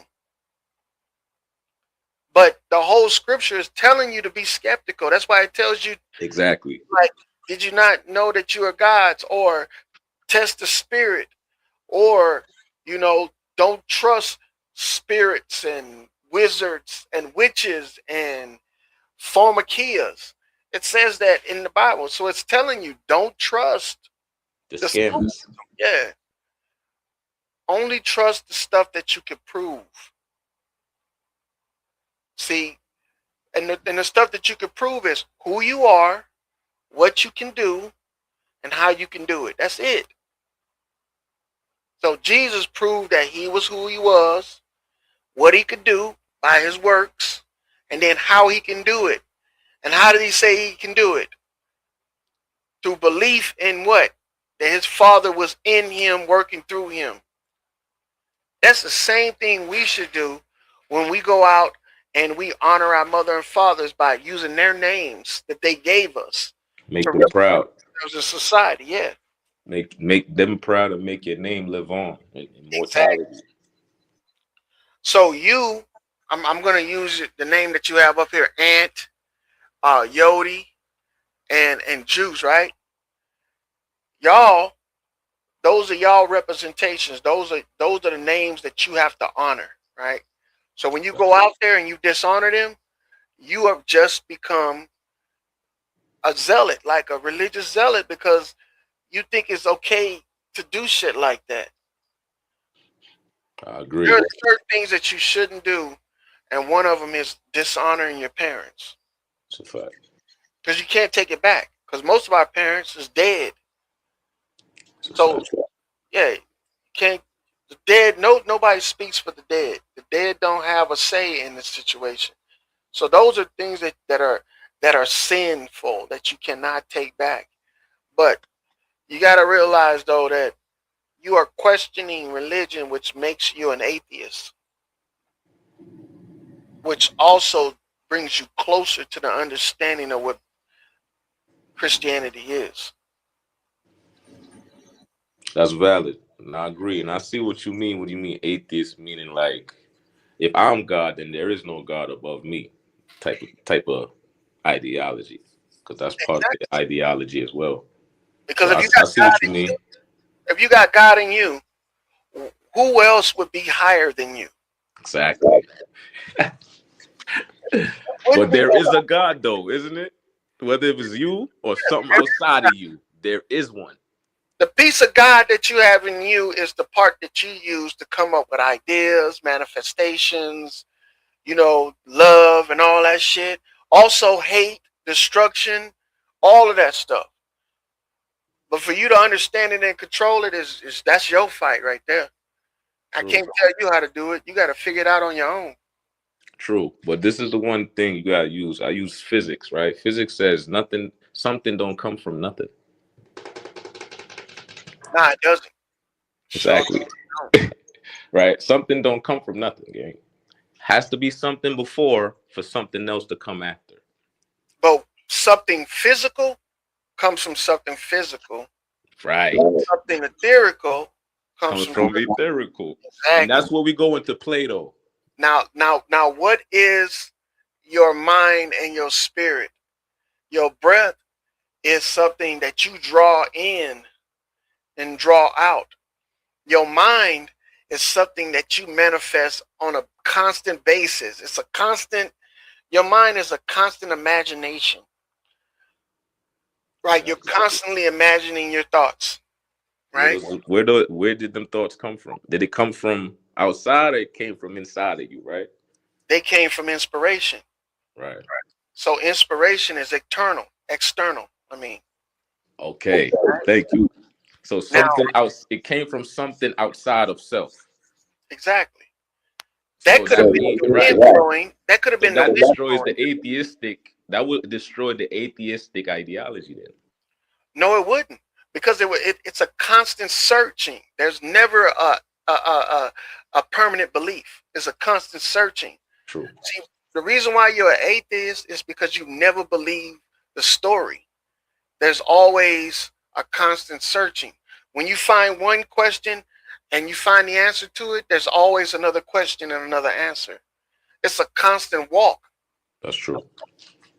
So an atheist is a true Christian, believe it or not, because they're going to always be walking in the Word. Question. An atheist knows the Bible inside and out, and they can tell you what they think it means, but they can never tell you exactly what you know. You know what I'm saying? True. And that's the good part about it. I got you. You don't have to fall prey to anybody's beliefs. You can keep yours and still be a believer. True. Because remember, Christianity. I'm just adding on to because valid point what you said, and I agree with it because Christianity wasn't always what it was now. This is a Roman Catholic type of Christianity. Before Constantine, Christianity had different believers believing in different things. It was a paganistic type of religion before it became monotheistic under Constantine. You understand? So the Christianity we practice today is not the original Christianity. You understand? Mm-hmm. If that makes sense. So now we got to take that into account when we talk about these things, right? Because depending on if you believe there's a God or not, it depends on where you're getting that information from and how you're getting it in the context of how it is now versus how it was before. You understand? I agree with what you were saying though. Well, this is the thing. Nothing in my walk should affect anything in yours, right? Let's say we're walking down the trail and everything that I see, I assume that you saw it too. Is it a possibility that the shit that I saw, you didn't see while you were walking on the trail? Is it a possibility? Yeah, for sure. Okay, so that right there is an allegory or an analogy about religion. Okay? Mm-hmm. Everybody's walking down the same trail. But on that trail, you might see a blue jay and I might see a squirrel. But we can't see both of those at the same time. I can't see a blue jay and a squirrel, especially if they're in opposite directions. And you can't see a blue jay and a squirrel. You can only see yours and I can only see mine. Now, when we get to the point where we get to stop and discuss what we saw and we start explaining that we ain't see the same shit. Now, you know what draws the line between us? It's the fact is that we are not looking in the same direction. That's what draws the line between us. And see, that's what religion is trying to do, trying to get everybody to look in the same direction so they'll all see the same thing. Right. But that's not. I agree. I agree with 1,000%. Right. Christianity is not based off of that. That's why it's not. It was always in conflict with religion. It was. The Pharisees were telling everybody, do this, do this, do this. You can't fucking get past it. It's the law, it's the law, it's the law. Trying to get everybody looking the same direction. Well, the story about Jesus was, and I'm not coming to change the law, but I'm trying to get you to see that the law isn't all you have to see on your walk, on your trail. You might see a squirrel, but there's a blue jay over there. If you keep looking around, you will see that motherfucker too. And those are the options you have when it comes to free will. I don't just have to walk in one straight line, look in one direction, act one certain way, be good or be bad. Definitely. I could be all of that shit throughout my entire life and still gain glory in the end. Right. Because they don't even explain to us what glory is, man. Think about it.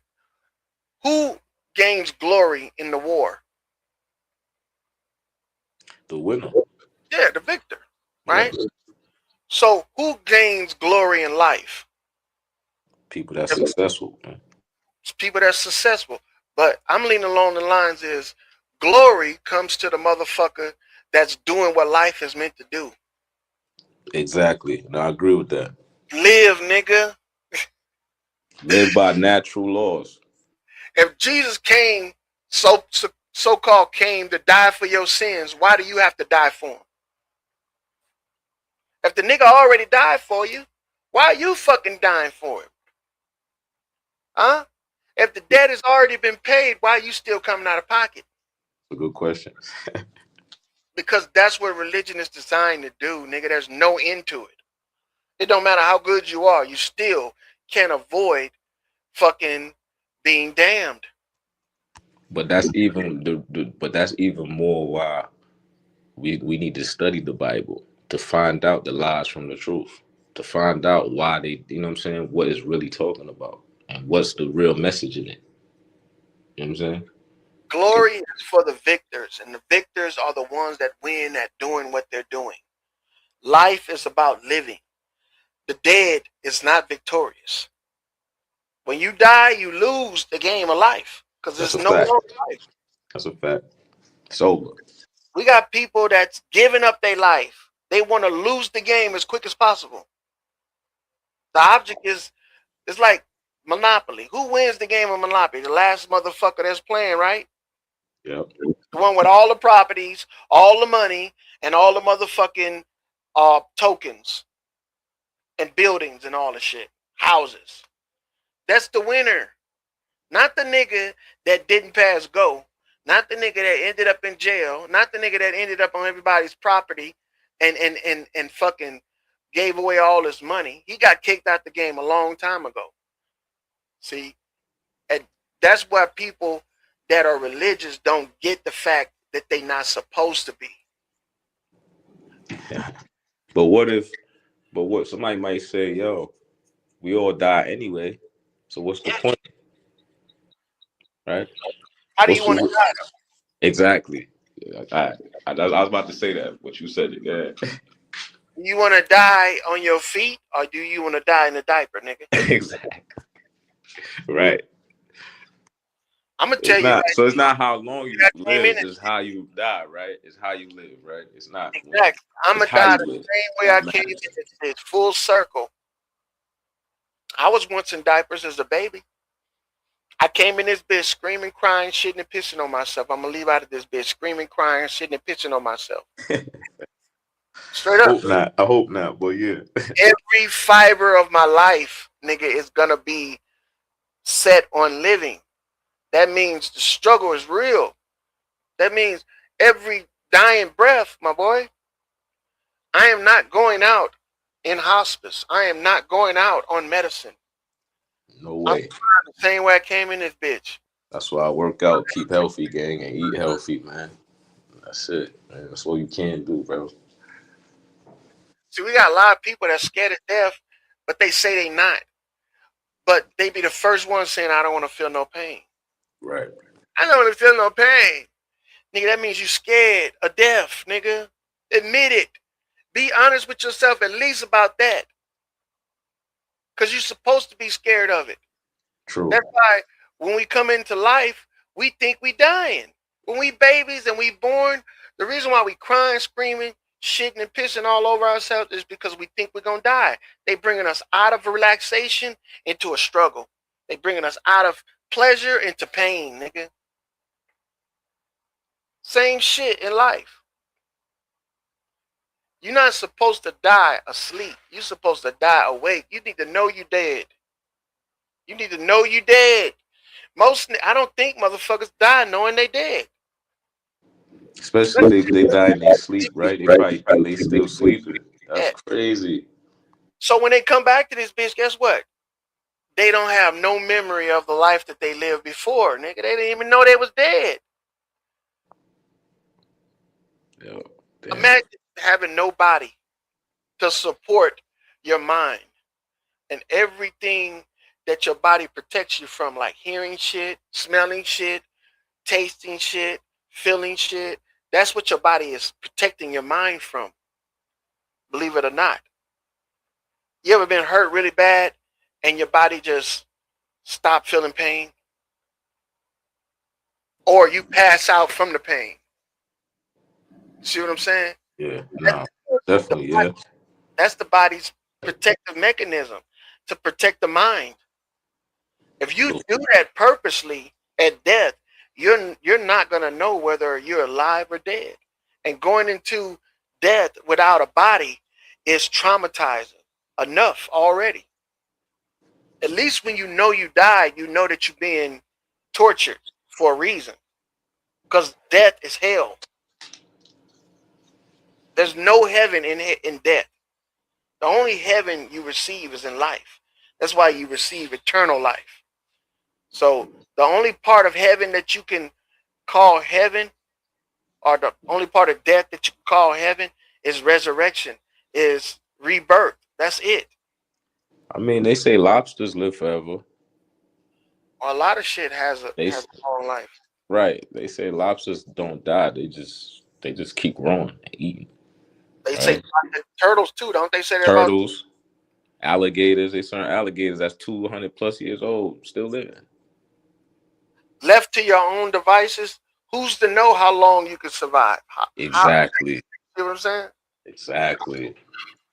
The light, your body is perpetual. It heals itself.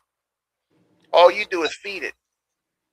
The body works off movement. Every time you walk, is electric. You start off, you close a circuit in your body that's closed the nerves, and your electricity goes through your body, or the electricity hypens up. Every time you walk, every time you move, you have an electrical body, literally. I'm going to Right? say, Texas, fuck church. All right? I'm going to tell you right now. You ain't doing nothing but going there paying for electricity and for a sermon. That's it. You ain't going there getting any understanding or any more enlightenment that you would get from your own fucking couch in your living room. You ain't gonna get no enlightenment from nobody, tell you the truth. You're only gonna get that from yourself. So if you expecting somebody to tell you how it's gonna go for you, you're gonna get a rude awakening, brother. You need to decide how it's gonna go for you. I don't know, Loyal. I think people can, give you advice though, and kind of guide you into certain shit though. You don't agree with that? Nah, I don't. Nah. They can tell you about their experiences, but you'll never experience what they experienced. True. That's true. But they can still teach you something though without you experiencing the thing, right? If it's an obstacle to get over, yes. All right, cool. But if it's an emotional complex, hell no, they can't teach you. Yeah, I agree. All they can do is listen to your problems and fucking be an ear and a shoulder to cry on. That's Basically. Yeah, and I could do that with my bro. I could do that with my peoples. I ain't gotta go to a therapist. I get that part. You can do that with yourself. This is what most niggas don't know. They can do that with themselves. That's how a lot of these people figure out they possessed by parasites, because they literally sit down quiet and wait until they hear something, and that's how they know that it's something other than them. Straight up, these parasites talk to you, man. They talk to you. Yeah, I agree with that. I mean, yeah. You got good germs, you got bad germs. You got good parasites, you got bad parasites, man. Let me tell you about the first parasites that they call demons or diamonds. These things, right, infiltrate humans and show them shit like through their eyes. And people thought that they were seeing things. But in actuality, what they was doing was they was being taught something. They was being read a story by these fucking parasites. And this story was lulling them into a false sense of security. Telling them that, you can do it. You see that crack in the ground right there? It's only 7 feet wide. You know what I mean? It's deep, but it's only 7 foot wide. You can make it across. You can make it. And they were showing you that you can make it across. They was actually seeing that they jumped across. The niggas try to jump that shit and fell in that bitch. Died because of the parasite. Yeah, that's crazy. Bro, these things remove your inhibitions, but permanently. You don't get them back like when you sober up, when you drink alcohol and you do drugs and shit, you get your inhibitions back. Not with these parasites, man. You don't get it back. That's why they say don't eat pork, right? Well, they say don't eat unclean things. Right. Exactly. Let me tell you this right here. When it's talking about that the pig is unclean to eat, it's not saying that the way I'm saying it. What they're saying is don't eat what the pig eats. That's what's unclean. It's not saying that the pig is unclean. It says what the pig eats is unclean. Why do you think they talk about chewing the cud? That's one of the primary reasons why animals is considered clean. They're talking about what they eat. Nah, They're that's not true. I talking agree. about who they are or because they dirty. All animals are dirty, nigga. That's Cows true. don't take a bath. Goats don't take a bath. What makes them cleaner than a fucking pig? Not a motherfucking thing. Them niggas eat their own shit. That's facts. But it says the pig don't eat his own shit. Because it don't chew the cud. But the shit that the pig does eat is way worse than eating shit. Yeah. Them niggas eat putrefaction. Them niggas eat anything. Them niggas eat humans. You could throw a dead body with them niggas. Yeah. Clean that shit up. But they're designed to eat the shit. This is what y'all don't understand. They were designed to be able to process filth and still be good enough to eat. And this is something we created.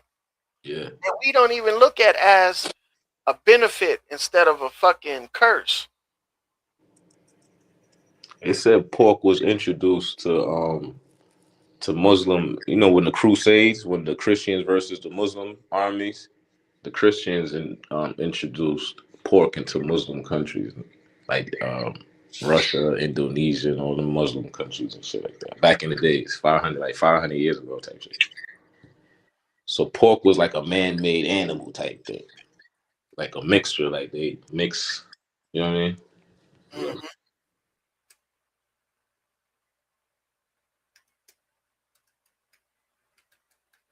But I agree. The parasites like help. Like that's why I think parasites cause. What I was going to ask you was, you know the meaning of the word virus, the etymology of the word virus. It's been a while since I read it, but I can look it up right now. Yeah, it means poison or snake venom. Yeah, venom. It just came to me, dog. Poisonous substance. Right. Pus, thin fluid discharged from a wound or sore, virus, poisonous liquid, sap of a plant, slimy liquid, potent juice. But look, the part that you should be concentrating on, Yeah. sap of a plant. Sap of plants. Got you. Why would sap of plants be virus? It's poisonous to the body. It's chlorophyll. That's what fills the oranges with juice, right? True. Yeah. True. So wouldn't the juice of an orange be poisonous? True. Wouldn't the juice of an orange be a virus as well if the sap of a plant, which fills the orange with juice, be a virus? Nah, I'm gonna say why. Right. Go ahead. You talking about the sap is basically comes from the bark of the tree, right? But I agree with you that the any fruit, like not just oranges but grapes, but whatever fruit, the sap probably does turn into the water or whatever, mixed with the chlorophyll, turn into the sugar part of the fruit, right? That's what you were saying right earlier, right? Yeah. Right. So I agree with that. But the sap itself is more. It's like it changes into the fruit. So the changing from the sap to the fruit is what kind of eliminates some of the poisonous effects of the fruit. You understand? Do you remember it says not to eat the blood? The blood contains the life. Say that again. Not to eat the blood because the blood contains the life. Yeah. Not to eat the sap because the sap contains the life. Of the tree. I got you. Exactly.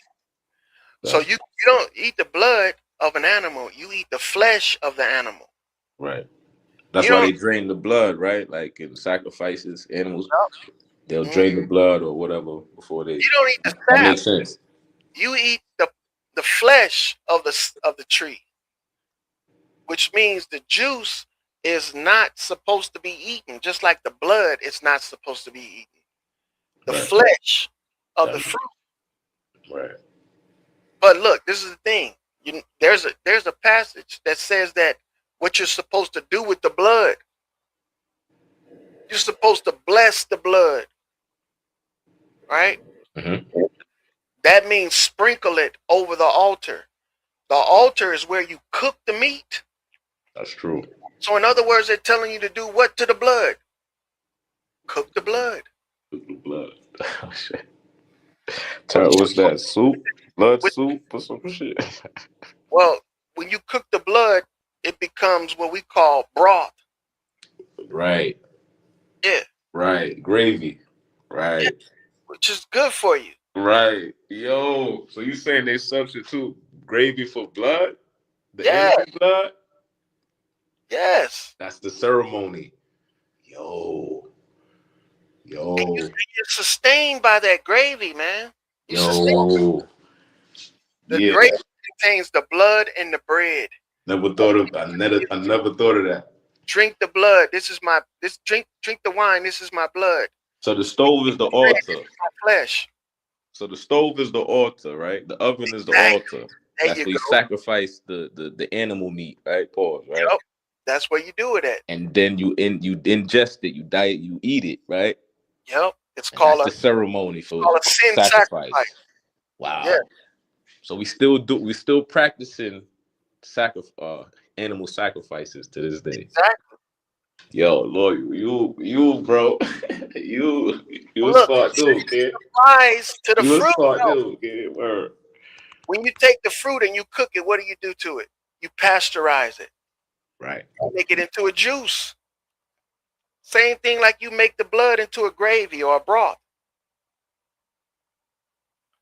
So these things are relevant today, just as they were back then. It's just that they wrote about it differently back then than they do today.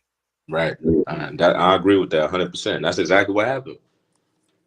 That's exactly what happened. The same shit. A lot of shit that we do is not new. So it says nothing new under the sun. Yeah, none of it. They just remixed it. So when I say you got to be an atheist in order to be a true believer of Christianity, that's what I mean. I got you. The skeptic, being a skeptic. I got you. Mm-hmm. But that's where you go into Plato versus Aristotle. I don't know if you know much about Greek philosophy, but that's kind of like that's my that's my hobby. I read on Greek philosophy and shit like that. So Plato believed, basically, I'm like this. Aristotle was more of an atheist, and Plato was like the dude that believed that there's a realm beyond the physical world. You understand? Mm-hmm. The interesting part about it was Aristotle was Plato's student, right? So a lot of things Aristotle learned came from Plato, right? So Plato, they call Plato's ideology the Platonic ideology, right? You ever heard of Platonic solids? Yeah. Right. So Plato was like a Pythagorean. He studied with the Pythagoreans, mathematicians that, you know what I mean? They like religious mathematicians. You know what I mean? They believe nature created mathematics and does things in a mathematical form. You know what I'm saying? But that's a whole nother story. My point is, Plato ideology became Christianity, right? Mm-hmm. So, Christianity's main ideology is there's a heaven, like you was talking about heaven and hell just now. Mm-hmm. There's a world outside of the physical world. You understand? That thoughts come from outside of ourselves in this world. So thoughts come from this invisible world that pumps thoughts into the atmosphere. Our brains is just basically antennas that picks up on these thoughts, right? And these frequencies, right? Waves and electrical forms and shit like that. That's basically what Plato believed, right? Now, Aristotle believed, there's no world outside of this world. Kind of like an atheist, like you was talking about, right? There's no God outside of me. I'm God, basically. And humans are gods, and we the ones that created this world in our image and whatever. You know what I'm saying? So that's so my point is, those two philosophies came from Greek Greek philosophy. You know what I'm saying? Yeah, I believe it. Right. So it's not a new argument. This argument been around for thousands of years. People trying to figure out, is there a Even world beyond our world, or this is the only world we living in, and that's it. Ain't nothing outside of this shit when we die. yeah, even before Christianity, this is what they believed, because it's natural. And you're right. We are like antennas, and we are picking up these thoughts from outside of ourselves. Remember I was saying that we get our thoughts and our mind from inspiration? Right. Yeah, that's inspiration is something that happens that inspires you, that convinces you, that gives you insight to where you can make your own thoughts, your own mind. You see what I'm saying? And that's what our whole life is based on, a whole series of inspirations. Right. And the goal with Christianity is to get you to see that instead of externally receiving inspiration, internally create inspiration. True. Through self manipulation. Yeah. And that was breaking up into different categories, especially when it was talking about fasting and praying. Prayer is internal manipulation or inspiration. Fasting is as well, because you have to push yourself to fast because you're going to get hungry. Struggle, right? It's a test of wills. Yep. Discipline. Yeah. Same thing with praying. You have to believe what you are saying in order for it to manifest. True. The reason why people can't believe it is because they're saying it as if they're saying it to somebody else. And we know how the subconscious work, right? The subconscious is the realest of us. Meaning that the self-conscious thinks in reality format. For instance, when you talk about parasites, subconscious sees parasites. When you talk about, oh, you back? Okay. Hold on, I'll be right back, y'all. Right.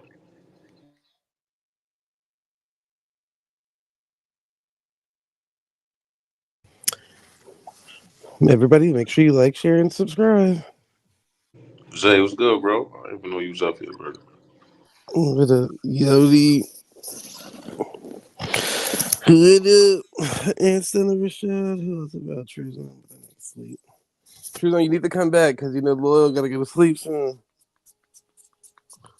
Yeah, Loyal cooking this morning, gang. Okay, and I ain't got the spare keys because somehow my damn tablet turned off last night. So I don't know what to tell him. I'll make it up here. What you said? You can't hear me? Yeah, but it sounds like you like far away. No, me. Oh, man. Yeah, Mike. No, I hear you though. It just sounds like you're a little bit distant, but I hear you.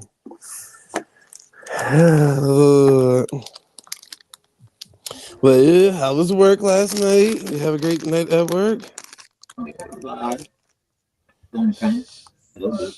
Shit, I know Loyal held this big down line now. I know who overleft her, but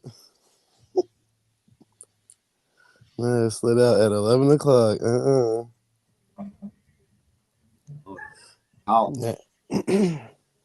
Yeah, ain't about to get me to run the afternoon and the night shift and the morning shift, Nate.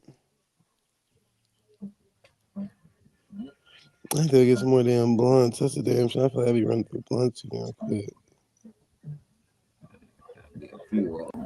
Got me a few. Yeah, what up? You got what? Got me a few cigars and stuff.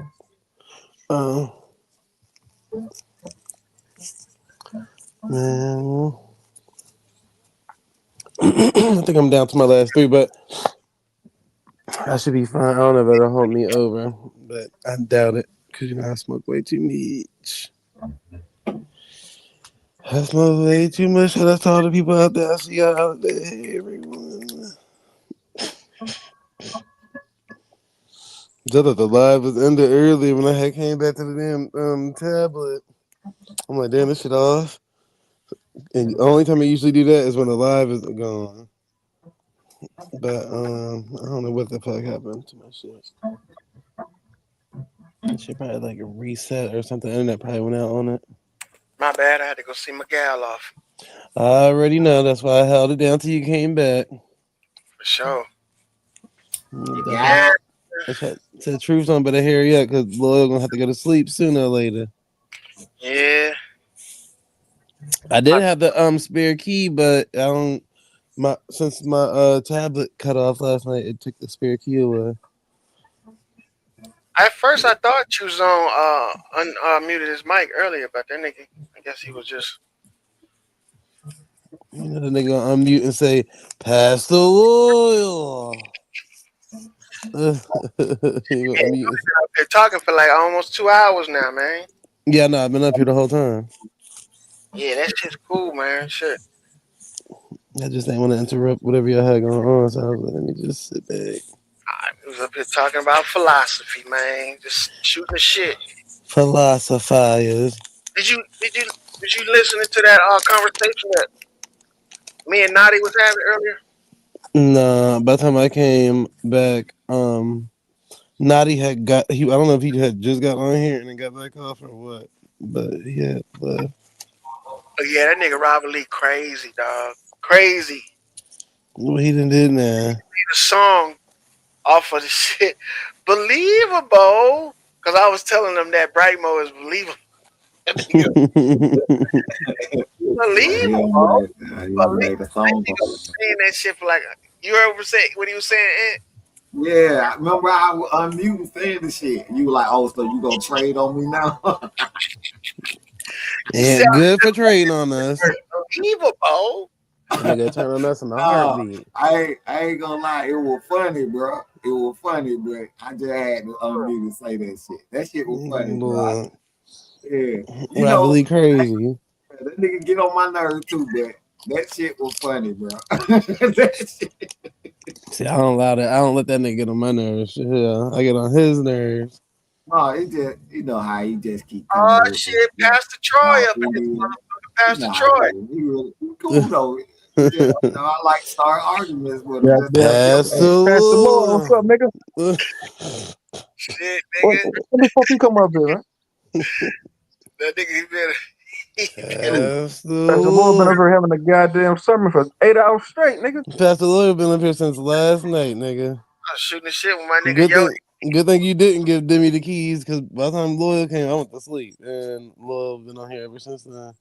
Demi earlier said she had a phone call and she was gonna be back, but she never came back. The Ethers called her back. Shit. Yeah, Demi should be alright. The 9 Ether called her. Let's spend time with the suckers. And they called her back. So come on. And then I woke up at 5 in the morning. It was 10 niggas on the panel. Yeah. That's because Pastor Lil be holding it down, man. Yo, motherfucking mic came unmuted and then it just muted back up, and I was like, he must be. Nigga, that wasn't me. Nigga, that's my laptop. That's me on the laptop. That wouldn't know. That's not me. If you don't see this other avatar up here, the one I'm on, nigga, that ain't me. Cause the one is up here, the main one, that's on the laptop. That motherfucker don't come unmuted. Shit. But yeah, man, that shit was funny, bro. I'm telling you. What happened? You got that nigga not a seat shook, dog. He will not come up here regardless if you up here or not. No, he ain't hitting the panel. He ain't gonna come up here. No, Yeah, at all. it's a whole bunch of what he call y'all non-intellectuals or some shit. Cause I'm right behind him. If he ever hit this panel again, I'm right behind him. That's cold-blooded, dog. Let that nigga live. That nigga's a bitch. Fuck that nigga. I don't. It's a group of niggas that I don't get. They can't hit the panel like that no more. Not a coincidence. Who else? Dumb Savage and that motherfucking Dirty Ice. Damn. Fuck them niggas. Dirty Ice? Oh yeah, y'all did. Damn. I nigga Black Ice something else, dog. He get mad because the nigga don't want to. He get mad because the nigga don't want to fall in the line and alignment and what he think. Nigga, no, I don't want to be poor. I don't want to be black, motherfucker. Blickety black like you. Take that shit away from me, nigga. That shit ain't done it for nobody, nigga. These niggas are stuck in 1975 with the way they think, man. It ain't did shit for them yet. They keep on holding out though. Lord. That nigga Texas be dropping some fucking shit, dog.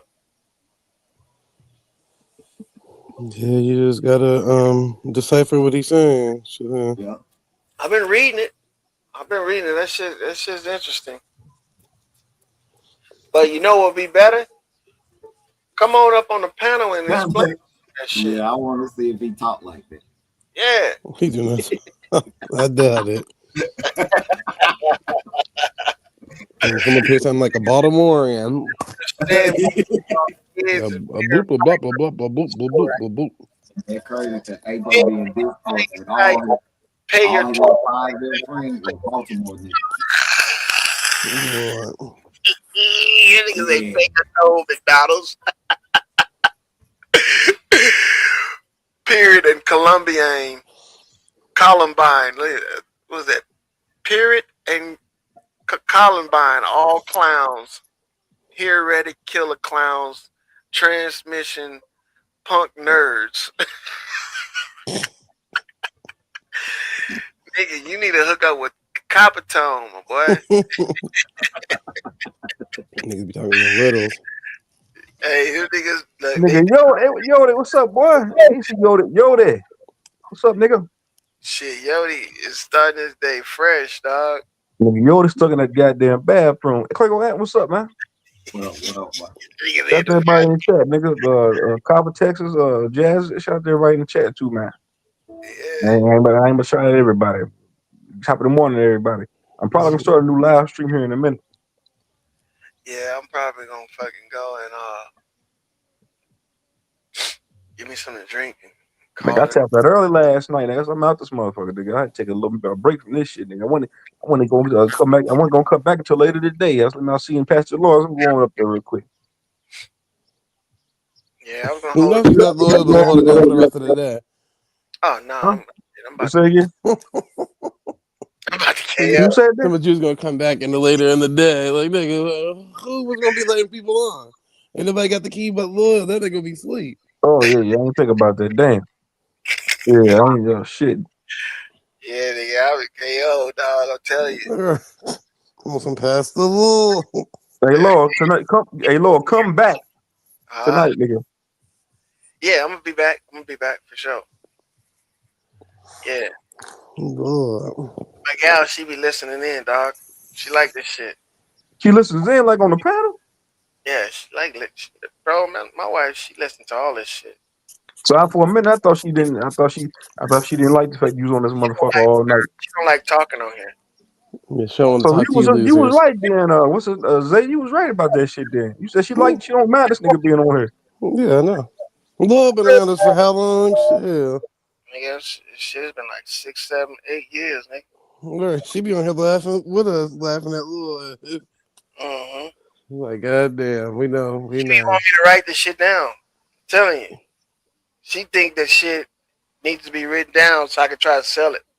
I was like, nigga. I say there is a market for this shit though. It's like But you mean this nigga been up on the goddamn panel for all night like this for years? Yeah, Loyal is one of the people that can hold it down. Then they get to talk to himself if he really need to. He did this shit on the shit show when y'all had the show running? Yeah, this nigga do it on the Discord when nobody watching. Yeah. That'd be him and Ant just sitting there. Niggas asleep, dog. Good niggas be knocked the fuck out. Niggas on Discord talking to himself for 8 hours straight. Yep. Nigga, they be hearing that shit. Ant be on there. Ant be listening while he at work. Nigga, I came to the Discord, nigga, that one time, and Lord wasn't there that time. I came. I said, ain't nobody watching this shit. What's the point of me being here? Nobody can't see me. What's up about this motherfucker? I got mad and uninstalled the app, nigga. Nigga, my niggas be working. They be doing shit. They be liking to hear the conversation. But Well, what? nigga, I'm going to work right now. You niggas enjoy y'all. I gotta go, nigga. Hey, yeah, Lord, you do be holding it down, nigga. Not last night, night before that, we was talking about something. It was like 2 a.m. You had me out past my bedtime, nigga. You was talking. Nigga, I put the phone on the nightstand to sleep, nigga. I felt bad when I woke up. I said, damn, I was sleeping with a nigga Lord, man. I said, we was talking about something too. Yeah. Lord, just keep going with the I conversation. don't be talking to get a reaction from niggas. I just be talking, dog. You said Robert Lee was up here last night. Who we get into it last night? That nigga Loyal. into it. He get That into nigga everybody. Robert Lee done made a song. He didn't get to argue with me. Me and him did not get to argue last night. I was He don't quiet. argue with me neither. That nigga was hitting everybody up on the Well, you know how that nigga is, No, man. I'm saying. He really got smoked with Bright Mo Deezy. He don't know how to act. Brightman was Yeah, up there I last night too. went arguing with him, bro. I was just trying to calm Abadou down because she couldn't hear y'all. Abadou came back? Look out on me. Yeah, they do them popped up on them whores. That's what's up, man. All them niggas talk about when I ain't on it, when I'm not here, man. Abby do say I ain't fucking with y'all. That's what she said. I ain't fucking with y'all. She ain't got no other choice but to, man. Oh. You ain't got nowhere else to go besides here and smoke. Nigga, smoke. Yeah, ain't nowhere else to go. Walls on close in. Smoke. That should over at 3, 4 in the morning. That shit done. Finito. Them old niggas asleep. I'm tripping, nigga. 3 in the morning. Somebody came up in his bitch. See, Smoke need to find him a goddamn Pastor Lord. Huh? I said, Smoke still need to find a motherfucking co-host like you, nigga, that can talk all night, nigga. 2, 3 in the morning, them old niggas is done. But Super don't be wanting the keys. Dog, I used to go over and smoke and talk on his channel. That nigga, man, it's not him that don't like that shit. It's other people. Yeah, Everybody random. I got stream yours. That keeps the show going, nigga. Why would a nigga like that? Bro, they feel like you encroaching in on they fucking shit. Straight up. They feel like you need to stay in your place. That's the law. Oreo, dog, like you in competition with him. Salutes. Who baby that is? Draco with the Draco. Salutes, motherfuckers. Come back later on, man. I'm about to crash out, dog. All right, look, go get your rest, brother. We'll see you later on. I'll tell him to send you the keys. All right, later on tonight. Like today, dog. Like do it like we did it today. All right. All right, later, y'all. All right, peace out. All right, my nigga Lord, man. Appreciate you holding it down, man. For sure, bro. Hey, when you get ready to start the stream, it's gonna automatically shut mine off, right? Nah, you want me to take yours off right now? Yeah, go ahead. Thanks. Take yours off, all right. Appreciate it, bro. I'm gonna start it back up when I come back on later on.